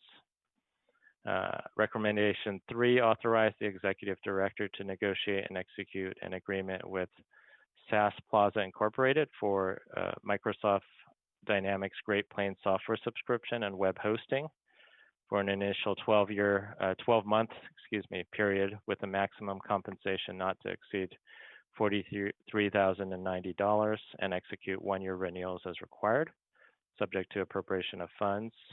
Item 4, authorize the executive director to execute purchase orders with Concur Technologies for SAP Concur software. This is software around their accounts payable for subscription services for an initial 12-month period with a maximum not to exceed of $15,514, and execute 1-year renewals as required, subject to annual appropriation of funds. And the last recommendation, negotiate and execute amendments and/or change orders to the above referenced agreements or purchase orders related to system implementation and requirements, including additional software licenses, transaction fees, subject to appropriation of funds.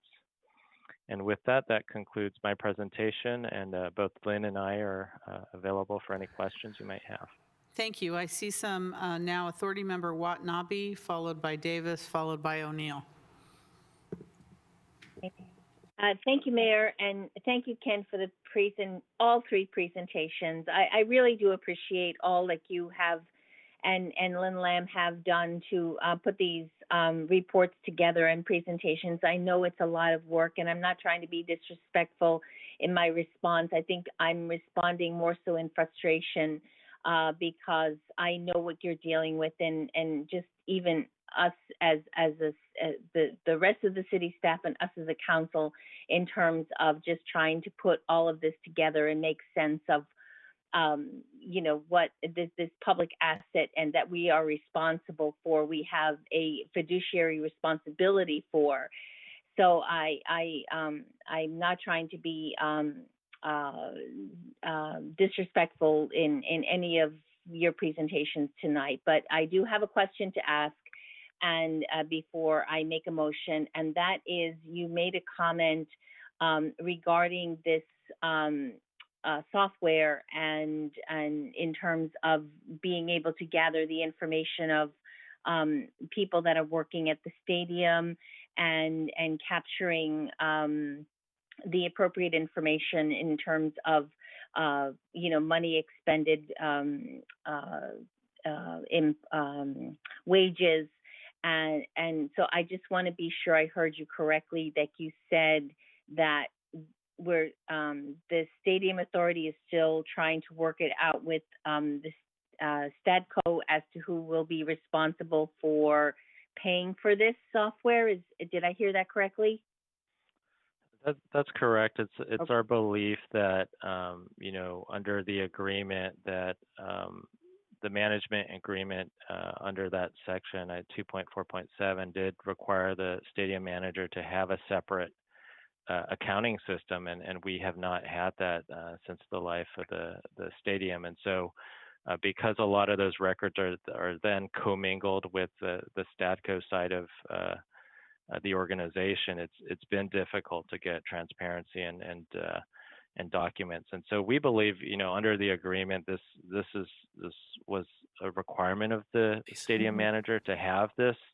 And so we are in agreement to move forward with it, but as far as who's paying for it, we'll have to look at the future potential there as far as who would cover that. But we are in the position that this was a responsibility for the stadium manager to have. The Stadium Authority attorney, Authority Member Watanabe, our attorney, would like to make some comments. Yes. Yeah, in addition to the section of the management agreement that's in the presentation, there's also Section 7 of the First Amendment to the management agreement, which provides in part that the stadium manager shall use reasonable efforts to maintain separate records for the tenant season and the stadium authority season, and for NFL events and non-NFL events. So in addition to that language, there's also a provision of the management agreement, First Amendment, that requires that the records be kept separately and that this be done reasonably. So definitely there should have been a much more reasonable effort to keep separate records, and we believe that that's an additional ground for them. They should have had an accounting system that was separate for our records, separately from their records from the very beginning. Yes. Yeah. I would just only add that it's also in the management agreement under pre-opening obligations. There's several provisions in there that require separate accounting systems and their requirements of software and hardware for managing the financial systems. Mm-hmm. And thank you for that clarification, City Attorney and City Manager. And the reason I brought it up is because I had an in-depth conversation with South Bay Labor over the summer regarding this issue and being able to obtain records so that we could make sure that prevailing wage was being paid properly, and that wage theft, which we have had an issue with, was being addressed. And they said that they could not give us that information because the stadium management had those records and they did not have access to those records. So all the more reason why they should be responsible for paying for these systems that we should have access to. So I understand that, and again, I appreciate the clarification. But what I would like to go ahead and do is just make a motion and recommend all of the make a motion for all of the recommendations that have been proposed by our city staff tonight. Thank you. Is there a second to that? Second. All right. Motion by Authority Member Watanabe, second by Authority Member Davis. Thank you, Authority Member Watanabe. Next, we have Authority Member Davis, followed by O'Neill. Oh, thank you, Mayor. Sorry, Stadium Authority Direct, oh gosh, this is so confusing. Stadium Authority Board Member, Mayor. Ken, is this part of these contracts that we are approving, is this to also have the 200 boxes that they dropped off at the office that we have at the stadium? Will they be breaking down those SBLs? Is that part of this contract? Thank you for the question, Board Member Davis. No, that's not part of the scope of this contract. This contract is just to implement a financial management system. The scanning and the organizing and the entering of some of the data from the SBLs, that will need to be a separate project and contract that we'll have to procure. I want to add to that. The council did provide some authority during the recess to begin the procurement process. On this, though, we will have to come back with a future board action for integration of the SBL digitization project with this financial management system. So there is that component. Okay, is that The two systems will need to speak to each other, and that's the work that will need to be completed. And Director, you're going to be bringing that back to us so that we can approve that, so that we can get that online soon? Once we have it ready for board consideration, yes. Okay, well, thank you. And yeah, I'm seconding the motion so we can move forward. Thank you.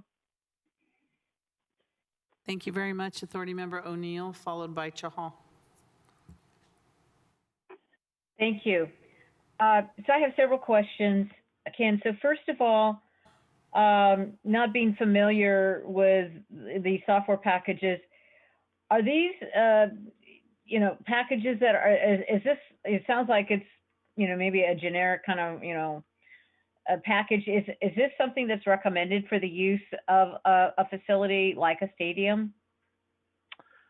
I think it's broader than that. I mean, Armanino is an implementer for Microsoft Great Plains, which is the type of software that we're procuring here. It's software that aligns with what Manco currently uses today on the Statco side. So from a ease of integration for the stadium manager, that's a system that they use today. It's a system that's out there. I can't comment on whether facilities or stadium softwares use that package. I'm sure there's a variety of different packages that they use. The other pieces of the agreements that are before you, Concur, which is a very common accounts payable software. So that's a broadly used software here. So we think the package of agreements before you is one that's efficient. It's used to and aligned to the stadium manager software. But from a facility standpoint, I can't tell you what's commonly used out there. Oh, okay, great. So then my next question is, and I didn't really see this necessarily addressed in the report. So will Armanino, or will they be managing the transition of the data from Manco's system into this separate system? Because that's very key. I mean, if the data isn't migrated correctly, we're kind of up the creek again. Yeah, I mean, Armanino is going to be helping to look and set up the chart of accounts.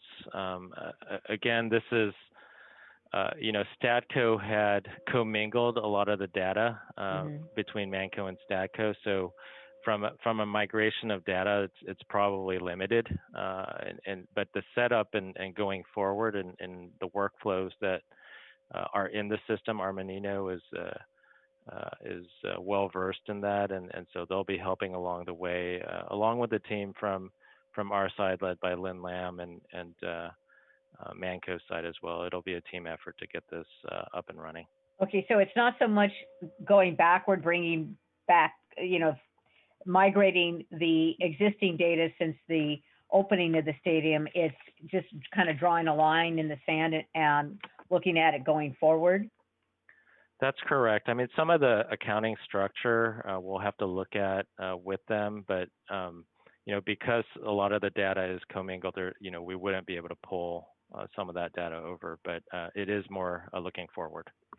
Okay, and so then going forward, I know we have some other contractual legal actions pending, but so going forward, who is Manco going to be responsible for putting the data into the new system? That's correct. So down to, let's just take the non-NFL events, for example. There are a number of vendors, including vendor invoices that get paid theoretically by the stadium authority. So the stadium manager would be responsible for recording and including the backup documentation into this new financial system for non-NFL events, among other things. A lot of that data we receive today, it's put on a USB and transferred onto our laptop and brought over very late, and then we have to review all the transactions kind of the last minute here. So as to the extent we have a live system that we could continue to track the type of entries that the stadium manager is doing, that would be helpful from a review standpoint. Okay, great. So by having it cloud-based, they'll be responsible for entering the data, and we can monitor more on an ongoing basis. That data is being entered, and it looks like it's reasonable data. Absolutely. Okay, all right. Those are my questions for now. Thank you. Authority Member Chahal. Thank you, Chair. So I wish we had this system from the day one. That's a wish, but at least we are starting right now. That's a good thing. And I'm glad that we are taking the same system like Microsoft Dynamics Great Plains, which they are already using. So I hope the integration or transition from that data to this data should not be a problem. But I have a question. My question is, what is the target date we have in mind to start porting the data? Like from which date? Are we trying to port the data from, say, 1st of April 2020, going forward for 2020-2021 year? What is the target date we are trying to port the data? That's my first question. So thank you, board member, for the question. So I think the first part of the process is to look at a roadmap, bring Armanino on board. They're going to assess from a business workflow standpoint what's going to be needed from a system, and that'll help guide a timeline. My understanding is the chart of accounts and the interfaces that we have are not complicated, so that will help us. On the flip side, we're still in an environment with COVID that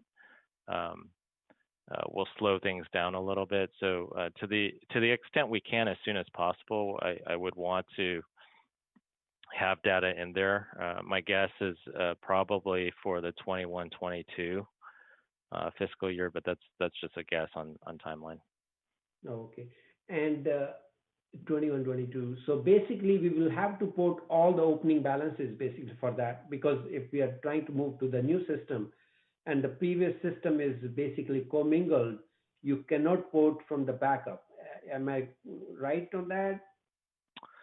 So as far as backup, we can't pull the backup, but we do have balances. We do have financial statements for the stadium authority. So we would have to import or migrate at least the starting points, and then it's most efficient to start at the beginning of the fiscal year. So I would, without talking to Armanino, I would push to say that we would want to start this starting in the 21-22 fiscal year, which is, starts this next April. So that's a very quick turnaround here.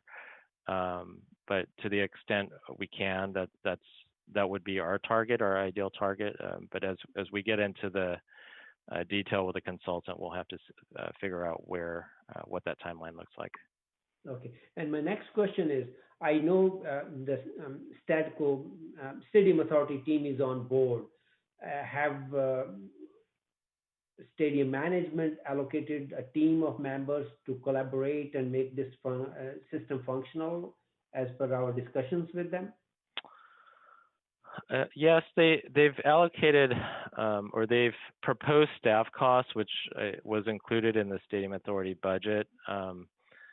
The level of the number of staff, I can't tell you how much they've dedicated to this project, but from a budgetary standpoint, that is included in that was part of the conversation, and that is included in the budget. It's covered under. It would need to be covered or looked at as far as the cost to implement it. What that's going to be, but we believe it's in the budget. Obviously, who pays for it will be subject to future decisions by litigation or so. Okay, thank you. Those were our only questions. Thank you very much. Vice Chair Hardy. Ken may have answered this question right here at the end of his conversation with Raj. So both sides are okay with this system, and we're just down to who's going to pay for it. Is that the correct assessment? Thank you for the question, Vice Chair. Yes, that's a correct assessment. We're in agreement as to moving forward with the system, or we're in agreement with the type of data that's entered into the system, including backup and source documentation. And then as I've mentioned, we believe, or we're in the position that this should have been there from day one. And so who pays for it is subject to future conversation. I want to add that the stadium manager's compliance manager participated as a team member on the procurement procurement process. Thank you. Okay, are there any other questions from anyone? All right, we have a motion for the staff recommendation and a second. I don't see any other comments or questions. Assistant Stadium Clerk. Vice Chair Hardy. Yes. Board Member O'Neill. Yes. Board Member Davis. Yes. Board Member Watanabe. Yes. Board Member Chahal. Yes. Chair Gilmore. Yes. Thank you. And that passes unanimously. Thank you again, Director Lee, for that report. So now we are moving to item number 8, review and possible action on request from the stadium manager for authority to execute agreement with LCP Tracker, Inc. for compliance software for certified payroll reporting and stadium authority's concerns with stadium manager's request. Is the stadium manager presenting this? Stadium manager here. I don't think they've appeared, Mayor. Did they tell us they were coming or not coming? It's their request, so. We did send an email asking for them to attend. All right, well, would you like to give us an update on their request? We have a PowerPoint presentation for item 8B, and it's in response to the request that the stadium manager has submitted for an agreement with LCP Tracker. If you can pull that PowerPoint up, then we can walk through the slides. So this is B, this is only our report from Concurrent. This is our report, yeah. So we had an opportunity to review the request from the stadium manager, and the report had several concerns that we wanted to surface for the board. We did ask at one point for the stadium manager to correct the staff report and make corrections. They refused. And so in September, they did ask us to present this to the board. And so we stated that we would transmit the materials that they had submitted. And that's what you'll find under 8A is the information that they had submitted and requested that we transmit to the board. But I did want to highlight, as part of my responsibility as the executive director to the board, some concerns that we have. And really what this request represents is it represents a great case study that illustrates many of the longstanding performance issues that the Stadium Authority has had with the stadium manager. In review of the agreement, you'll see that there's mismanagement of public contracts, unexplained uses of public funds. There's actually, the agreement itself is strong evidence of noncompliance with prevailing wage law, given that it's 6 years later and the first time that they have surfaced a request for a certified payroll reporting system. It also demonstrates the unwillingness to uphold transparency. In one of the key sections of our contract template, there is what we discovered, the removal of this key provision, which reads, subject to the provisions of California Ralph Brown Act and the Public Records Act, as well as other federal and state laws that may apply.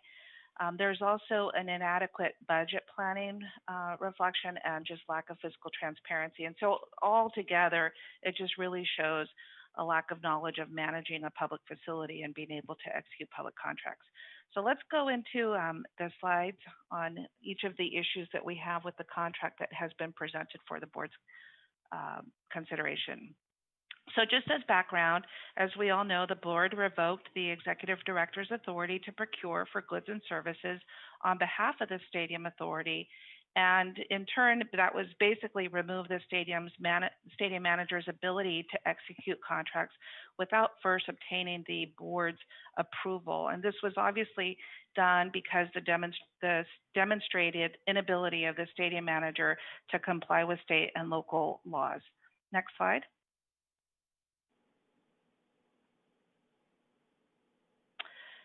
The LCP Tracker is a software for certified payroll reporting, construction site compliance management, and workforce reporting.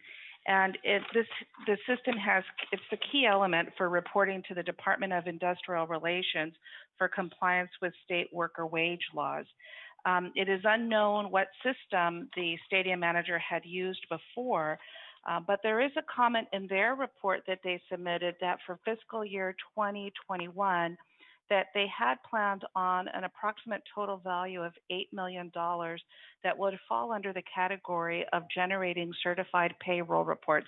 And so because they don't have the system right now, and we're well into the fiscal year, we don't know what they've been using for purposes of the multi-million-dollar estimate that they have for the need for this certified payroll system.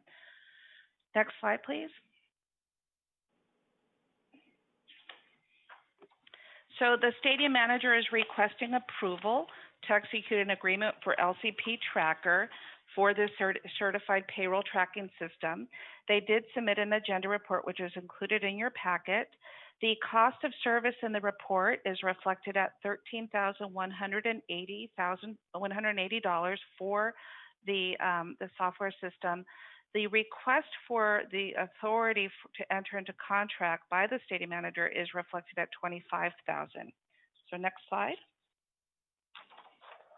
Let's go on to the next slide after that, please. So the first issue that we have is the stadium manager's request for $25,000 is 90% higher than the actual contract cost. The report does not have any documented scope of work or explanation in the agreement for how the additional funds would be used. It's general in a contract, such as some that we've presented this evening, to have a contract contingency amount for unanticipated costs that come while implementing. However, generally, the contract contingency ranges from 5 to 10%. And 90% higher than cost is unusual and not permitted. Next slide. The second is there's mathematical or typographical errors in the agenda report when compared to the agreement. The stadium manager's report request for $13,180 for startup cost, as well as other services. In Exhibit A of the agreement, under Schedule 1, the prices for startup fees are $7,950, bringing the total cost of $15,180. So we never heard from the stadium manager where the typographical error is at, whether the contract is $13,180 or $15,180. When we asked for the stadium manager to correct the report, they refused, and I think their comments are in the attached documents.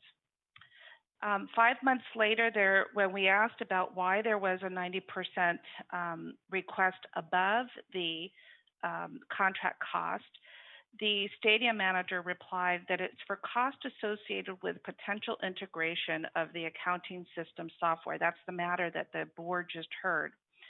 The accounting system software RFP did not contain terms and pricing for integration of systems. As I mentioned earlier, we'll be coming back to the board for integration for the SBL system, and this would be another system that we would include for integration. However, the representation that the stadium manager has made cannot be substantiated by either the RFP team for which the compliance manager was part of, nor is it found in any of the documentation that is provided. And so it's unusual to have a scope of work that's not documented. When we did press, they stated that it would be under the section item 5 of development services under customization. But what we know is integration and customization are two very different technical terms, customization being one of where you're creating preferences of the technical environment for a specific agency, and integration is when you're trying to get two systems to talk to each other and work together. So next slide. So we didn't think that was sufficiently covering a really important scope of work of having the two systems be able to speak to each other and work well together, and assist a scope that should be defined clearly in a contract. There's also an undefined extension of agreement. The agreement is presented for automatic annual renewals without proper request from the board or development of option years. As some of the agreements that you see this evening, there is the agreement to extend. In this case, that's unusual to have it continue on automatic renewals, especially without having the board approve the budget. And there's references in the code that does not allow for the stadium manager or the stadium authority executive director to pass contract extension years without having the board approve the budget for them. And so those raise issues with respect to the stadium manager's compliance with the procurement code. Next slide.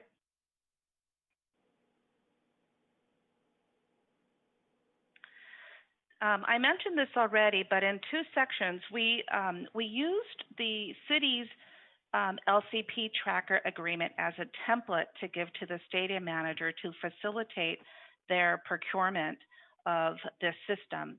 And in our agreement, the city's agreement, we do contain language under section 7.2 and 10.2 that states, subject to the provisions of the California Ralph M. Brown Act and the Public Records Act and any other federal or state laws that may apply. We did include that in the standard template that we provided. However, when we received the agreement back from the stadium manager, with our review of their agreement compared to the city's agreement, we noticed that they had removed the section that requires the transparency laws as well as any other federal or state laws that may apply. This is a problem in that, one, for obvious reasons, they removed their duty to comply with the law, but two, under the management agreement, section 2.2, whenever the stadium manager wants to make a change to the standard template agreement that is provided to them by the stadium authority, they do have the burden to disclose that change and request approval for changes to the standard template. So in this case, they did not disclose that they were removing their requirement to comply with transparency laws and federal and state laws, and nor did they seek approval. So there's a lot of concern on this item here just because of some of the other issues we've had with respect to transparency and compliance with state laws. Next slide, please. So there's also an undocumented source of funding and failure to request the budget from the board. As you know, when we present the budget to the Stadium Authority, we provide an inventory of capital projects, including software systems, such as the system that the board just approved. In this case, there's no funding information of where the source of funds would come from to procure the system, especially since it continues to, based on their preference, it continues to renew itself every year. And so once again, there is a requirement. We did ask the stadium manager to provide where the source of funding would be attributed to. And their response to us was the preparation of board reports is not within the scope of the stadium manager's contract. That's the responsibility of city staff. We disagree. The stadium manager is responsible for working with the stadium authority to develop an accurate budget, conduct legally compliant procurements, and demonstrate the ability to conduct legally compliant procurements, and also function according to the law. In this case, we have a process where they can put together their budget, submit their request, and have the board consider as part of the fiscal year approval. Next slide, please.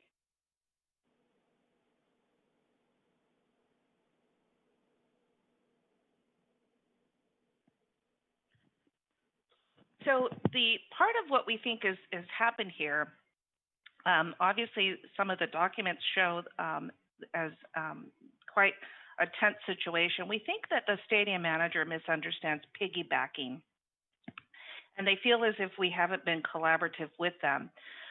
In their documents that are attached, it seems to be that they believe piggybacking a procurement process means that they can use the city's agreement or any other agreement for the services that they need.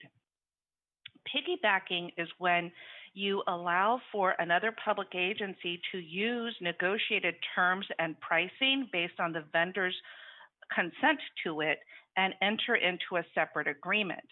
And so through some of the correspondence, you will see that the stadium manager believes that we refused them or declined their ability to piggyback the procurement by requesting a separate agreement.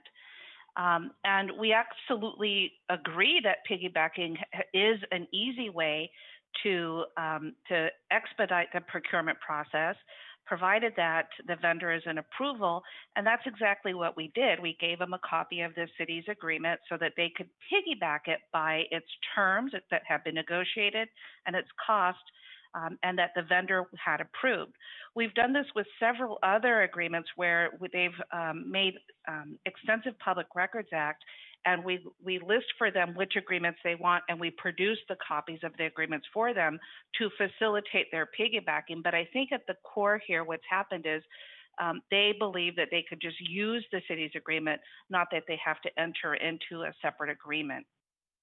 Next slide, please.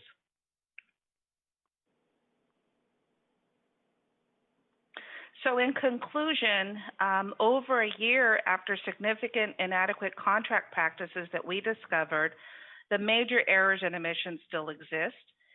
This is a very low value contract at being at $13,000.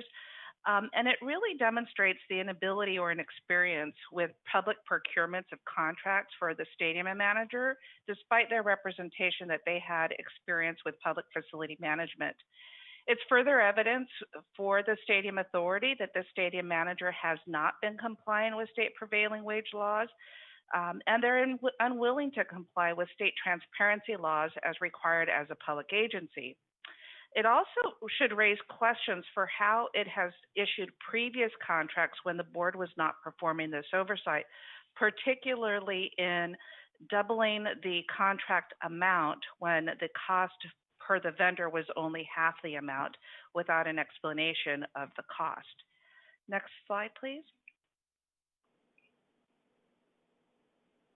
So for the many reasons outlined in the agreement, we recommend that you accept the Stadium Authority's report on its concerns regarding the stadium manager request to execute an agreement with LCP Tracker.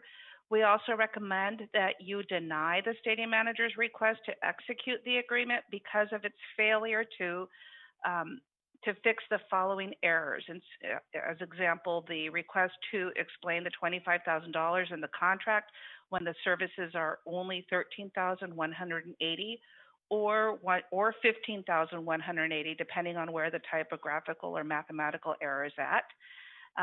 We request that you deny it because of the undocumented scope of work with respect to integration to protect the Stadium Authority for having the outcome of having the system integrated, if that's in fact what the vendor has approved to.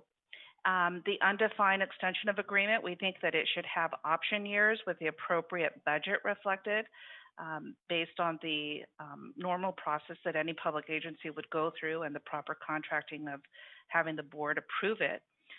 We think that, absolutely think that the requirements and duties to adhere to the Brown Act, Public Records Act, and any other applicable federal and state laws needs to be added back into the appropriate sections, a documented source of funding, and that we continue to require separate agreements for them to piggyback on procurement practices. So that concludes my report. Happy to answer questions if there are any. Thank you, Executive Director. Do we have any questions for the Executive Director on that? Vice Mayor Hardy? Vice Chair. Vice Chair Hardy. I know who I am. Thank you. Vice. You're in charge of Vice. There you go. So here, if I'm understanding this, Director Santana, then if we approve this, this would be illegal for us to approve it the way it is written up because it doesn't pass any of the laws and requirements that we have as a public agency. Is that just a way to say it in a sentence? Yeah, Am I think the requirement of the removal of the requirement to adhere to the law and the public transparency laws is reason alone not to approve it. Thank you.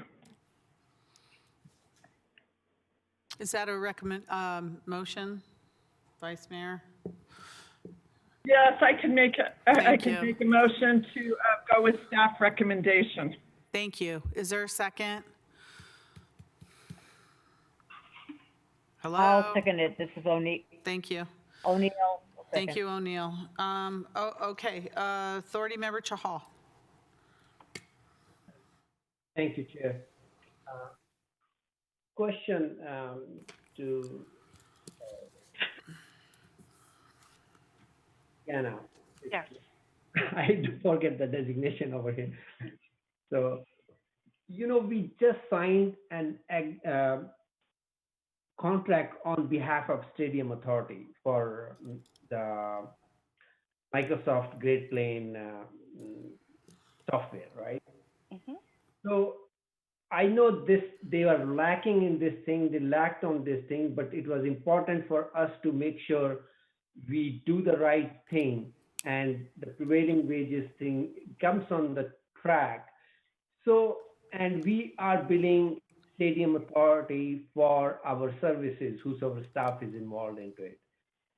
And LP Tracker is already a city vendor. I'm trying to find a solution here. Let me be very frank, trying to find a solution so that anything can come on track for whatever going on wrong.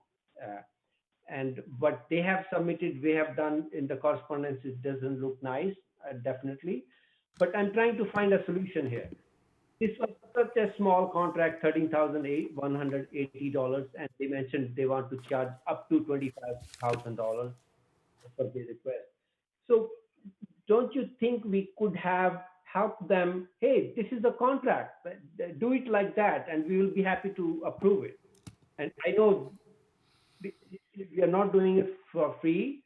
We could have charged our staff time, and we could have brought this thing on track instead of lingering it for so many months. we could have given them an example. Hey, this is how we do it, and this is you should be doing it. What do you think of that? Absolutely. That's why we have, for all of the requests that they have made, we have given them copies for contracts for just basic operations at the stadium. They've made tremendous amounts of contract requests by different functional categories. We've produced them so that for purposes of piggybacking, we have sat down with them now 2 times as a team to meet procurement staff to procurement staff with both with Brian, the Stadium Authority Council, as well as myself to answer questions about how to address different scenarios. So we have met with them for procurement purposes. In this case, we did ask early on in May for them to correct the report and complete it, and they just refused. And they put it on an agenda in May, late May, and we talked about the concept of piggybacking, and that's where it became clear that they believe piggybacking was the use of the city's contract. Now, I will tell you that I was surprised to learn that in some cases the city would allow that in the past under previous city managers. That is inappropriate. It doesn't protect the city, and it doesn't protect the Stadium Authority under the services. They knew in May that they just needed to do a separate agreement.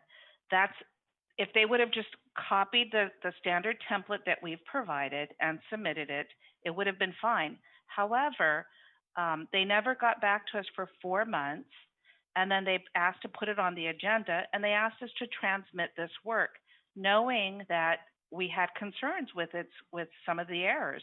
We didn't reveal all of the errors to them. We did say, get your financials and do the 90%.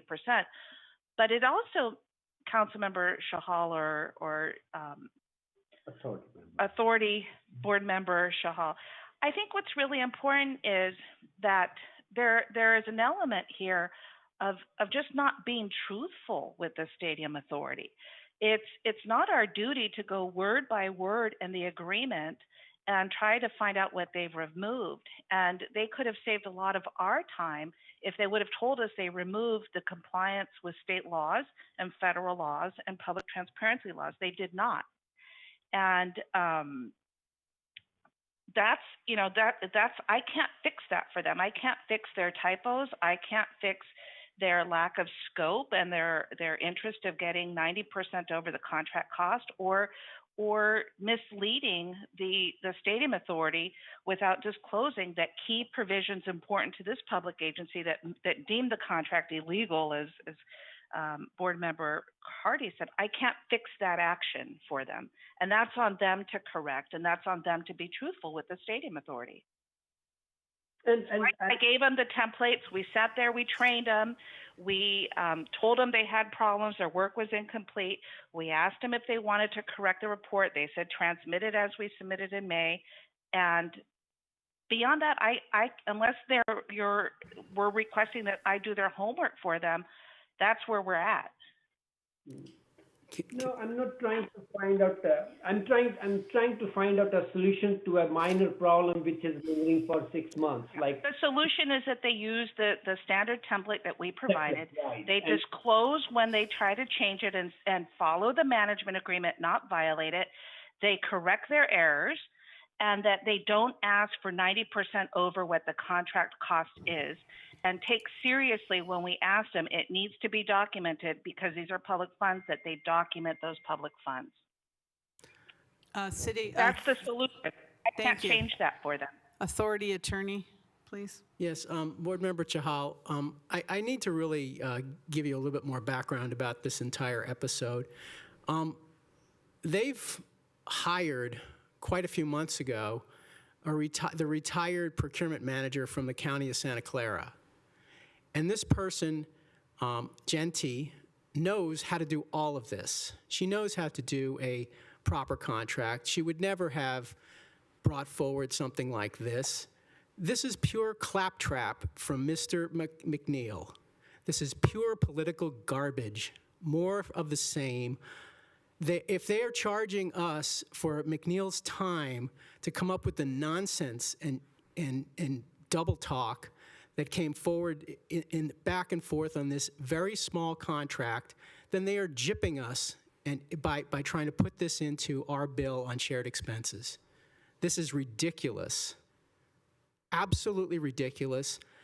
Put aside whether or not this is a public contract or a private contract. Not even a private company would put in a 90% contingency into a contract and not have any kind of idea in the contract of how you were going to spend that money. Nobody would do that. This is just nonsense. And they're flinging nonsense in our face. They're trying to make fatuous arguments about our duties and their duties, and this is just so far below the standard of what a professional manager would do. It's not even worth our time talking about it any further. They have the capability of resubmitting this in a form that's acceptable to the board, and that would be the solution of how I would move forward if I were them.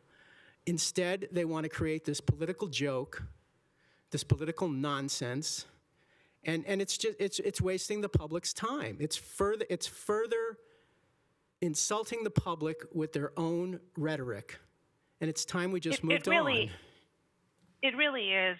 Board Member Chahal, I mean, the fix is not our burden. It's theirs. They are the management company, and obviously it comes with a whole other bucket of other issues. But these are the issues. This is how they presented their work. They knew it was going to go to the board, and from their perspective, they see this as a waste of their time. They see it as bureaucratic hoops. These are the words that they use, not their responsibility. This is what you've been paying for, and if this is the quality of work that they're producing, you can only imagine what the last 6 years look like. It's for them to resolve, not for Stadium Authority. I think you guys should be concerned that we have to write a report like this. That's what I'm thinking. Like because I'm trying to find a solution. When we approved another $100,000 contract for them, like that was our contract. And if we can do that, I think we should have been, because if we are trying to smoothen the prevailing wage and this software is trying to help us out, in a mutual interest, I know I'm not condoning what they did, but instead of wasting so much time, we should have made a contract. Hey, this is the contract. If you want to sign it, that's good. If not, then we will talk to at the board level. That's it. That's my 2 cents. Like, I said this early on last year. If we're going to be making contracts for them, I don't have the staff, and I recall when that conversation came up last year that if the idea was going to be that we would take over procurement, that I do need to come back to the board with a whole staffing program so that we can implement the contracts correctly. But we don't have the staff to do contracts. In fact, giving it to them was sufficient. They could have copied the standard template that we provided. Okay. Thank you. That's my comment. Thank you. I want to make some comments myself because Authority Member Chahal, you said this was a minor problem. This is not a minor problem, and this is really indicative of what we've been talking about for years. When the 49er management company led our Stadium Authority to believe that they had experience to manage a world-class venue like Levi Stadium, they did not tell us the truth. And this is one of the many, many, many, many examples of how they don't know how to manage. They never knew how to manage. They misled us that they had that experience. What we're talking about tonight is something that is so absolutely ridiculous. It should have happened on day one. How else do you track prevailing wage? How else do you track if they're not following the law or if they're wage thefting or anything else? We had a press conference here a year ago when we finally got a contract or 2 contracts, and we discovered that they were committing wage theft. We are a year later. We actually hand feed them a contract so that they can follow it. to do their job because they don't know how to do their job, and they need us to teach them how to do their job, yet we have been paying them millions in stadium management fees for years because they're supposed to do their job. Now, you're saying do the job for them? Well, what's the point of having them at all? They're not doing their job. And the fact that this is, and I'm glad this, the executive director brought this to us, because even though it's a small contract, I think it's indicative of what they're doing out there. This is a $13,000, I don't even think they can add, it's really a $15,000 contract that they want, you know, double the amount for. So how many times has this happened on all the other contracts on the stadium authority, on the stadium authority's benefit from the stadium? What, the ones they don't show us, the ones we can't see, are they double dipping every contract? And the fact, this is just absolutely, you can't even make this stuff up. The fact that they take out the clauses that say they have to follow the Brown Act, Public Records Act, and state and federal laws, they take out that clause out of the contract so they don't have to follow the law. Again, they don't want to follow the law. They take that paragraph out of the contracts. That's unbelievable and puts us at an incredible amount of risk. So the fact is, they're not here tonight. They never come. I don't even think we've seen them in about a year. They want us to approve these substandard illegal contracts, which we'd never approve. Their work is shoddy. They're overcharging without any backup information on this contract, and they still have not solved the prevailing wage issue. And at the same time, if they're continuing to wage theft out there, who are they stealing from? Who are they stealing from? The most vulnerable in our community, the workers out there, the ones working on these contracts they won't show us. You know, we found out through one contract last year, they're paying them a small amount of money, but charging us a large amount of money. Well, where's the difference in that money? Who's getting it and who's not being paid? So I'm really, really concerned. This isn't a minor problem. It's a major problem. And if this continues on, you know, with this wage theft, I want to stop it. We need to stop it. We need to get control. I know we're in court, and I'm very confident that we're going to prevail and get back the management of the stadium. But in the meantime, how many people are losing? How many workers aren't getting paid what they're supposed to be paid? How many times are they coming to the taxpayers and doubling a contract when they only need so much? And what happens to the rest of the money? That is the underlying issue. Their lack of management experience, their lack of disclosure and transparency with all the contracts and our taxpayer money, the lack of not paying the workers what they're due, and who are they stealing from out there? Those workers, and having this kind of work where our city staff and our stadium authority staff have to write these reports for this kind of an issue when we practically handed them the contract and said, here you go. So I feel very, I take great exception, Councilmember Chahal, that you said this is minor and that our staff should have done the work for them. I don't believe that. That's why they're getting paid millions in management fees.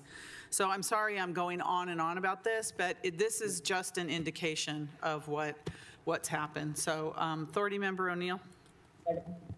Madam Chair, if may I? Authority Member O'Neill. So kind of to, you know, maybe piggyback a little bit on this discussion. So I guess my question's to the executive director, and it takes into account a little bit of what Authority Member Chahal is saying. So, I mean, do you think that they wanted us to take over, like, because I assume the software is primarily for payroll management? Was your sense that they wanted us to do that for them? To do the contract for them, or to do the actual, like, I mean, I was thinking, okay, if this has taken so long, did they want this the stadium authority to take over this function. You know, like the fact that this is dragged out, that they didn't, you know, they've had problems getting a contract in place. I'm just kind of curious as to what maybe their motivation, you know, what was really going on. Were they hoping that maybe that we were, just as we're taking, you know, taking the lead on the, you know, having the accounting system,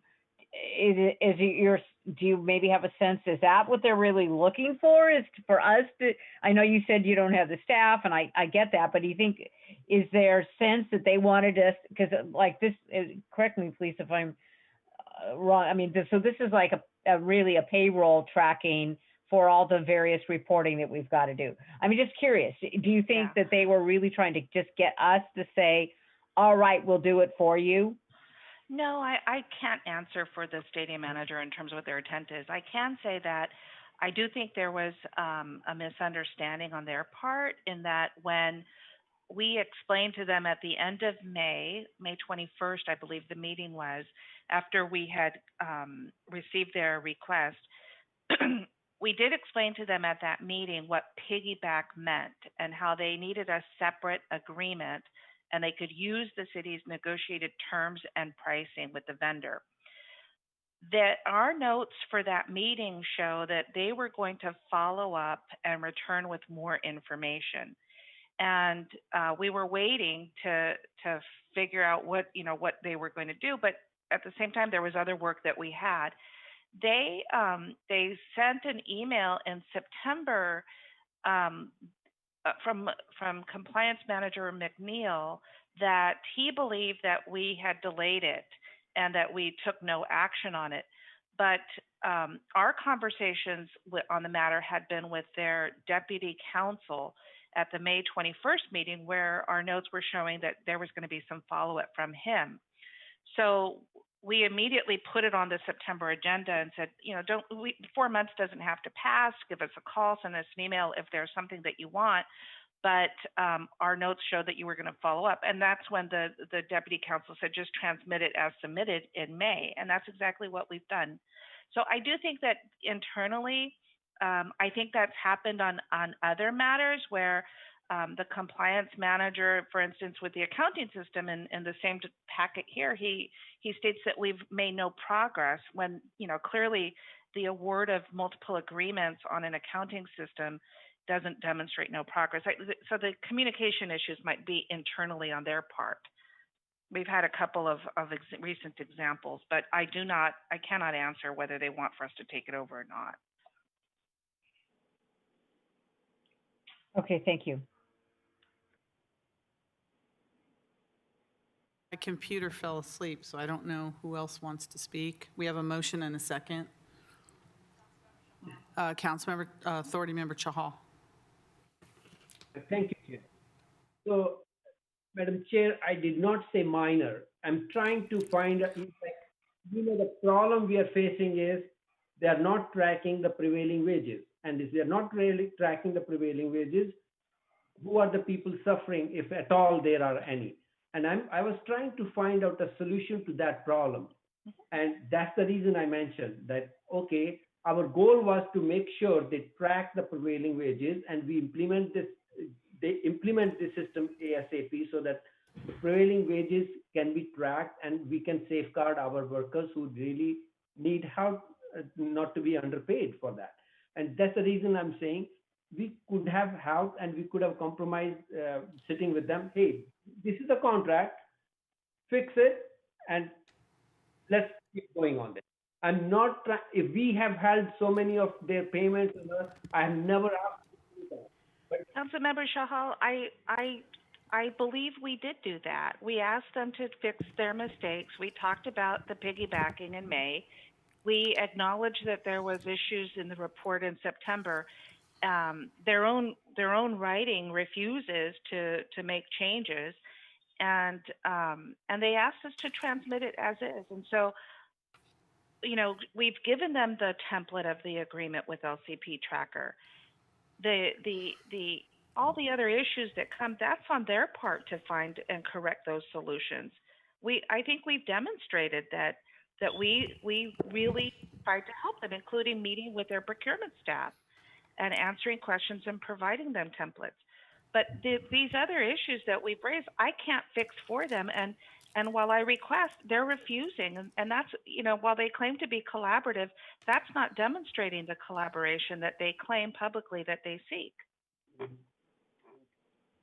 Thank you. Authority Director, it's very well outlined in the report, and I think you pretty much described the Stadium Authority's efforts in how we tried to help and educate them. Stadium Authority Member Chahal, you did say minor problem, so you can go back and listen to the tape. I wrote it down. That's what really prompted a lot of my comments, because I don't think it's a minor problem. Authority Attorney, did you have more comments? No, just simply, I mean, this is like a student who turns in F homework, and we're giving them all the corrections right here in this report, and they can come back and redo their homework and resubmit it. We've given them the solution. All they need to do is resubmit it. Fixed. Right, and they haven't, and they're not here. So we have a motion and a second. Do we have any other speakers on this issue? All right. Mayor, yes. I just want to put for the record, we have given them templates dating back to right after the board took its action to rescind. So our records show that after, in the October-November timeframe, we started presenting them with standard templates. Right, So and I also think they public record requested all of our procurement documents. So they pretty much received everything they need from us because they, again, had no experience and didn't know what they were doing. And they still don't. So we have a motion and a second. Assistant Clerk.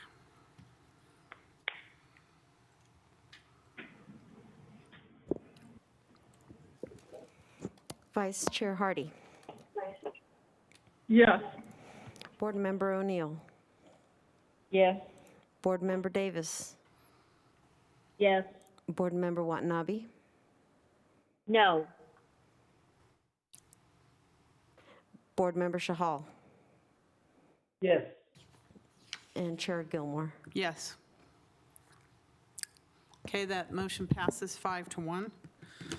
Thank you. Thank you, staff, for that long report for that small amount of contract. Next, we have reports of members and special committees. I can't see, so is there anyone? All right. City Manager, Executive Director report. I have no report. All right, thank you, which leads us to our adjournment. So I'm going to ask the council authority to adjourn in memory of the following two individuals. The first is Catherine Marie Padone, a 90-year-old Santa Clara resident, former Santa Clara Unified School District employee, and volunteer at Kaiser Permanente Hospital, Santa Clara. Catherine K. Marie Padone was born on September 25th, 1925. Originally from Port Henry, New York, Kay was a 90-year resident of Santa Clara. She dedicated her career to the Santa Clara Unified School District, where she worked for nearly 30 years, mostly in the cafeteria. After her retirement, Kay joined volunteer services at Kaiser Permanente Santa Clara, where she stayed for nearly 20 years. Her many years of service are commemorated with a brick in the hospital courtyard. Kay's kind, nurturing nature and her love of cooking and baking were also omnipresent in her family home, which always had an open-door policy with coffee brewing and cookies at the ready. A woman of God and strongly grounded in her faith, Kay's life revolved around service, her family, and her friends. Kay Padone passed away on September 21st, 2020, at the age of 95. She is preceded in death by the love of her life, Santo, Sam Padone, and beloved son, Salvador. Kay is survived by her son and daughter-in-law, Michael and Kathleen Padone, daughter Kathy Padone, grandchildren Michelle Padone, Michael and Emily Hensley, Tony Hensley, Stephania Hensley, and 2 great-grandchildren. Also ask that the council adjourn in the memory of Joan W. Kurtz, former science teacher at Patrick Henry and Buchser Junior High School. Buchser Middle School. Joan W. Kurtz was born on August 31st, 1932. She was a science teacher in Santa Clara Unified School District, having taught at Patrick Henry and Buchser Middle School. She was a very dedicated and caring teacher, very loyal to her colleagues, and a joy to work with. She was a university supervisor of student teachers in the science education program at San Jose State University. Her teaching was sincerely appreciated by thousands of students. Joan also taught chemistry at the University of Notre Dame from 1962 through 1969. Joan was a very passionate and active in her many causes, but she was very proud of her association with Tech Trek, a STEM, which is science, technology, engineering, and math, camp, which focused on helping girls find passion for high-tech careers. In 2019, Joan was honored with the Woman of Persistence Award for her work helping girls in our region get exposure to STEM careers. Joan passed away on October 2nd, 2020, having just celebrated her 88th birthday. Joan was a beloved wife of William B. Kurtz, mother of sons Kent, Brad, and Kevin Kurtz. She was a beloved grandmother, great-grandmother, and friend. She will be deeply missed by all. So may I please have a motion to adjourn in both of their memories? So moved. Thank you. That was O'Neill? Yes. Yes. May I have a second, please? Second. Second by Vice Mayor Hardy. All right, Assistant City Clerk.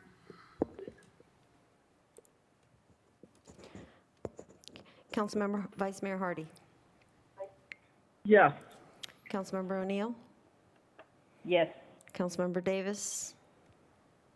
Yes. Councilmember Watanabe. Yes.